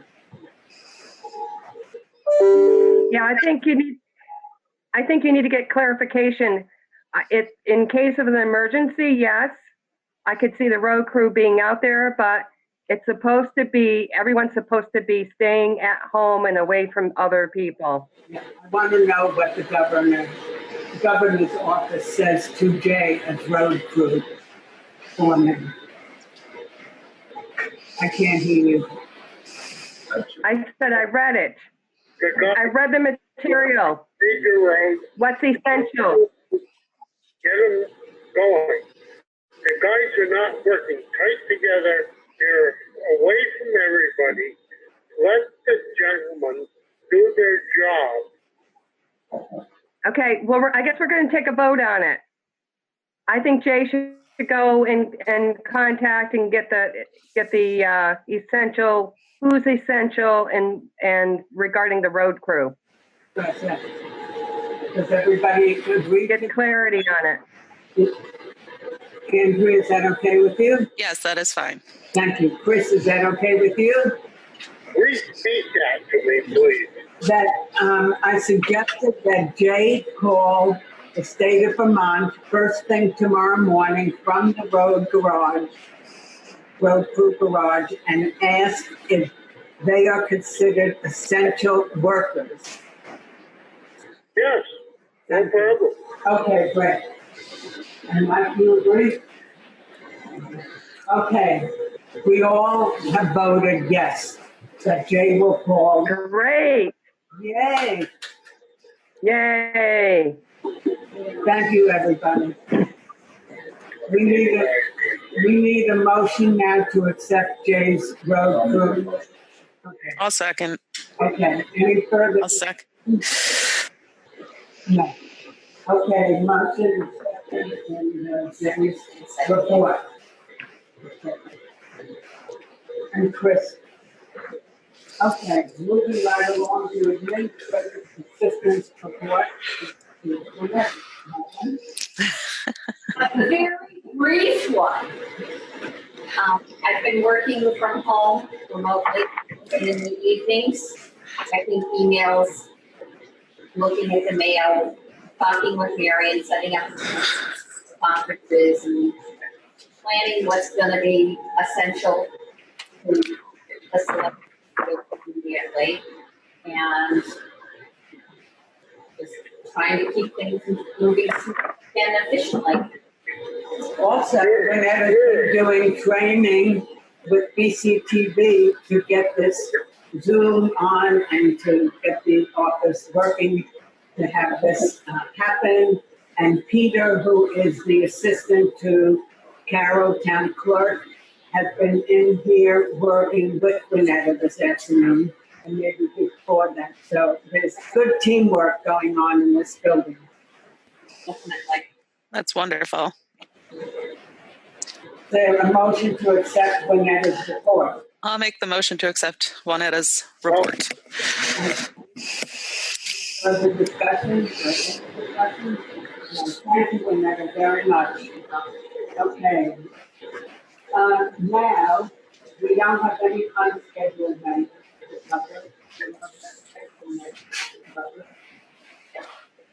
So we are moving on to the important business at hand tonight, the old business, which is now has a time limit to it, and that is to review the lease agreement for the cat excavator.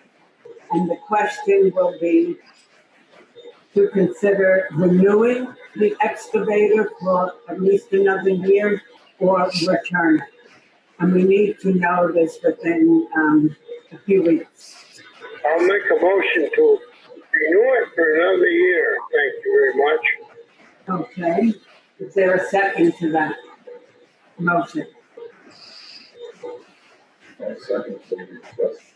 Okay, we have a second in order to discuss it. So now discussion. Jay, do you want to start? So the guys have their ideas of what they would like. They feel the tracked one that's a little smaller would be handier. Logistically, I think that could be a nightmare moving it around all the time. It has to be trailer. This one's nice. You're able to drive where you need to go. So it's very hard to find one machine that will do everything we want to do. I think this one's a little more versatile than a smaller tractor would be.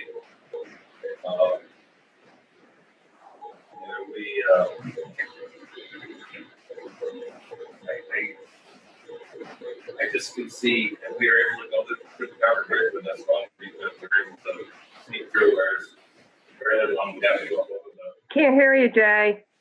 We're able to go through the covered bridge with this one, and if we had a tracked one, we'd have to go over the beach work, which if it's slippery at all isn't always good.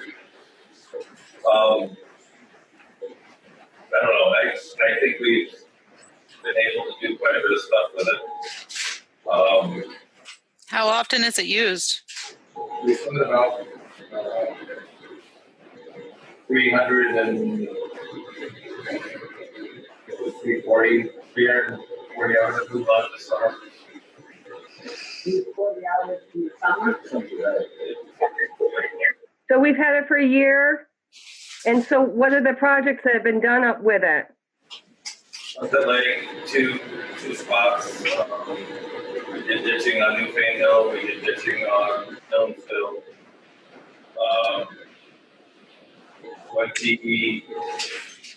20 plus culverts. We did the work for the Hunterbrook bridges, moving of the old ones and the. Can't hear you. What was that? Can't hear you. We did the Hunterbrook bridges with it. Pulled a number of stumps and rocks that were, hitting lanes and plows. Quite a bit of stuff that we haven't been able to do with this tobacco before. We had a rock that was thrown inside of a small car. We got out of one of the roads. So, Have you been able to use the brush cutter? we used it some. We ran into a lot of problems with neighbors.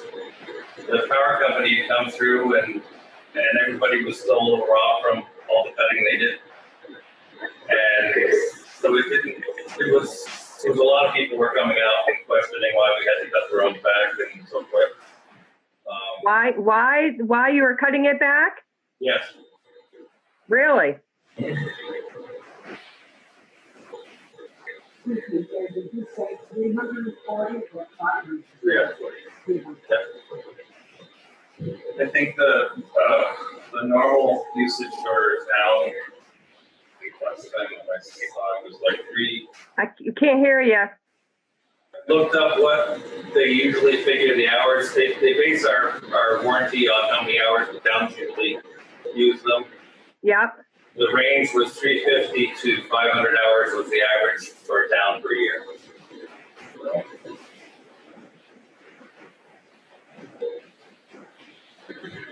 The machine that we rented the previous year. You have to sit forward, I think, to project. The machine we rented the previous year, the wheeled excavator, was $5,900 a month, which comes out if you rent it for the summer, like $29,000 or something. If you rent a smaller one, I think it comes out to $20, something like that. Well, the track one, they'll cover $100, $3,500 a month. Right. And like I said, you wouldn't have to rent for summer, you can rent for fucking. I can't hear what Mike's saying.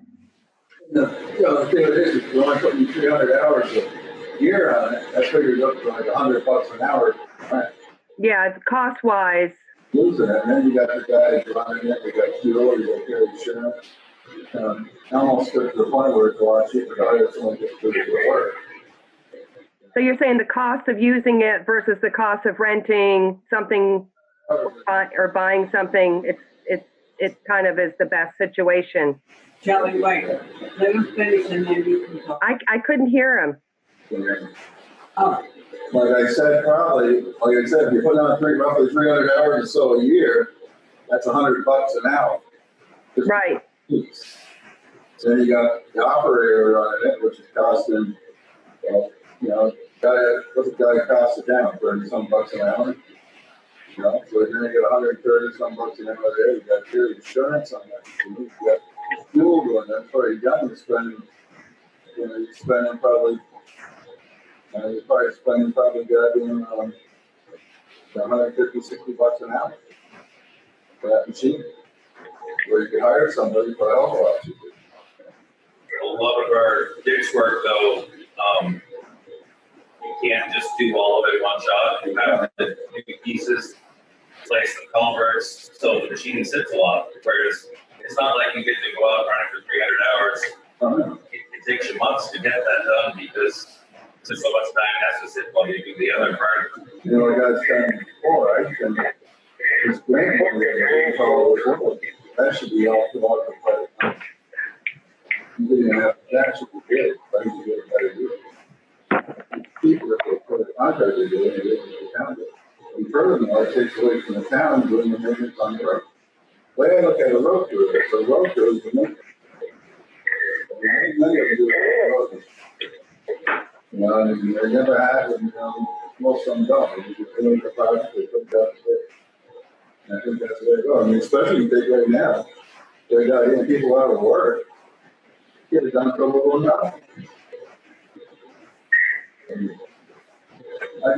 I'm not the, like I said, when we first started about getting one of these, we were looking at renting a nice, get a good used machine for when they're out grading the road. They can figure that out there.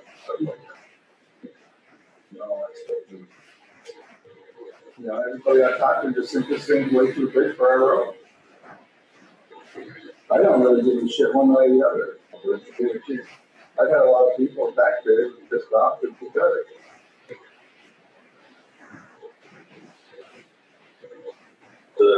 The grant money paid for $16,000 worth of it this year.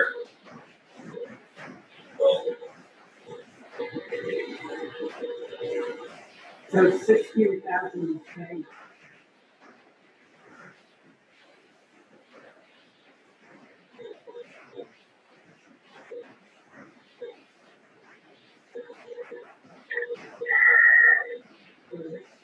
About 13,000 is paid, but people put that the county.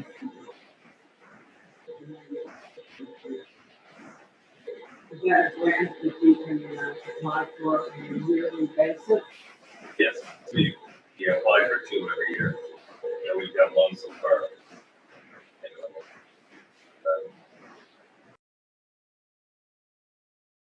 That's the good work. That ain't for doing what he's saying is by what they get by hours on it, you figure so much an hour, that they get that out. If not, well, No, you don't, they're not just gonna give you a grant, because They give you a grant to do the work, all your equipment, so our backhoe gets reimbursed, our dump trucks get reimbursed, guys, based on how much use you use. so the grant is also for salary. So let's say we didn't use, what would the alternative? Anybody? Use 140, you need it for the gym, send it back. And how much is that?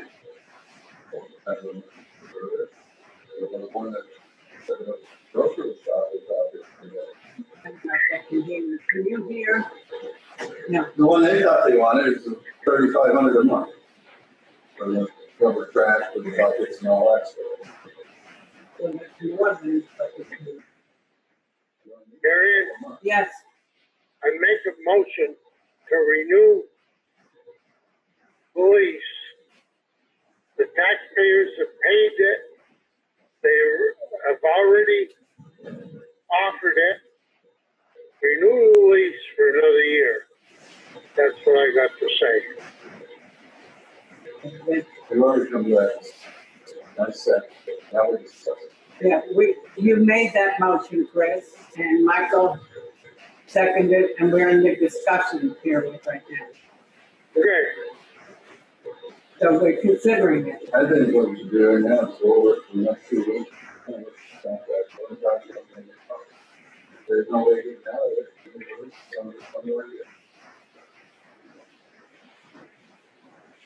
So I do say that I think these grants. Broker has always got plenty to do, but maintaining it. You know, actually, when you're up on Sunset Lake Road, they all get off and they put them down over a month and a half because they're working on that road. They're working on the town road. We can't hear Michael. I'm just saying, I think what we ought to do tonight, we'll look this thing over a little bit more, take it the rest of the next, between now and our next meeting, look this contract over, go through it. And if you can't get out of it, so you gotta rent it one more year, we'll rent it one more damn year. But I said, I still think all this grant money that we get for different things can be put out to bid. And the guys, if they don't use that to work on the road as maintenance, use it for that. Wire, the head got that too, and that funky in the cutting brush. And you got Chris use it. Now, that's so much, they said that that's a vibration to it now too. That's what they said, they done. Be like a balanced shack, right? I don't know, I tried it. Well, it's really good. But I mean, balance, there's vibrators, it's gonna pull the bearings out of it, and see it out of it. I would like to reword the motion, and I don't know if that's allowed with that. So you correct me, you and Chris is correct. But what your motion is to look over the lease and see if you can get out of it. And if you can't get out of it, then we'll lease it for next year. I would prefer to say, to make a motion saying that we look over the lease in the next 2 weeks, not with the purpose of getting rid of it, but then making a decision based on real facts. Should we keep it? So that it's still, we're not wiping it out. So that we can be respectful to both I mean, sides. it's just like what I said that one last year. Can't hear you, Mike. I said what I said last year, even when we got it, I didn't like the idea of just putting it as a lease payment or rental equipment, you know. And the thing, I'd rather have it go as a damn article in the town vote if they want to buy it. But like I said, right now, you're hearing a bunch of this in the morning. That should have been put into an article as in the warning. To us to vote to spend $30,000 a year to purchase. This right? Yes. Right now, we're going, right now, every year, we're putting in rental equipment. Equipment money that we pay for rent. Doesn't say that we're buying it. Well, no, everybody's talking that whether we get buy it or rent it. Mary, we can't hear you. Chris would like to say something. What would you like to say, Chris? I got one thing to say. That loader we bought, it's the same type of purchase. And that was perfectly all right. Nobody complained about that.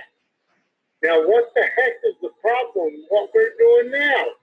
Thank you very much. Because it says that it goes to that loader, doesn't it? The payment every year goes to that purchase, that loader. Bratt divided the bucket. This is just in there with a bunch of money. There's not a separate line item that says that. There's a grand total of X amount of dollars that they voted on to put in the budget. What I'm saying is if it should have been put as an article, that's what Caterpillar is saying. We should have an article in our town report saying that we were going to allocate $30,000 to rent and purchase the rubber tire excavator. Are you talking about this year's town report? That's what the Caterpillar thing says. That's what the lease actually says that we should have brought into the town. Anyway, my country. So I think what we should do is take this thing and get a rejudge copy, let's look it over, talk back and forth with the Caterpillar guy. And if there's no other alternative, we're gonna have to pay $30,000 this year. Another year, put it in the goddamn article that we're gonna vote on. Everybody knows it. If they don't like it, they come and vote the thing out. You can even have it go into an article like the Australian ballot, not just a show of hands. Throughout the day, people come in, they put their yes or no if they want to purchase that thing. If they don't, the thing goes bye-bye. Did we get that, Shelley? Shelley? I hear it. Okay, Shelley. It's better if you speak towards the computer, I think. Okay, what Mike was saying was that, I think what he's saying is that it's possible that we might have to lease it again. Yes. But we have to talk to the person, the company who owns the excavator and talk about it. If we don't return it, then Mike is suggesting then we have to rent it, lease it for one more year, and then it must be an article on the time when town meeting comes where even the public would be able to vote on having this equipment being leased the third year or not. Is that correct? Well, if we voted on it one time, to put this money in every year, to go to a rental purchase of this excavator. Right now, we're just throwing this in as a one thing in the budget. So the, like I said, it's come up to what, $100,000, $120,000. It's crazy for different things. And half of them don't even know what it's for. Now, Is there a reason that it wasn't? And according to Caterpillar, it should have been voted on at town meeting in an article, unless it says it's one that you need. Well, so that was overlooked. Caterpillar didn't say that. Okay. So as I said, we'll let them go over this thing, talk to them a little bit, see what it is. So they can't get out of it, we'll have to lease it one more year. Come down meeting, then it as an article. We'll get the vote on it, we'll show you the ballot throughout the day, just like we do the rest of the thing. And at the end of the day, they say yes or no, there you go. So it seems that it could have been voted on at town meeting this year as an article. And for whatever reason, that didn't happen. So Mike is suggesting that we might lease it again for one more year. That we might have to lease it again for one more year. And then put it in an article for town meeting day where the public will vote on whether to spend the money on this excavator or not. Well, I read the lease, and the lease did state that it had to go before the board for this last town meeting. Right, but it was overlooked. I understand that. Okay. Well, let's just go through the paperwork. Can I speak, Marion? Yes, Chris. Okay. We both do it. Then it's gotta be, put it on a ballot whether they want to purchase it or lease it for another year. And that will make things very much simpler. That's the way it was supposed to have been done. We're gonna look everything over and then. I looked it over, but I don't think everyone else has yet. But I think we're obligated for another year. Yeah, we've looked it over. Yeah. We've looked it over. Excuse me, I realize that we're obligated for another year. Now, we've got to work out what we want to do future. Now, we've had it 2 years. It might be smarter for the town to buy it outright after that. You've got to look at the purchase price, what the town can get, buy it for, and it might be a lot smarter just to buy it. Well, That. I don't know how I'm not making any sense. But no, I understand. I think we understand what you're saying. And I think since this is an issue that we want to have come up on next town meeting day. Correct. In 1 year, a little less than a year, we have quite a bit of time to make sure that we will put an article out, we will discuss it, we will go over the leases, we'll make sure that it'll be done correctly. Does the rest of the board agree with me or not? Do you agree, Mike? Well, that's like I said, I want everybody to copy now, the story is complete. Yeah, we're gonna go, everybody. Next meeting, you know what happens. Well, I just like to say that we can get out of the lease, but we would have to pay a penalty, and it would be, if we wanted to push it on the lease, so that we could break the lease. But at this point, if Dave feels that he's going to be using the machine and it's worthwhile, we're into it for another year. And when it comes back up for next year before a town meeting, we need to get it in as an article, and we can discuss it prior to town meeting day. That's what I just said, that we have almost a full year to discuss this now. Right. We reviewed the contract, and we will make sure that before town meeting, that everything is in place to put an article into the town meeting day and be voted on. Now, the article should be put in, what to redo it, what to purchase it. Well, that's something that I think we need to decide as a select board at the time. Oh, all right, I'm just telling you like I feel. Right. We're gonna go. By the end of the month, figure out what we do. Right. We're going to go through the lease next meeting. Everybody has a copy of the lease, is that correct? Yes, and I think we should also ask the dealer to give us a summary of what the lease requires us to do. And and what it would cost for us to get out of it if we chose to do that. Okay. It's in the agreement. That's what I said. But between now and the next meeting, we'll all read over the contract, I ain't had a chance to read it, and then we'll decide by that point. Right. Okay? Right. I mean, there's no sense of point down there, it's all here. I haven't looked it over there, I think Shelley's looked it over. I looked it over. It has. We never mind. So, It's been a long time. I mean, it's just like I said, what you told me the other day, that wasn't in the article, the vote on it. If someone pulled it out, you could get out of it. I can't hear you, Mike. Well, then talk to them. I don't care if he's fucking him or not. I don't care. He's been saying it all night. So. Okay, they're gonna clean it up. Now, I just want to say that I want to go this thing next week. That's till the end of the month. Yes, we're going to do that. And our next meeting is the 30th. No, we're on the wrong calendar. Sorry, that's the mark.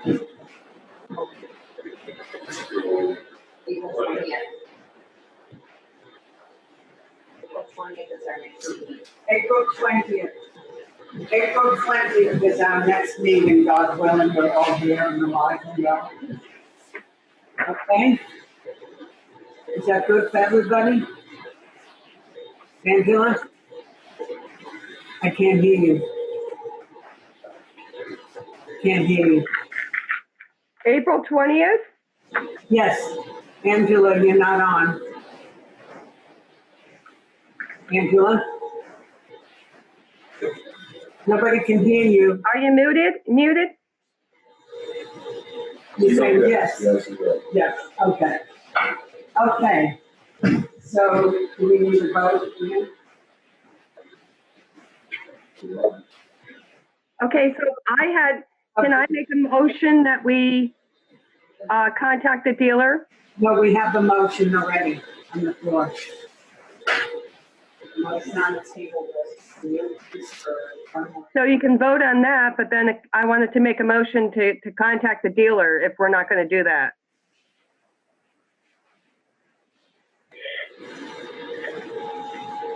So we're going to vote on that motion and put another motion. Because it only references the meeting on March 3rd, 2020.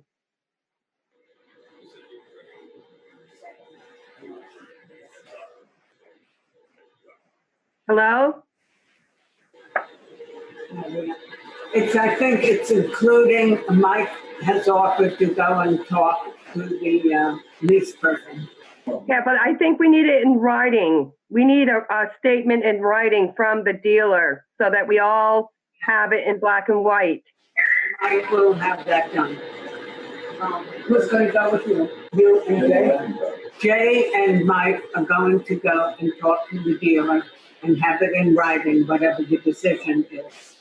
And we will discuss, we will vote on it. Regarding how we can go forward as far as another year. That's what we're talking about. The motion on the table was Chris made a motion. Yeah, I know, Marion. I just wanted to clarify because it's kind of hard to understand what's going on. Mary, the motion on the table is Chris made the motion to remove the lease. Mike seconded it in order to discuss. So we need to have a vote on that motion or amend. Can't hear it, Juanita. The only one that can amend the would be the one that made the motion. Can you hear me now, people? Yep. You can? Yeah. Good. I'm all set. Haha. I can. But I can't hear Juanita. Somebody is doing a motion. We need to vote on the motion. So the motion was made by Chris to review the lease. Mike seconded it in order to discuss. You either need to vote on it that way, or you need to amend the motion. Anybody can. That's the case, and I guess, we'll just go through this contract and our next meeting, we'll vote to. I can't hear it. Okay, so Mike is making a motion that we're going to go through the lease during the next 2 weeks. We're going to read the lease, and you also should add that you and Jay will go and talk to the dealer. That's part of the. So that is an amendment to Christopher's motion. Right. Okay. We will meet at our next meeting, April 20th, and vote on it. Okay? Is that good for everybody? Can I second his amended motion? Yes, you may. I'm seconding his amended motion, please. Any further discussion before we vote on it? Okay. All those in favor of the motion that was made, that Mike and Jay are going to talk to the dealer during the next 2 weeks, and we are going to reread or read for the first time the whole lease, and we will discuss that at our April 20th meeting and make a final vote. All those in favor say aye. Aye. Chris? Marion, Yes. I'm the road commissioner. Whatever I say doesn't mean shit. Thank you very much. I'm all done. Are you going to vote? No, I'm not going to vote. Well, Chris, we had your motion and we added to it that we were going to read over the lease during the next 2 weeks. And Jay, okay, and Jay and Mike will go and speak to the dealer, and then we will come back and discuss everything that was found out and what we read, and then we'll vote on it next time. Are you willing to vote on that, yes or no? Yes. Thank you. So the ayes have it, and the motion passes. Okay? Thank you, everybody. Okay.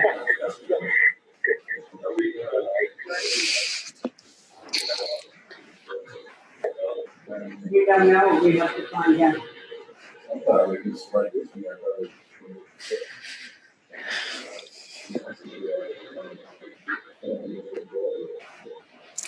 We can't hear you out here in Zoom land, folks. Just saying.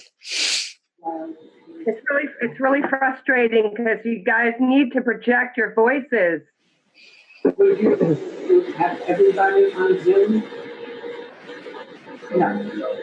Next time we need to get a microphone on that table. Right. And then we come up with this, but I mean, we're doing a whole freaking agenda to try and bunch of it. I don't think we're not supposed to be hanging around together. We shouldn't be hanging around. And then we're yelling. Mike, can you lean forward? I said, I don't really like this whole TV deal, you know, because we're not supposed to be hanging out, and now we're having to yell at the top of our damn lungs so you can get it so everybody can hear me. I said at our last meeting, the only thing we was really going to be doing was pay orders. To do the pay order. Well, This is turning into a full meeting. Yeah, because we found out about this deadline, which you, the ones who pointed out to us, thanks, which was great. Which I think probably would get totally been handled, you know, on the side. I don't know, but it's. How would you handle it? Marion. Yes, Chris. I agree with Mike 100%. And this is a bunch of BS, having a big blowout meeting. And I disagree with it. We voted not to do it. And Mike's 100% right. We voted not to do what? Have regular meetings. It was just supposed to be Mike and I getting together to do pay orders. Because we're really not supposed to be hanging out with each other around a table. Right. No, I understand that, but people don't like the Zoom meetings, which is frustrating because we can't hear everything. However,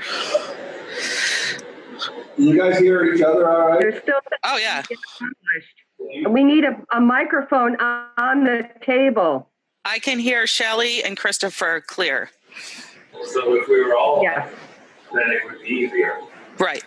Yes. And then we have to, what we have to do is. Well, you have to have two people come in and do the pay order. And that's supposed to be myself and Mike, so that's fine too.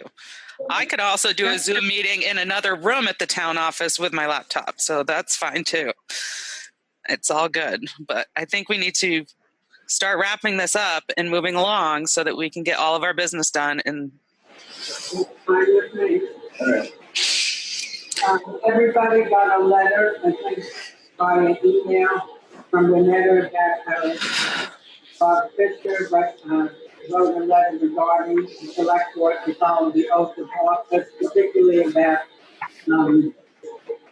when to do that we cannot change things. Please read that letter. We can go into correspondence. have we all read that letter? Do we need to make a motion or anything to accept his guidance? And I haven't read it because I got it late this afternoon. We didn't get it on Wednesday last week when I sent the agenda. Yeah, I was here when she sent it out. Oh, I didn't get it. Sorry. I just saw it this afternoon. Yeah, I was sitting with Winetta when she mailed those out last week. I personally do not think that this is an emergency that we need to deal with this evening. Okay. Personally. Okay, I have an executive session. I and Angela are going to be doing pay orders, so we can adjourn. Make a motion to adjourn. Thank you. Thank you. Thank you, everybody. We'll be in touch about how to do this on April 20th.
Welcome, everybody. This is the House Agriculture and Forestry Committee streaming live on YouTube.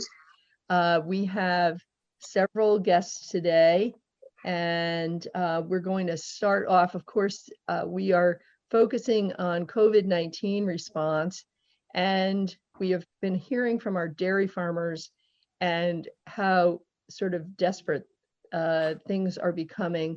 We asked E.B. Flory from the Agency of Ag, Food and Markets to come and chat with us.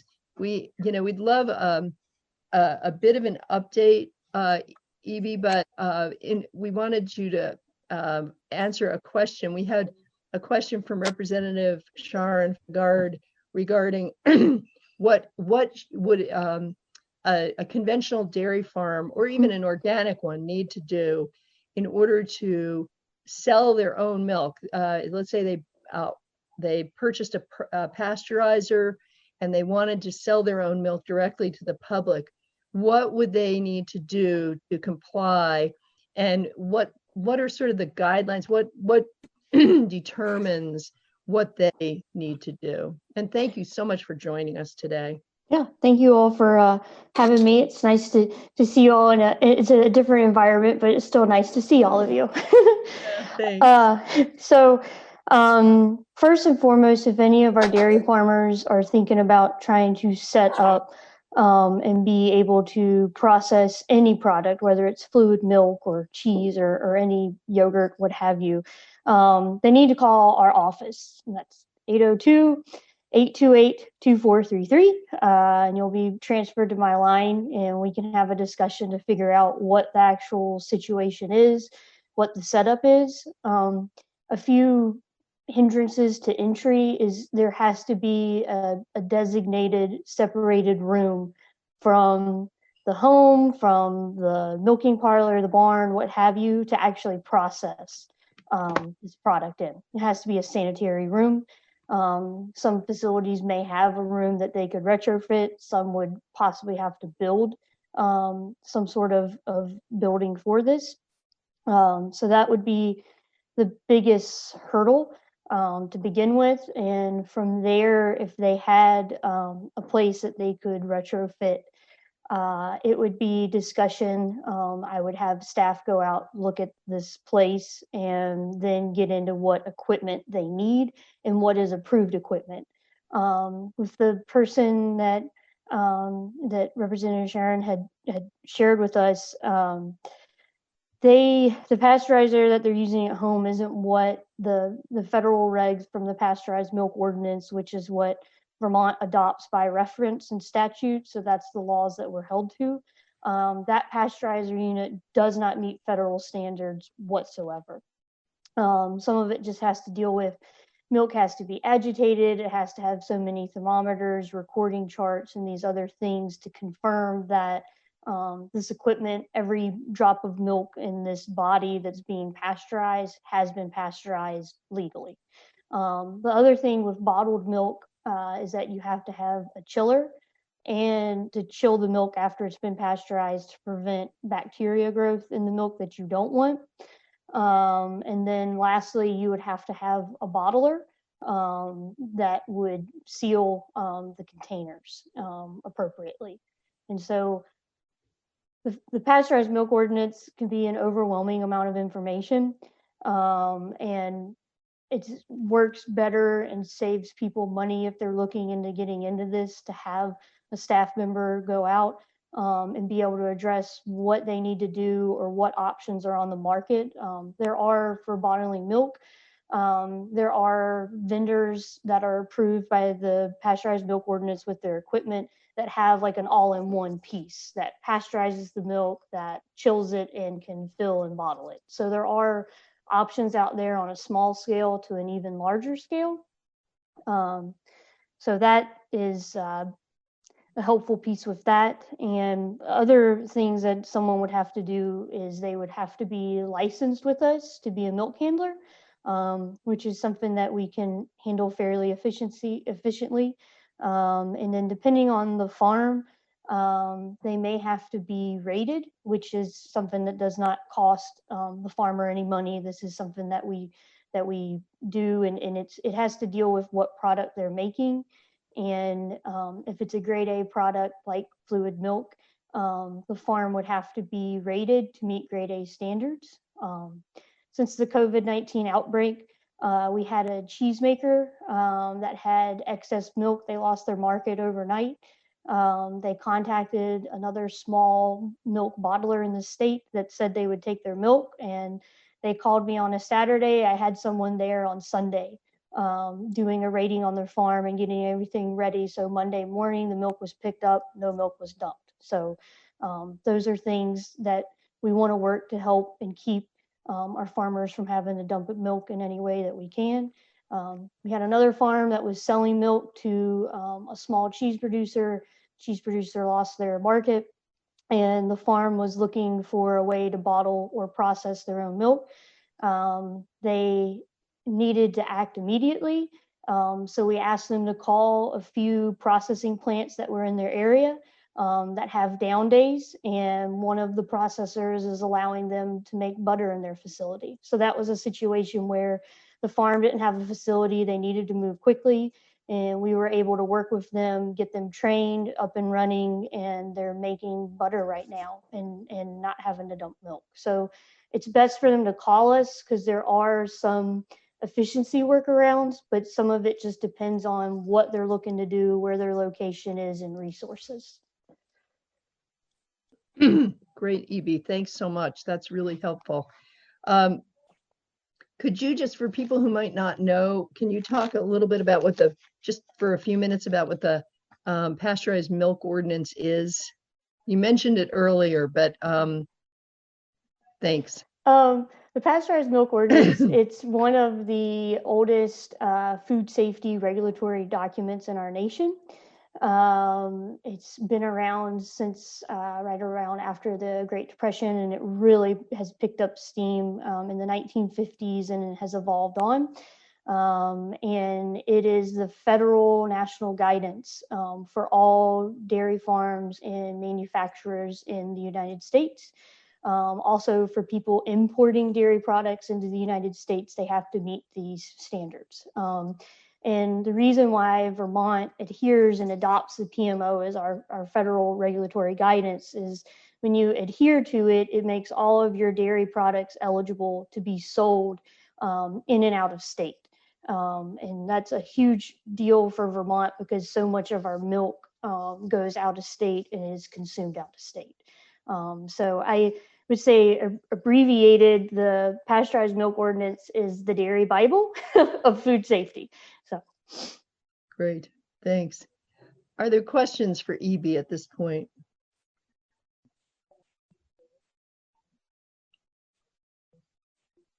I think Vicky, okay, Sharon has her hand up. Yes, Sharon, and then Vicky. Thank you. So I'm wondering if there is a kind of a third way in this. If somebody, you know, I'm guessing, I'm curious to know what are the necessary steps. So we've heard about selling pasteurized milk. What are the necessary practices and approval steps required to sell raw milk? Like, do you also have to have a separate sanitary room and things like that? Because I'm wondering if it is significantly easier to meet those standards if there's a third way that might be to offer milk for sale and follow the raw milk standards, even though it's and you said that the pasteurizer didn't meet federal standards because it didn't have an agitator and or a chiller, so those things the chilling has to be done afterwards, and you can't stand there and shake it, so there's no agitation happening. Yeah. There's a few other things that are missing on that pasteurizer as well that needs to meet federal standards, which is why we encourage people to call us so we can keep them from possibly spending money on where it's not needed. So for raw milk statute, the only thing that someone can sell is raw milk. They can't turn it into cheese or other value-added products, so it's just fluid milk. The entry into selling raw milk, if people haven't done that before, I would say the greatest hurdle is just making sure that their entire herd is up to date on rabies vaccinations and has a TB and brucellosis test. That's probably like the most time-consuming hurdle involved with that. We've had a few farms contact us to go to being a tier 1 raw milk producer. We've had a few that have requested to be tier 2, and we've been able to accommodate those requests and get people up and running. And we have had a few dairy farms that have decided to start selling raw milk, and they called the office. We got someone to be able to go by to confirm like where they are bottling, making sure that everything is clean and sanitary, and the room and restrictions and things like that are very different for meeting just the Vermont raw milk standard.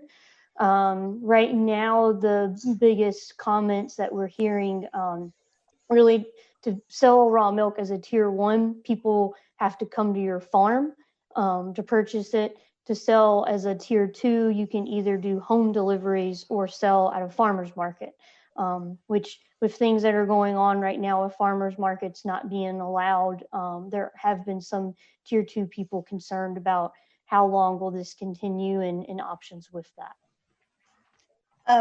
So are the I'm sorry, I'm trying to talk and write. So are the standards for the sanitary room higher or lower for raw milk sales? It's lower. It's lower. So all right, so I think I will mute myself for a little bit and give Vicky a chance, and thank you. Vicky, you had your hand up, but now it's down. Do you still have a question? Not really. Sharon brought it up, so I appreciate that. Thank you. Okay, so that we are just at about the end of our time with EB, but we can go over a little bit. Sharon, do you have some additional questions at this point? I do. So you said that in order to sell raw milk, each cow needs to have up-to-date rabies vaccinations and to have been tested for TB and brucellosis. Now, is that a test that would be done on individual cows or on a batch of milk? Individual cows, and it has to Okay. be done by a veterinarian, a Okay. licensed veterinarian. And is this something that those who sell pasteurized milk are not having to do? Is that something that would be kind of unusual that a dairy farm would not likely to already have in place? That's correct. Because the milk from our majority of our dairy farms in Vermont, it's being pasteurized or it's being aged into other products and things like that. They are not required for that testing because the means of processing remove potential contaminants. Raw fluid milk from the animal chilled, there's no safeguard from those potential contaminants in the milk, which is why the TB and brucellosis testing are required, and then the rabies vaccination. So most people don't remember what TB or brucellosis can do to you as a human if you ingest it, but it is very bad.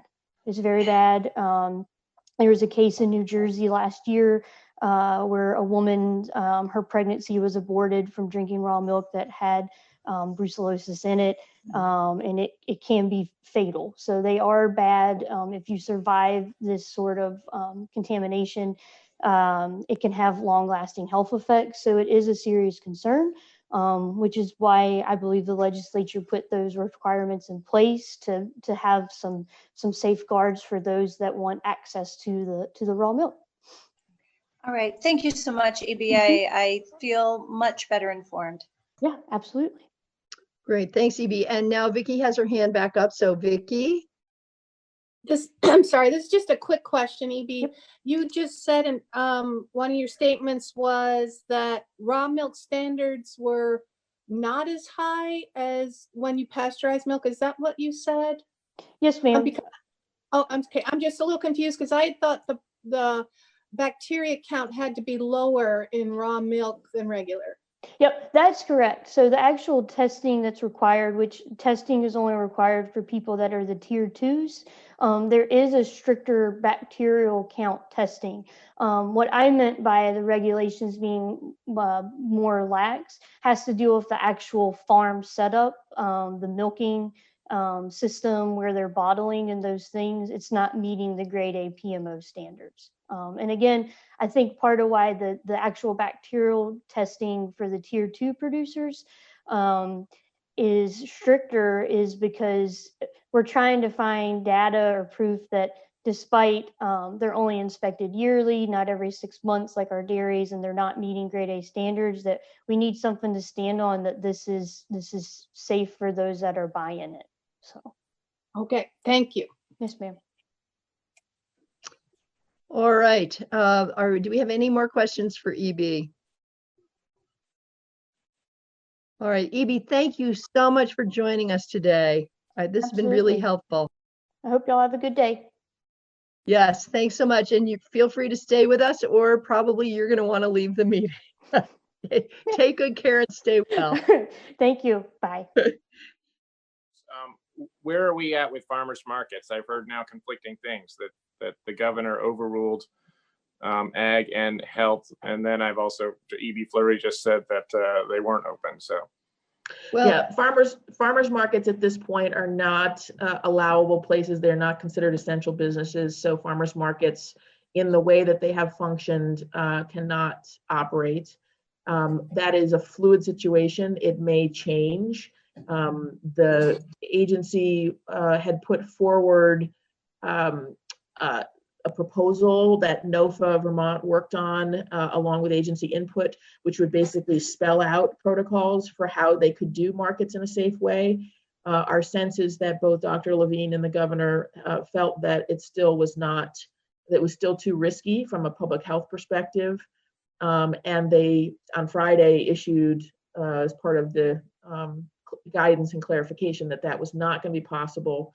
I think there's still, people are still working on this. I think there's a lot of understanding that this is an important way that Vermonters access food. And I think the big question at this point is sort of the timing of when they could potentially open, and then if they are allowed to open, is it financially feasible for them to open? I was encouraging the farmers market managers to come up with what's their drop dead date by which, if they can't open by a certain date certain financially, they can't open for the whole year, and to understand what that drop dead date is. So hopefully some of them are thinking through it in that way. There are lots of farmers markets happening all over New England and in DC. I got the protocols for Mount Pleasant, what they're doing in Mount Pleasant in DC with their farmers market, and I passed that along. So, you know, it's still very fluid, but I think the primary concern is keeping people only going out to go to the grocery store, so one stop, and as a way of right now keeping all of us to stay at home. And I think that's the primary reason. But again, I think as conditions change on the ground, I think there's a large awareness that a lot of people really are upset and really want farmers markets to be able to open. So I think it's a question of when, not if, and then it's a matter of, can the markets actually manage it if the timing is later than we might want. So this is a good segue, because next on our agenda is the issue of farmers markets. And I wrote my article about this in great part this week. I think what's most frustrating for me, and maybe all of us, we decided at the end, at our last meeting, that we would ask Mike O'Grady to write a letter to the governor and the Department of Health. And when Mike talked, we talked via email about this, I suggested, or he suggested, Mike Sherling as well. So I think what's most frustrating for me about this is that there was, you know, we did talk to the Bennington Farmers Market. They did have a set of protocols that were pretty limited in terms of person-to-person contact. They had online and telephone pre-order. They had curbside pickup. And then I understand that another farmer's market actually met. They typically meet indoors. They had their meeting, their market indoors. A whole lot of people had dropped out, so they could spread out the tables widely, and people came in. And from what I kind of get is that maybe the problem was the fact that they were each collecting their own money, and that was disturbing to the Commissioner of Health. So I at the beginning of this conversation, somebody said that they thought that farmers markets were going to be allowed to go forward if they were meeting, you know, they had the protocols in place and they were meeting those requirements. But I'm wondering, Mike, I see you've turned your camera on, and I'm wondering if you have any update on this, and if you were able to put together a letter.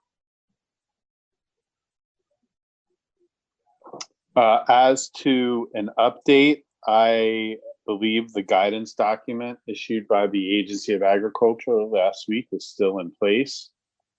It does prohibit the operation of farmers markets. It does include a statement that they are contemplating measures or methods to allow farmers markets to operate, but currently they are still prohibited.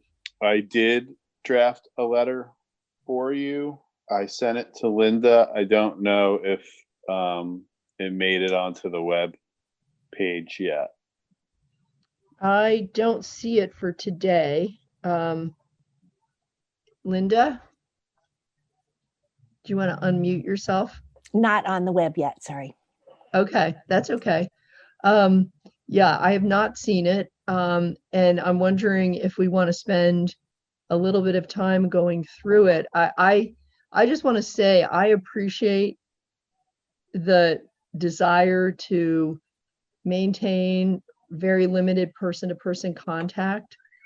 But I also think that given the fact that there is at least one farmer's market that has been able to pull together a very strict protocol, that I'm hoping that the administration will be able to relax this as quickly as possible, because this is the time of year more than ever when farmers need income.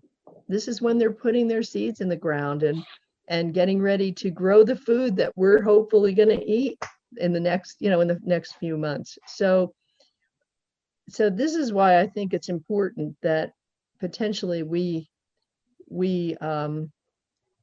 send a letter, and hopefully it'll make a difference. And maybe they could lay out the guidelines. I don't know how extensive guidelines are for stores doing business in terms of plexiglass shields or what have you, but I've been in stores. I go shopping about once a week.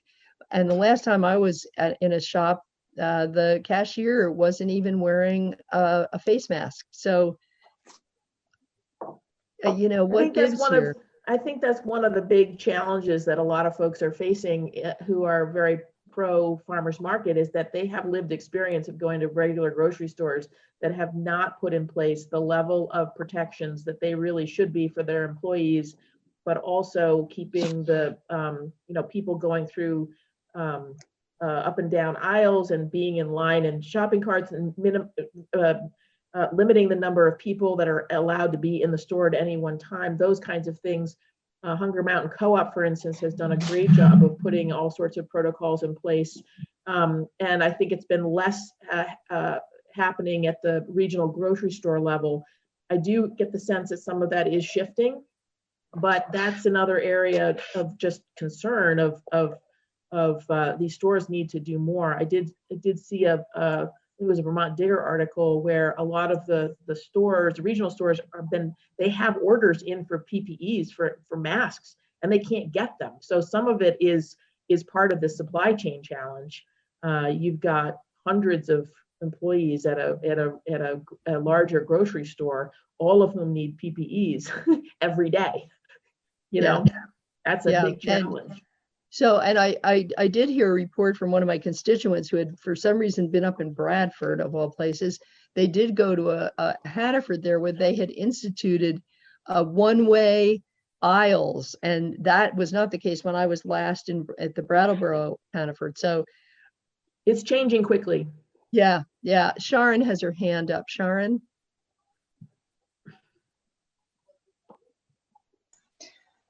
So looking at some of the modeling that they've done in when somebody in a grocery store coughs or sneezes, we've managed to avoid going to the grocery store for a number of weeks now, because you're in this enclosed environment and those walls don't go all the way up to the ceiling. So if you're in the aisle next to the person who coughed or sneezed, you are contaminated. If they're not wearing a mask and their droplets aerosolize and are in the air. I think the open environment of an outdoor farmer's market is significantly safer if people are maintaining distances. Just saying. Yeah, well, and that is one of the considerations, is to just not allow any indoor markets and only limit it to outdoor markets only. Yeah, and which is what the Bennington market did. They had an outdoor curbside pickup. So, okay, John O'Brien has his hand up. John? Yeah, just quickly, for the committee and Mike and Ellen, two things. One would be that if the administration could come up with guidelines across all food sellers, if it's indoor protocol, this is what you have to do, or at least try to do. And if it's outdoor, same thing. And the other would be that nutritionally, I find it sort of shame on the administration that they say that you can get all your nutritional needs met at Dollar General, but you can at the Bennington Farmers Market seems appalling. Yeah. Yeah, I think one of our witnesses last time said, how is it right that a person can go to not to pinpoint, point the finger at Dollar General, but how is it right that a person can go to Dollar General and buy a Mountain Dew and they can't go to an outdoor farmers or a farmer's market? So anyway, Mike, did you want to tell us about the letter? Linda, were you able to put the letter up? Not yet, still working on it, but I'll get it up while he's talking if you want. Okay. Mike, did you want to talk to us a little bit? Sure. So the letter is to the governor, Secretary Tebbets, Commissioner Levine, and Commissioner Sherling.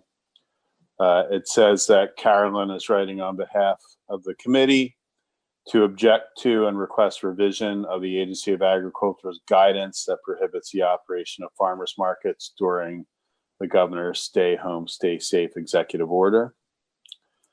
It then references that it's the committee's understanding that the Agency of Ag issued its guidance after consultation with the Department of Health and the Department of Public Safety. It then says the committee believes that the agency's guidance prohibiting operation of farmers markets is inequitable, conflicts with its own terms, does unnecessary economic harm, and removes an essential source of food and food assistance from the public at a critical time of need.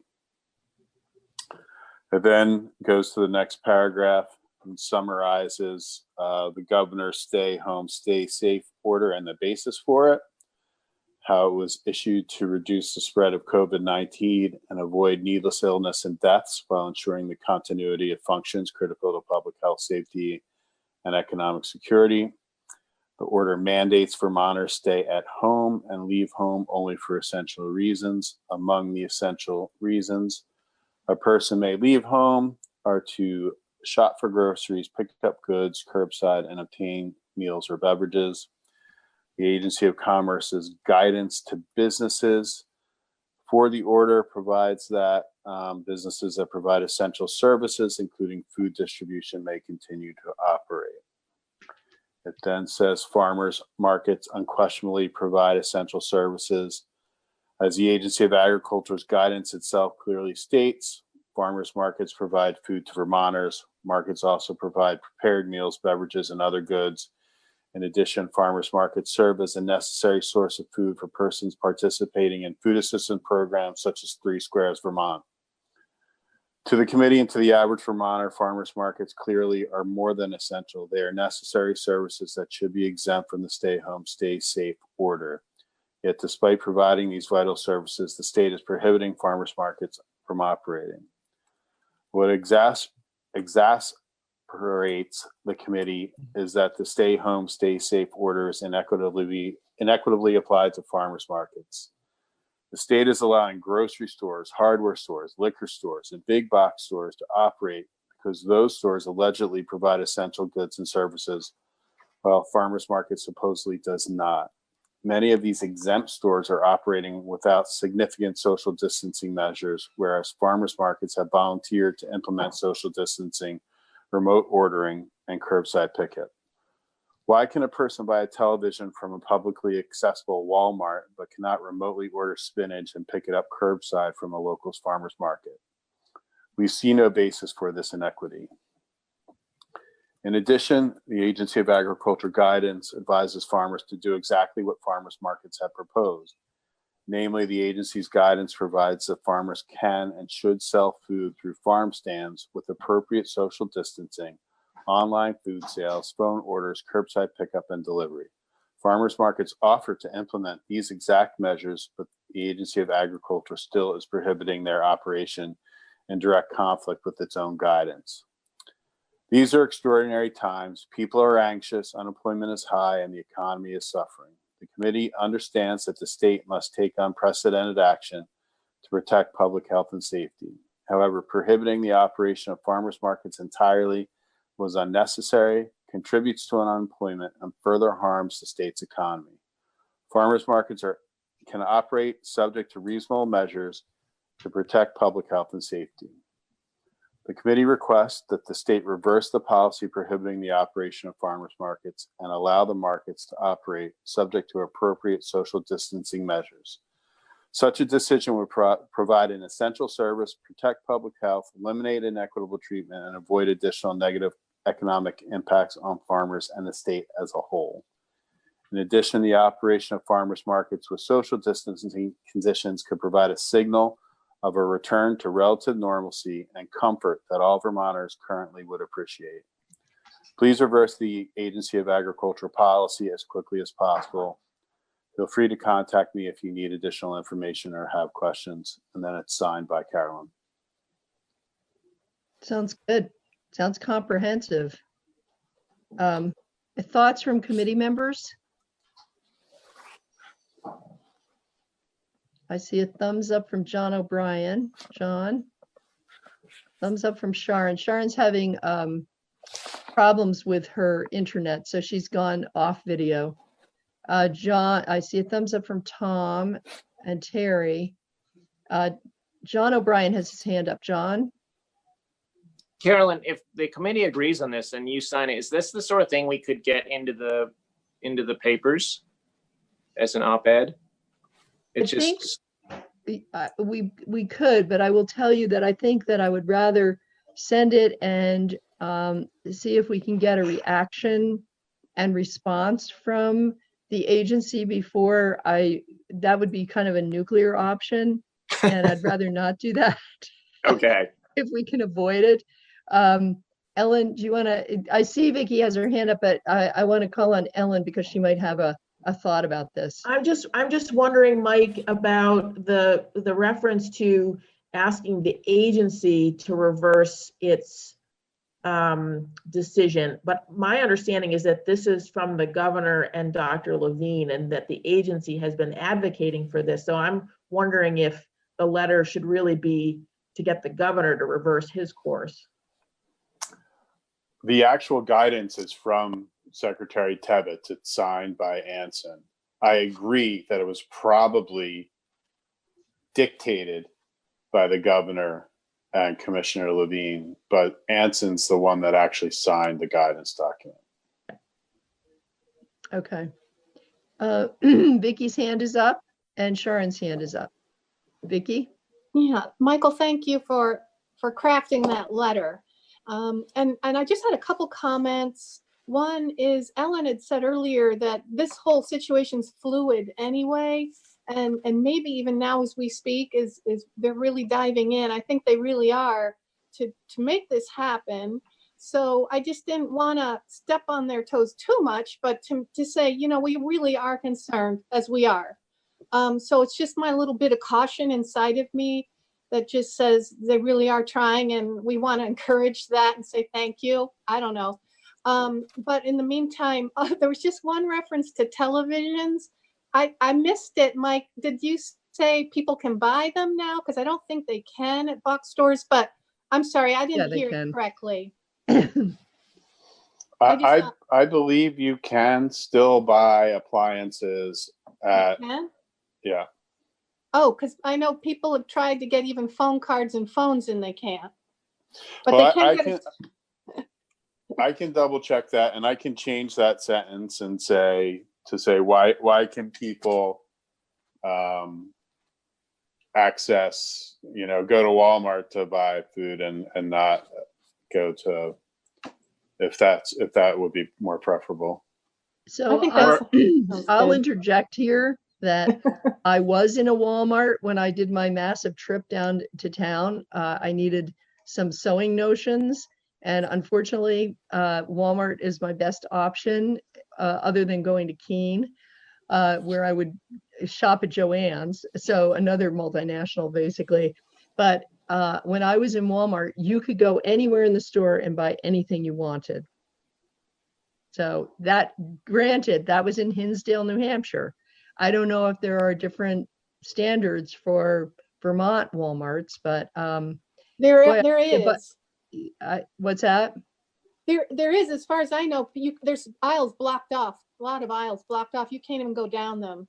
Okay, So a bunch of hands are up. Sharon is first, and then John O'Brien, and then John Bartholomew. Thank you. So first, I know that I have been hearing from people who are frustrated because they cannot buy seeds at their Walmart because the gardening section has been closed off in St. Albans. So I think Vermont Walmarts are not, the New Hampshire Walmart situation does not reflect what's going on here. But my internet was pretty bad. And so some of what Mike O'Grady was saying sounded a little bit like a robot being tortured. And I want to check to see if he mentioned anything about the fact that often the food at farmers markets is fresher and therefore has a significantly higher nutritional value. I mean, and nobody's buying stinking Doritos at the farmers market. They're buying real food. And I think that that's an important piece of this. Mike, do you have a response to that? I didn't include that, but I can. And I'm not, it doesn't have to be in there for me to be happy, but I think that is an important piece that people are often ignorant of. Well, I would just say, I appreciate that. And if you're talking about lettuce, yes. But if you're talking about root crops, that they might have been in storage equally long, but let's not get technical. Sure. And we just pulled our parsnips out of the ground. So yeah. Right. John O'Brien. Oh, I was just gonna say you could still buy a gallon of Captain Morgan, but you can't buy a dozen eggs at a farmer's market. That's kind of amazing. All right, John Bartholomew. What's wrong with Doritos? No, I was just going to say, I think the bit about the TV is, if it's accurate, is pretty powerful, but if it's not accurate, then we need to change it. We can include the Captain Morgans. All right, any other, John, is your hand up again, or did you just not lower it? Okay, thanks. All right, any other thoughts about the letter? Vicki? Vicki, you got to unmute yourself. What is Captain Morgan's? It's rum. Beef liquor? What is that? Yeah, it's a Someday I'll tell you a great story when we're together about my husband and Captain Morgan's one Christmas. But that's not for now, or YouTube live streaming. Yeah, it's a spiced rum, Vicki. Okay. Any other questions or thoughts about the letter? It's Linda on has the it website. online right now for you to review, and the editors are currently editing it because I didn't finish it until this morning. Okay. So if you want to make revisions, just let me know. I'll change the Walmart TV reference. I'll work in a concept about provide fresher food or more nutritious food. Okay. And I will add in a sentence or a reference to, we appreciate the difficulty of what you're doing and appreciate your efforts, but we will still ask for a change. It's something along those lines. And Mike, you may have included this, but I think you did, but just to be really clear, what I think we would like is for the agency or the administration or the Department of Health to set up some very clear guidelines as to what represented good protocol. And I think you did that, but maybe if you could stress that. It could be clear. We're not trying to throw our weight around here. Well, yeah, we are a little, but you know, we're just, maybe we're being Ma Grizzly Bear about the farmers markets, but for me, it just doesn't make sense where we are at this point. And given that we could probably fairly soon move outdoors, and that Bennington already proved that by doing it, that we should be able to have farmers markets. I see Terry's hand is up. Terry? I believe when I was listening to the governor, I think he mentioned that, you know, he has the May 15th deadline, but he mentioned farmers markets and the fact that he would be reevaluating almost daily things similar to the farmers market. So it's obviously it's on his mind, and you know, somebody's got it on the table in front of him. Yeah, good. Maybe this letter will help move that, you know, that idea forward a little bit. Ellen, do you have any idea when the drop dead date is for farmers markets to be profitable? No, because everyone is different. You know, on the call that happened last week with all the farmers markets that NOFA had as sort of an emergency call last Friday, I sat in on that. And, you know, some folks, they normally don't even open until the end of May. You know, some of the smaller markets, and others, you know, like Burlington, she was saying that by May 1st, they need to know. So it's a whole range. Yeah, yeah. I think also another detail that indicates to me a lack of understanding is the notion that farm stands and CSAs, farm stores and stands and CSAs are allowed. So, you know, why don't farmers just do that? But setting up a farm store or stand or a CSA takes a lot of organization, and it's not something you can just sort of pull out of a hat. So I find that extremely frustrating. Anyway, any other ideas about the letter? Mike, I think you did a fantastic job. And then maybe when you finish this, if you can send it to Linda and she'll put it out to us on the website, we can give our approval. Is it legal to do it offline? Just have people give us a thumbs up regarding the changes? Well, why don't you conditionally approve it now? Okay.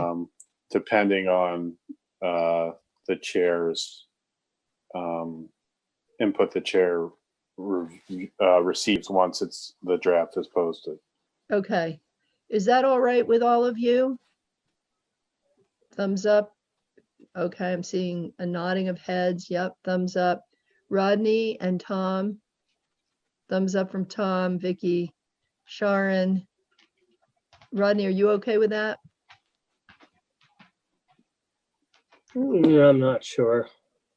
No? How do you think we should change it? I don't know. Okay. I just think that maybe it's a little too stern in some areas that, you know, even the governor hasn't been through this before and could be allowed to not understand some stuff. And I think some of this language in this letter kind of points to him not knowing what he's doing. And I just think it's, I don't know, having a hard time supporting it. Okay, I appreciate that. I'm hoping that that's not what it says. It just seems like we've gone back and forth about it. And in our meeting a week and a half ago on Friday, you know, Anson did respond to the Bennington Farmers Market by saying that he thought that they were meeting the protocol, and so it's just disappointing that got reversed after they had worked so hard on that. Any other thoughts about it? I've seen Jeff. I think Rodney is the only one so far who has felt not good about it. Sharon, your hand is up. If the language was softened a little bit, I would not have a problem with that. I will support it either way. I do hear Rodney's concern, but so either way, I'm supportive, and I don't think it would lose anything if the tone was softened. That's all I'm saying. Okay, Vicky's hand is up. Vicky. I think what my comment was before when I referred to the fact that Ellen had said it is fluid and they're working on this as they go. That was my feeling of, I didn't want to come across too hard because, wow, like Rodney said, there's a whole lot to think about. And so somehow with our enthusiasm about getting markets going again, just realizing how hard this is for everybody, and just try to show support for farmers markets without being too maybe harsh or demanding, I should say. I don't know. Okay, thanks, Vicky. So maybe we soften the language a little bit, or are folks okay with that? Rodney? So I just got to say, I only have one device, so I can't read the letter while I'm on Zoom. And maybe when I do read the letter, I'll have, comments to make. I just, in listening to it being read, I kind of, some areas concern me. Okay, so do we want to do sort of a provisional approval of the letter, and then it can be sent out to Linda? It can go online. You all can, maybe we can get it directly. I don't know if that's breaking the open meeting law or not, but putting it up on our website at the same time we're getting a chance to see it. And I'll make a judgment about whether I think that the tone has gotten a little bit softer. Does that sound good to committee members? Okay, I see a thumbs up from Vicky, John, Sharon, Tom. Thumbs up from John O'Brien and Terry. Okay. All right, well, why don't we proceed that way? Thumbs up from Rodney. And I'll check in with you individually as we, just to make sure. What I think most important is probably checking in with Rodney so he gets a chance to read the letter as it is. Mike's going to make a few little changes. And I don't think we're trying to be too harsh, but I think this is pretty important to our farming community that they have an opportunity. Granted, we want remote ordering, we want curbside pickup, which I think goes way above and beyond the strictures that are being applied to people, the Dollar Generals and other grocery stores. So anyway, I think it's pretty important. Okay, so we're over time. I wondered if we were going to fill this 2 hours, and we did it very well.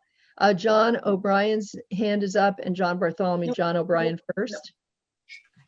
Oh, just before Ellen left, I was thinking, and this has probably been done, Ellen, but if you wanted to get together with NOFA and give either the Agency of Ag or the people in the governor's office who make this decision, right here, 3 or 10 farmers markets that are operating with these protocols, or here's the South Royalton the South Royalton market, or Hunger Mountain, who are doing just this. And so if farmers markets can follow that exact through NOFA, those exact protocols, why are we stopping them? Because that goes back to that consistency question. Yeah, just really quickly, I mean, NOFA really is the one that's taking the lead on this, and they have been collecting all this information and really been working with all the farmers markets because they support the Farmers Market Management Association. And so they're very aware of who's doing what and how, and they've put together a recommended protocol that would apply to all markets that was submitted to the agency. So all of that has already taken place. And yeah. And that's why I'm mystified, like what the agency has pushed back. It's not coming from the agency. Or even higher up. It doesn't make sense to me, but. I got the impression, John, that one of the one of the problems was the fact that at this farmer's market where they did meet indoors, were spaced out, you know, they weren't spaced out. Their booths were spaced out at a good distance, but they were all taking their own money, and that was of concern. So, you know, in the case of Bennington, there was one person taking the money, and I don't know how they divvied it up into the various farmers, but somehow they figured it out. And that's the kind of thing that might give the Department of Health a little bit more comfort. So, Right. okay, John Bartholomew, and then this will be our last thing, and then we really need to get offline. I think it's really important for the governor to understand that when these rules are put into place, they need to make sense to people, or if they maybe don't make sense, then he's got to be able to explain them and justify them. I think the farmers markets come under this category. Obviously, everyone is extraordinarily inconvenienced by all of this, and most people, I believe, are willing to do what they need to comply. But if things start coming out that people just don't understand, that make no sense, then they're going to stop complying. This is really important. One example, I had a contractor call me, a carpenter, who's questioning, why can't he go and work in a house that's empty? Or if he gets a job to repair a deck outside of a house, why is that being stopped? And this is the exact same kind of question. If it doesn't make sense to people, they're going to stop complying. And that I think we need to somehow convey that to the governor, that this falls under that kind of category. It's got to make sense, or people aren't going to do it. They're not going to follow the rules. Okay. Thanks, John. All right, so we're going to wrap this up. Ellen, I want to thank you sincerely for part of this. Mike O'Grady, thank you as always. We couldn't do it without you. And Linda, thank you. So we're going to wrap this up, and we will be meeting on Friday. Oh, by the way, if Maddie Kempner is watching, by the way, I think she probably is, if she could share with me the protocol that was laid out by NOFA, I'd appreciate seeing that. And so we are going to wrap up this meeting of House Agriculture and Forestry for the day, and we'll see you on Friday at 9:30. Thanks so much.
So now we're going to turn to another subject. Ellen Kaler and I spoke over the weekend, and something that I had been thinking of, this is just totally kismet in a way, but something that I had been thinking about was the availability of food. Feeling like Vermont farmers are even more important to us than ever. Ellen called, and by the way, Ellen, just so I don't forget to tell you this, the Council of State Governments has canceled its annual meeting, which was to be in New Hampshire, but they are talking about doing a webinar, and my co-chair, Senator Judy Schwenk from Pennsylvania, came up with the same idea that I did for a webinar, and it has to do exactly with what we were talking about yesterday. So this has to do with the food system and the supply chain, and Ellen has seen some cracks appearing in this, and I thought it would be really helpful for us to hear about this, because this is the kind of thing that could potentially happen in any other natural disaster or climate change. So Ellen, thank you so much for being willing to join us today and to chat with us about this issue. And I love the picture behind you of the barns. Perfect setting. Thank you. Yeah, that was my great grandparents' farm in Western New York, and it was they raised did a lot of cabbage and pickles, and would go by horse and cart down to downtown Buffalo with their wares. But that was the last that farming was done in my family, so quite a long time ago. Wow. But I always really loved the picture, and the frame is actually of barnwood from the barn, so it has a lot of sentimental value to me. Nice. Yeah. So thank you for the opportunity. Nice to see you all. I was just out for a walk this morning with my wife and commenting like, wow, I really didn't anticipate not spending very much time at the legislature this year. So it's lovely to see you in this way if we can't be all in one space. So as Carolyn said, myself and some of my counterparts have been thinking about this question of emergency preparedness from a food security angle, from the standpoint of, we think about how, especially since Tropical Storm Irene and Hurricane Sandy and such in the Northeast, we've been doing an amazing job at doing more emergency preparedness for big storm events, increasing culvert sizes, thinking about the electric grid, preparing for storm surges on the coasts. Those kinds of things have been, we've really learned a lot about how to prepare for those kinds of events. But what we haven't done yet, and we've done some initial scanning of the 6 New England states, the emergency preparedness community has not looked at the question of, can we feed people during emergencies, especially extended emergencies? And in particular, if there are food supply chain disruptions. So for instance, during short-term, like we had Tropical Storm Irene here, neighbors were feeding neighbors for the days or the week or two that we couldn't get roads open because of washed out bridges. And the Red Cross can set up emergency feeding units, and the food bank can jump into action and can mobilize some food to get to food shelves. And they did some airdrops with food in certain communities that were totally cut off because of washed out roads and bridges, for instance. But that was for a few weeks. And I think what we're experiencing now with COVID-19 and some of the stories that have been coming out over the last week and a half about some more significant food supply chain disruptions nationally point to this issue that many of us have seen for many years, but like everything's just much more visible now. And so for instance, we're hearing about how there's dumping of milk but yet there's stores that are limiting dairy purchasing, and a lot of dairy cases are running low on supplies. We are hearing about meat slaughter facilities in Pennsylvania and also now South Dakota that are having to shut down for 2 to 4 weeks because some of their workers have tested positive for COVID-19. We're seeing how produce growers, for instance, that had been selling to restaurants and institutions have, in some cases, they've been able to pivot well and they're selling direct off the farm, and many are actually doing quite well.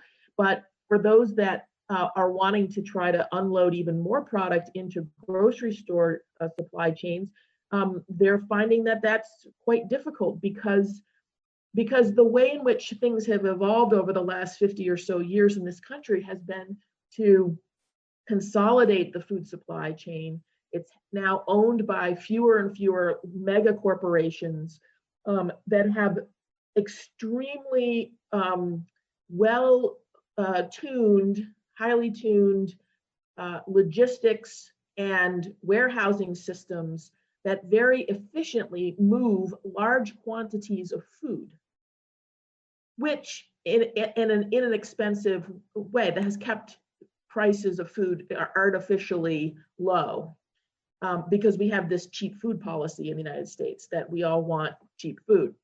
So the structural problem with this, of course, is while on one hand it's efficient and it moves a lot of food or a lot of processed food around the country very quickly, when there is a major disruption, then there's no resiliency built into that system. There's no redundancy. There's no ability to pivot quickly. So as a result, for instance, we're seeing growers in Florida having to plow under totally edible food because they can't get it into the marketplace.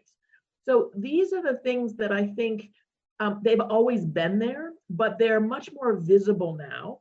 And so the opportunity is the sort of silver lining of all of this that we're going through is that we really actually have a once in a lifetime or once in a generation opportunity to address these structural problems with our food system and really think about how could we really shift our orientation away from a national or global supply chains for everything to a more regionalized approach for the core necessities, so that more of what basic foods we need in New England by New Englanders is produced in New England. And then we supplement. We can get our bananas and our oranges and our coffee, but we can get most of our meat, all of our vegetables, most of our fruit, most of our legumes grown right here in New England. And how would we actually do that? What would be required from a land-based perspective? How many more additional acres would need to come under production? How many more farmers would we need?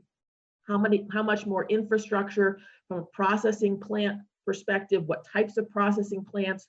What kinds of storage, both freezer as well as cold storage and cooler storage? What scale would be needed? What would the distribution system need to look like? All of those questions you can start to unpack if you change the frame of reference from, oh, we'll just let big corporate America figure it out for us, to like, okay, how do we actually take charge of our regional food system and work collaboratively across the 6 New England states? Maybe we can loop in New York, maybe if we feel like it. And actually really make a serious investment in building out a regional food supply chain.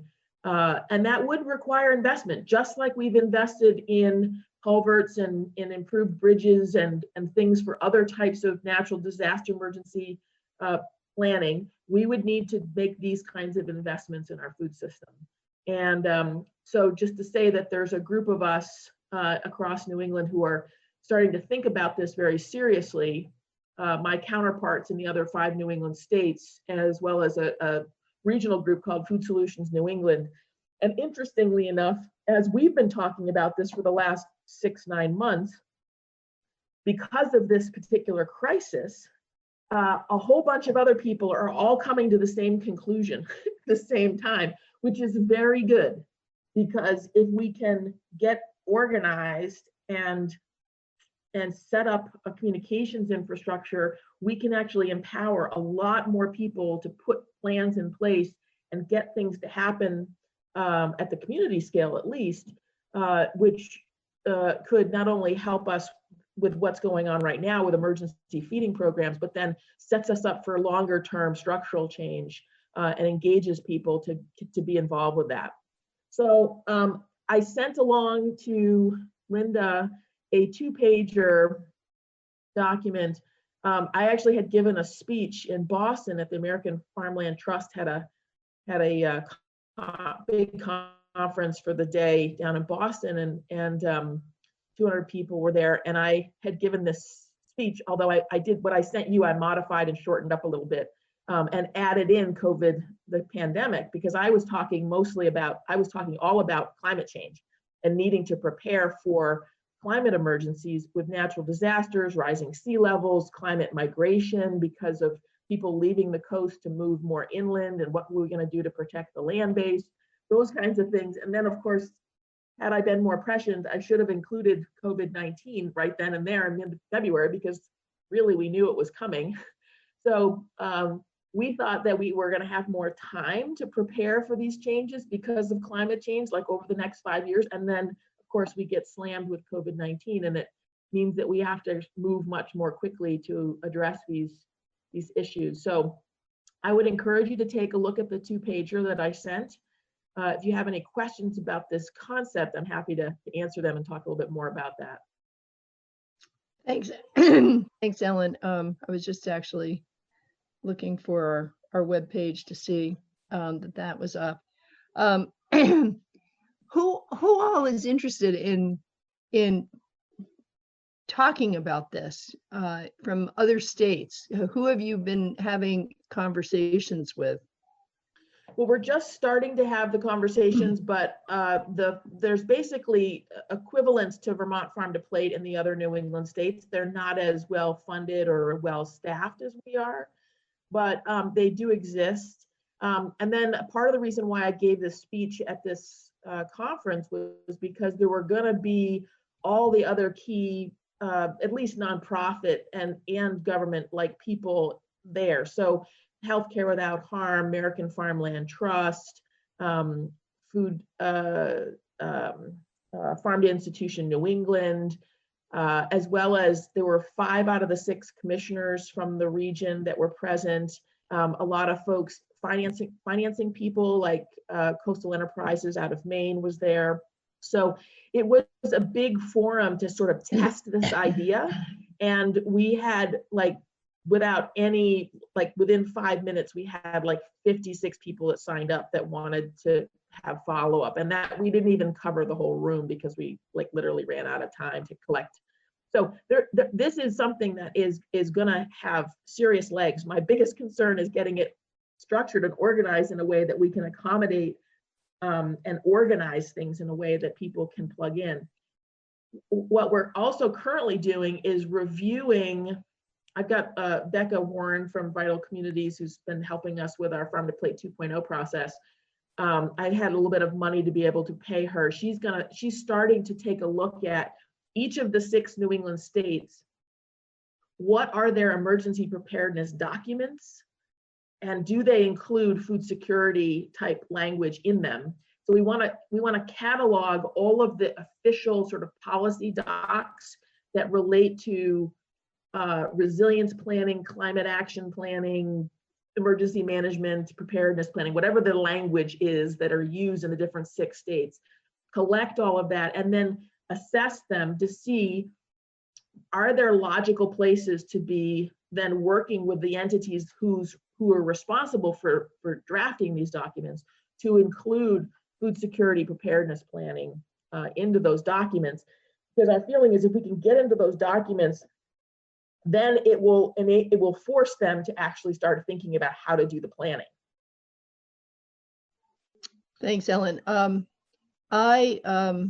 I just got a message that my internet connection's unstable. So if you lose me at some point, Rodney, you can take over as co-host, but until that happens, I'm still on board here. I just wanted to give you a heads up. Yeah. You know, years ago when I was first chair of House Ag, and it was the House Agriculture back then, I asked Erin Buckwalter, who was an intern at, maybe she interned for me, I can't remember, but now she's at NOFA, of course, we all know Erin. I asked her to do a kind of a paper on an inventory of available land in the state. So land that, like over in the western part of the state, a lot of the land has kind of gone back to scrub and what have you, and how many acres, and I'm not going to remember the details, but that was one document that I held on to. So I'm going to dig through all my debris pile here and see if I can find that, because I think it would be interesting to know how much land we actually have available, and would it be suitable to grow the things that we need. And so Ellen, do you, like, I bake my own bread. So, and I've got about 10 pounds of flour left. Every time I go to Hannaford, there's still bare shelves with the flour. I've heard where I can find some, but at any rate, I almost feel like it's black market, black market flour here. So do we have an idea of, or is this part of the process that you're talking about, doing an inventory on what would be needed to keep us all going? Yeah, definitely part of the process. We do have, there are now much better data layers of being able to see where there is available land. For instance, the American Farmland Trust actually just came out with a really good report. I'll send you the link to it so Linda can post it, that looked at this very question, and also from the lens of, are there critical pieces of land across New England that we need to prioritize preserving for agricultural use, because they are under threat of development. And they did some really interesting new analysis to take a look at where, for instance, there might be residential developments where they hold back some amount of land that theoretically could be used for agricultural use. But what they found is, over doing a time sequence of those parcels, is that one, they don't end up going into agriculture, or they come out of agriculture if they were already in it. And it's partly because of access, of not being able to get equipment in, of not, they're not big enough to really support an actual operation. It's too close to housing, so people don't want the manure and all those other kinds of issues that we know about. So it does suggest that we are going to have to take a look at some of our land use priorities some more. We definitely are going to need to accelerate the preservation of prime ag land for prime ag, for ag production. I know that the Land Trust, for instance, is currently raising a $15 million fund to try to accelerate the rate at which they can do farmland purchasing and then redeployment to the next generation of farms with their farmland access program, for instance. But I do know that Nick has thought that he could basically use about $50 million to secure a bunch of land over the next 5 to 10 years, because of just the succession issues coming up, of there not being a next generation operator to take over, for instance. So I will say that, go ahead. Helen, you just dropped out briefly when you said who was raising that 15, or it was either 50 or 15 million? 15 million by the Vermont Land Trust. Okay. To basically accelerate and expand their farmland access program. But Nick did think that about 50 million was really what was needed to be able to really do it at the scale that is required because of the succession issues going on. I will say also that back in 2014, there was some initial analysis done by a group called Food Solutions New England, which I've been part of from the beginning. And there was a team of researchers that did ask this very question of how much what percentage of food could we actually produce and of what types across the 6 New England states? And obviously, it's Maine and Vermont are the largest producer states and somewhat in Western Mass. And then you have large pockets of eaters, Boston, Connecticut, Rhode Island, for instance. So what they did was they ran some basic analysis of how much, and they basically determined we could produce all of our produce. If we moved to grass-based animal agriculture, we could basically feed ourselves with a reduced meat diet, but we could actually do it in a grass-based way. Obviously, we would still maintain all of our dairy needs. We could do like some of our legumes, some grains, but not a lot of grains because the climate is just not as conducive. The overall land structure is not as conducive for that. We could do a lot of our fruit because of orchards and such. And what they determined was that in order to do this, to get to 50% regional production for regional consumption, we would need collectively to bring about 2 million acres additionally into production across the 6 states. Now, obviously, a lot of that would be Vermont and a lot of it would be in Maine, in Aroostook County in particular. And You what say it 2 million? 2 million. And who did this assessment? This was done by a group of researchers on contract with Food Solutions New England. I can send you the document as well if you're interested. Yes. Basically, though, it provides a theoretical, like, this is possible. It's aspirational, it's theoretical. Yeah. What we're proposing to do over the next year and a half, assuming we can raise the funding for it, is to actually take that, okay, well, where exactly would that 2 million acres come from? How much in Vermont? How much in Maine? How much in Massachusetts? How much New Hampshire?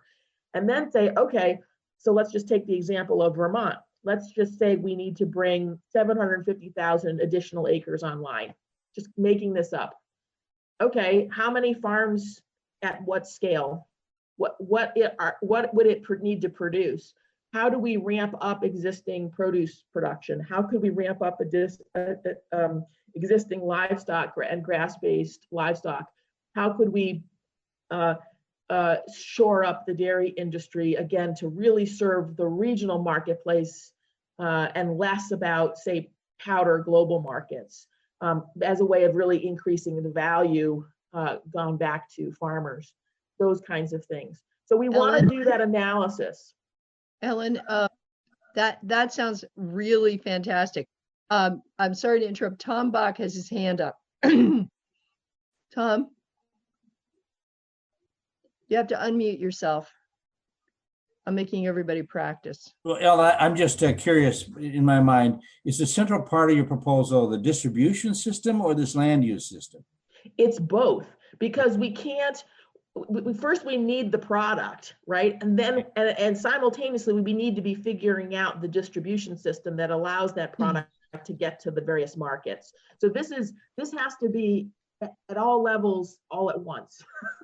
Because we also need to have processing capacity for, light processing for longer term freezer storage, those kinds of things. Just playing the devil's advocate here. Let's say public and private investment does the distribution system. Somehow we put aside this 2 million acres of land. Let's say these things happen. And let's say we're growing zucchini, broccoli, and grass-fed hamburger. Somebody from Iowa shows up with burger. Somebody from Georgia shows up with zucchini. We can't stop them. They're still going to be able to sell in this market. Yeah. And they're going to be competing with that system you're creating. And I don't know, how do you feel about that? I mean, do you feel it can compete? Well, this is a monumental shift in the way that we think about where our food comes from. What I don't see how this could fully happen without a couple of additional things that I hadn't yet talked about, which is consumer demand and consumer education about a preference to be sourcing more of their food local for more of the year. So that's a piece of it. And then secondly, it's it's where are the national subsidies going? So right now, the bulk of our taxpayer dollars paid for subsidies go to the Midwest, to corn, soy, and wheat production, and large industrial scale farms, as well as to other large operations like large produce growers and large ranchers and such. And so there would need to be a larger national conversation about, could we regionalize the food system everywhere so that the Southeast had their region and the North and the Southwest had their region. And again, it's not to say that we create these islands where there isn't interstate trade, but it's what percentage increase could we get to? So what I talked about, like for instance, theoretically, we could produce all of our produce. That's a theoretical, like we have the climate. If we had more year-round growing based on the population, technically speaking, we could produce that. That's not to say we would, right? That's not to say that, you know, we might try to get to 40% of our produce needs grown within New England. And because of what you said, like we know there's going to be product coming in from other parts of the country at different growing seasons. We'd like to have everything available to us all year round now. So there's just going to be some limitations.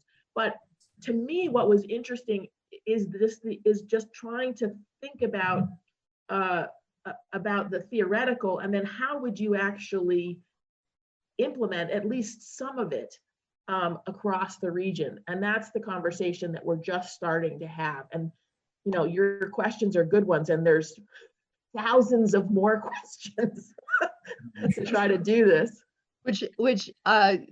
Thanks, Tom. If you could put your hand down, I'd appreciate it. I'm trying to get everybody on board here so we can eventually go on the floor of the House and remember to remove. So take down our hands. So I have three people with their hands up: Vicky, John Bartholomew, and then John O'Brien. So Vicky, you're speaking of 1,000 questions. Vicky, there you are. There we go. Okay, sorry. Speaking of learning how to use this, and thousands of questions. Ellen, this is so amazing. Once you open your mind up to this thinking, all those questions are coming out. And so one thought and question I have refers to Carolyn and her flour situation. A friend of mine just orders King Arthur flour regularly as a normal thing, whereas now I'm starting to think more of, well, should I be buying some things and do it online when my stores are empty? So this is opening up the question of distribution, and maybe we're looking at a whole new future of a different type, like more sales online, or we have Green Mountain Food Direct where our town's going to start ordering bulk foods and distributing. So where in the conversation have you gone down that path yet? Well, I mean, again, we're just starting to noodle on this a little bit, and you know, part of the work that we've been doing through Farm to Plate over the last several years, by having, you may remember Annie Harlow testified last year's annual report. She's our retail store trainer, so she's been working with a lot of independent grocery stores and the co-ops and trying to support them in expanding their sourcing of local.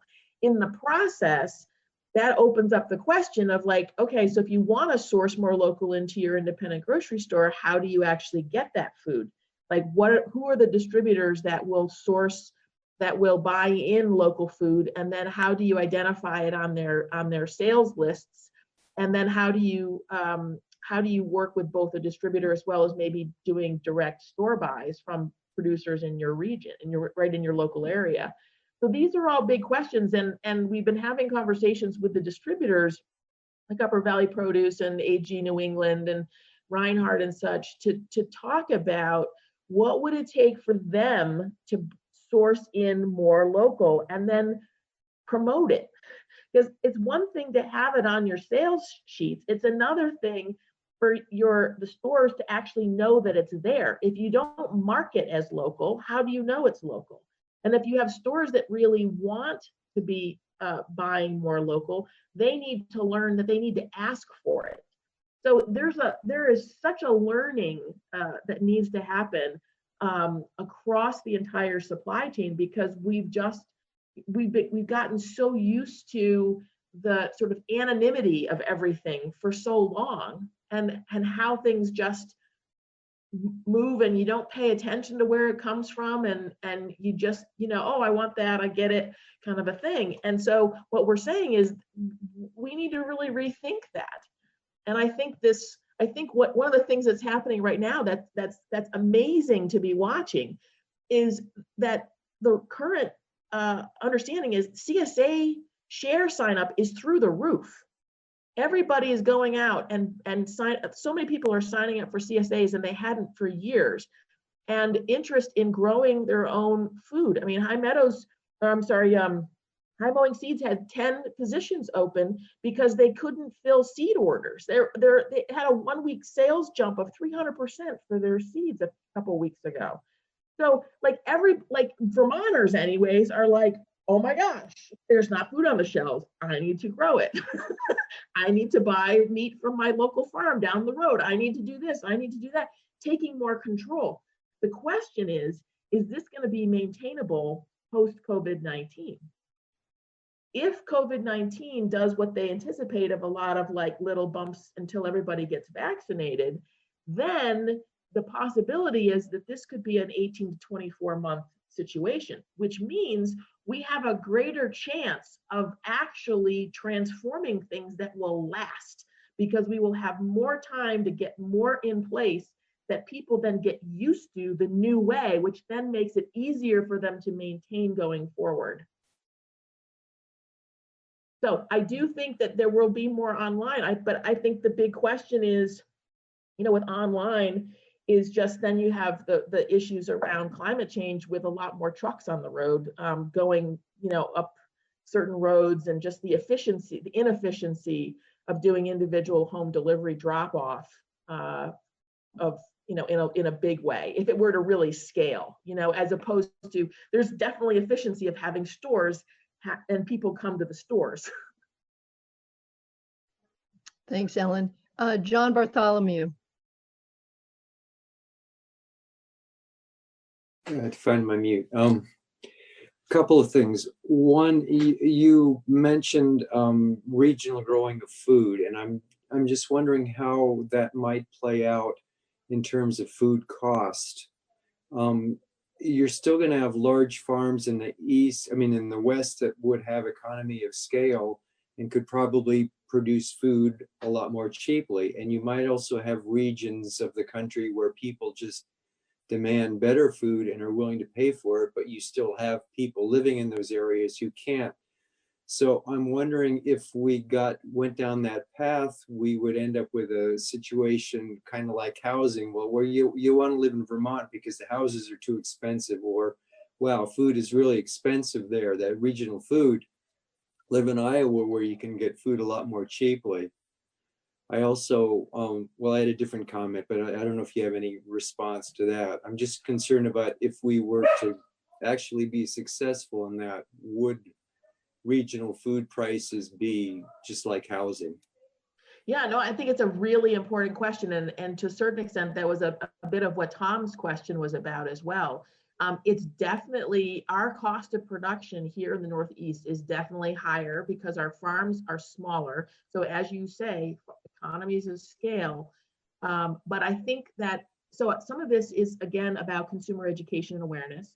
Some of it is about where are our subsidies going. I mean, for instance, instead of everything going to corn, wheat, and soy in the Midwest, if you have a certain pot of U.S. taxpayer subsidy dollars going to agricultural production, could that be changed so that a percentage went to the Northeast to facilitate regional food production as a way of trying to keep some of the prices down because of the subsidies? We don't know if that's possible. It would take a huge lift. And that's where I said there's a component of this that has a national dependence to it, and that we can't just completely do this all on our own in New England without understanding how the overall national supply chain works. And again, that's another reason why it wouldn't be about like Like, we're not talking about going 100% local, or, you know, even getting to 50% local would be a huge undertaking, huge undertaking. So I think what we're trying to figure out is, you know, we set the target back in 2010 of getting from 5% to 10%, and we actually got to 14% by the end of 2017.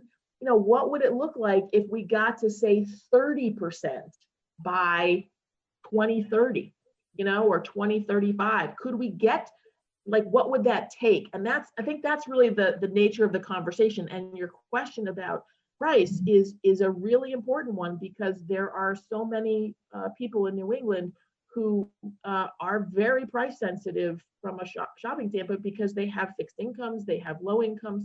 Like, there's just certain realities that we're going to have to deal with to make sure that food is accessible to everyone, and we're not creating this elitist food situation.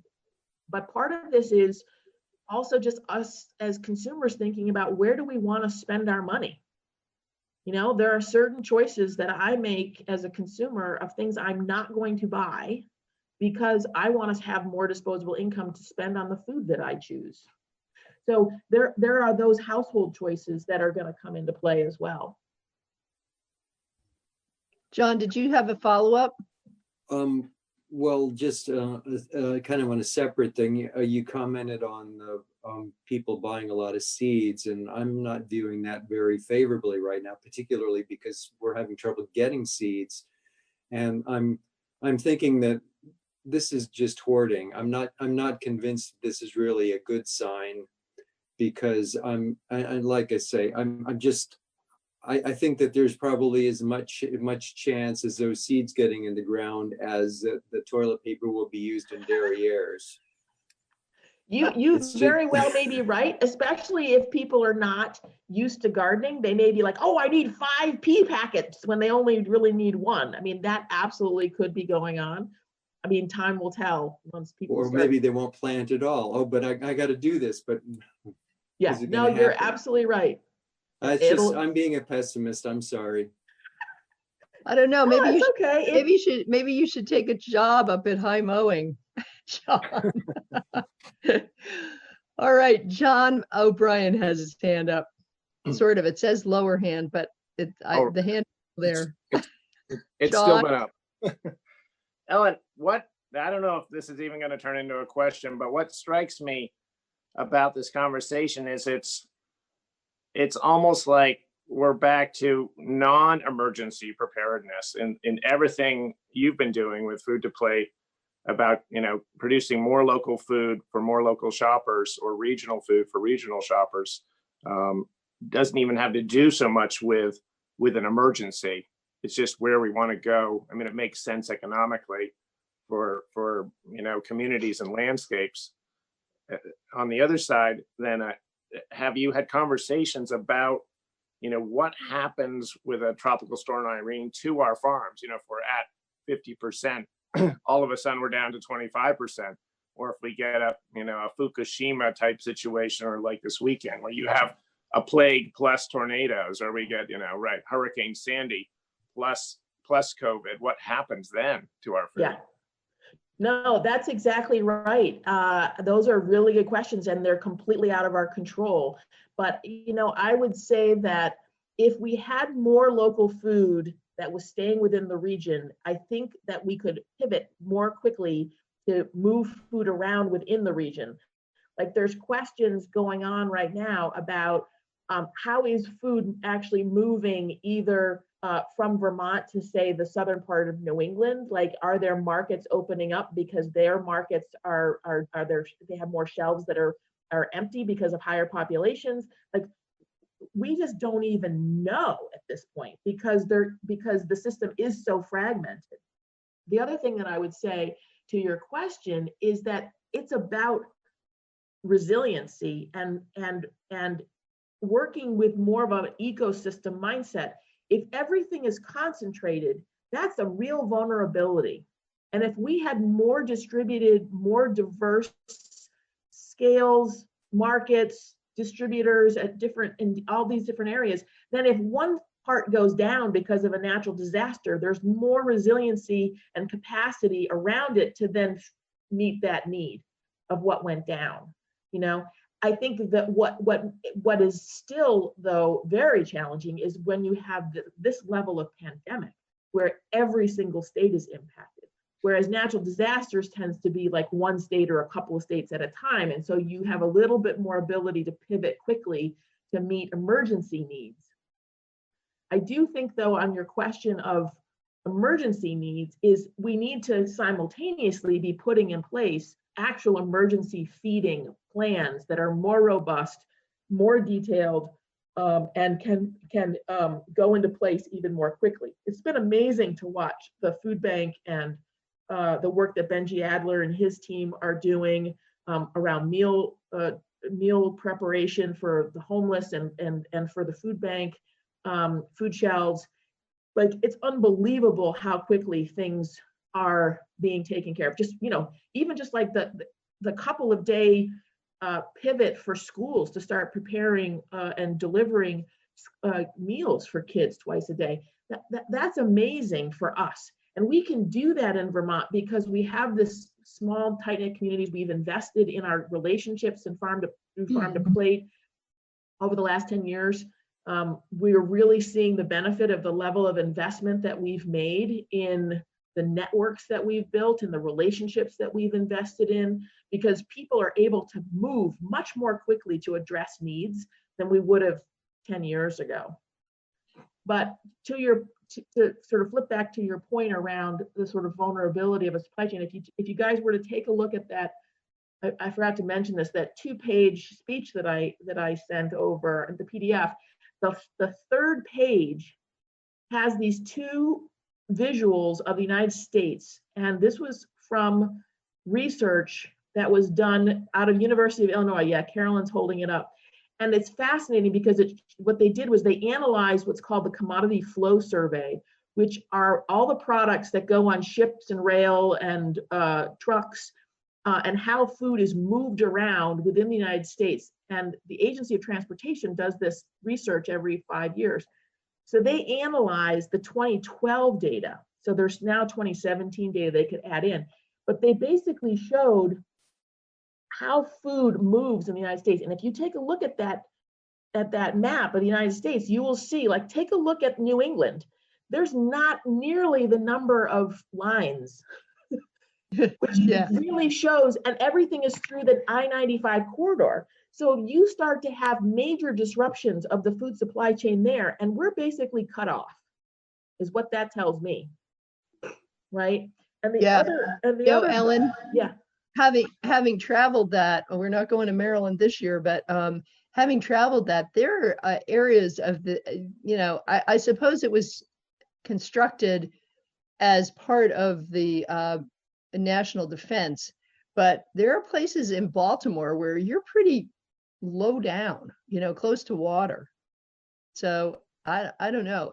I think you make a really good point. If there was some kind of interruption or a flood or what have you, we would be out of luck. Yeah, and that's where this resiliency planning comes in, you know, for redundancy. And again, it's not to get to 100% production for consumption, but it's like a much larger percentage than what we currently have. And to figure out the processing and the distribution and the retail within the region so that we are just have a more diverse supply chain set up so that we're not so dependent on just a few mega corporations to move all the food around. Like Hannaford's, like Bernie Sanders called up Hannaford's and was really trying to put pressure on them because their main headquarters is in Maine, to get more local Vermont and regional food. And they're trying, but their logistics and their warehousing and their trucking routes, they are struggling. And they're of the 3 main regional stores, they are the ones that are most interested in having a robust local program. And they are struggling to figure out how to get more local product into their stores, even though they want to. So to me, that's just a major signal that the system we've built for the purpose of high efficiency, lowest cost has made us very vulnerable. And what we need to do is to rethink and restructure our and regionalize our food system over the next 15 years in a more significant way. I see that Sharon's hand is up, but Ellen, do you know what the major obstacle for Hannaford sourcing more local food is? I don't, but I do know, I don't know in total, but one aspect is around food safety and whether farms are GAP certified. Okay. Carolyn? Yes. Just a follow-up for Ellen and the committee, a quick historical one.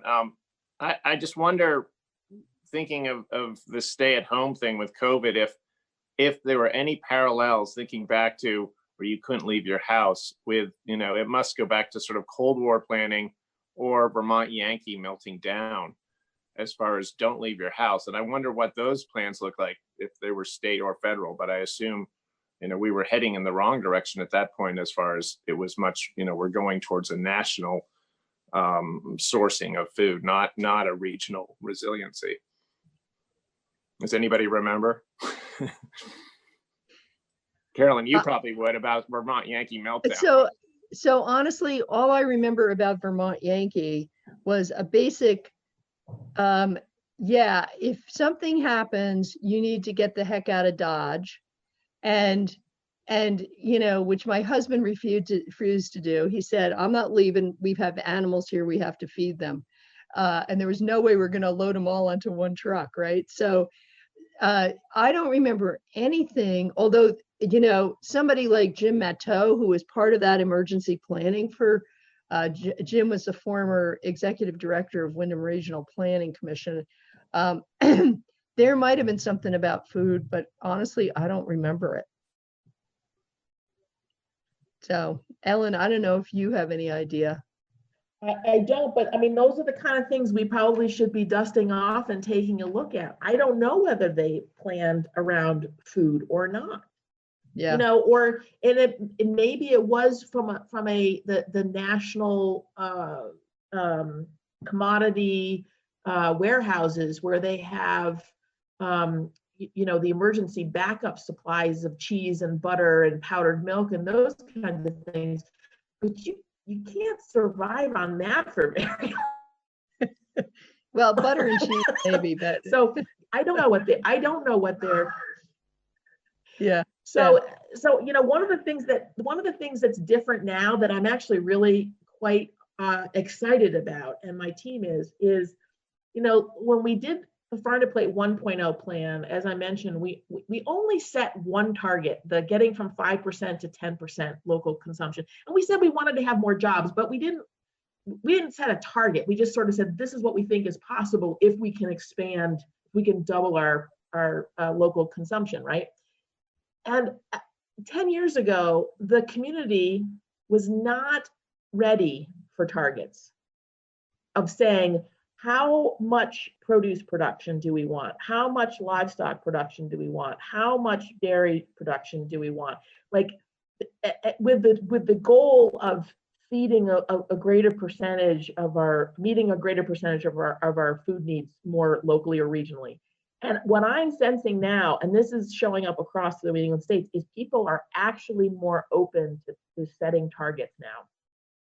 They're actually open to having that conversation. And last year's annual Farm to Plate annual gathering, for instance, Mark Cannella had a breakout session. Mark works for UVM Extension.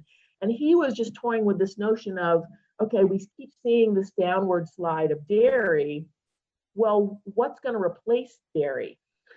And not in like $100,000 levels, but what could be the next 25 or the next 50 million food category that we could be with focus and infrastructure and investment, we could be expanding.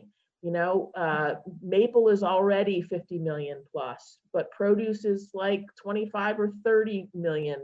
What would it take to get that to be 50 million? Apples and other produce, have been on a decline. How do we bring them back? How do we get grass-fed livestock to be, say, 25 million in sales? So like, what would that actually take?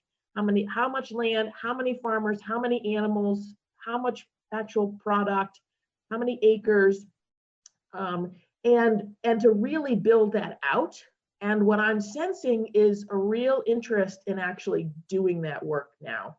And so that is going to be over the next couple of years where I'm going to be trying to raise additional funding to be able to get that work done, and not just do it in Vermont, but do it in all 6 New England states. Fantastic. So Sharon's been very patient. Sharon's hand is up, and then we'll go to Rodney after Sharon. Sharon? Thank you. So this entire conversation and this entire situation with COVID and watching some of these plants owned by large corporations shut down because workers have been infected and some have died, it makes me think of a more resilient and sustainable energy grid.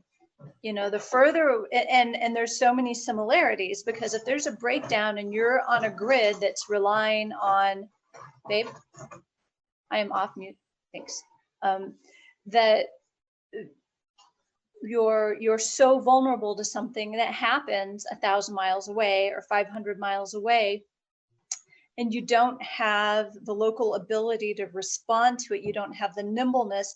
And also, similarly, the nutritional value of something that comes from far away, just like electricity moving from far away, you lose a lot of it. Something like 75% of electricity generated is lost during transport between the generator and the end user.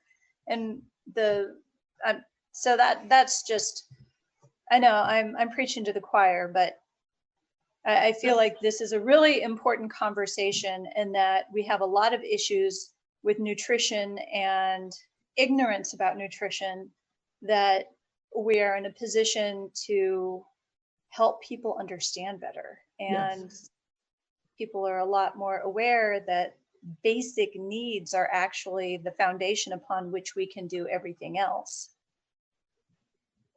Yes. Thanks, Sharon. Want to comment, Ellen, or should I go to No, Rodney? well said, well said. It stands alone. Yeah, great. Rodney?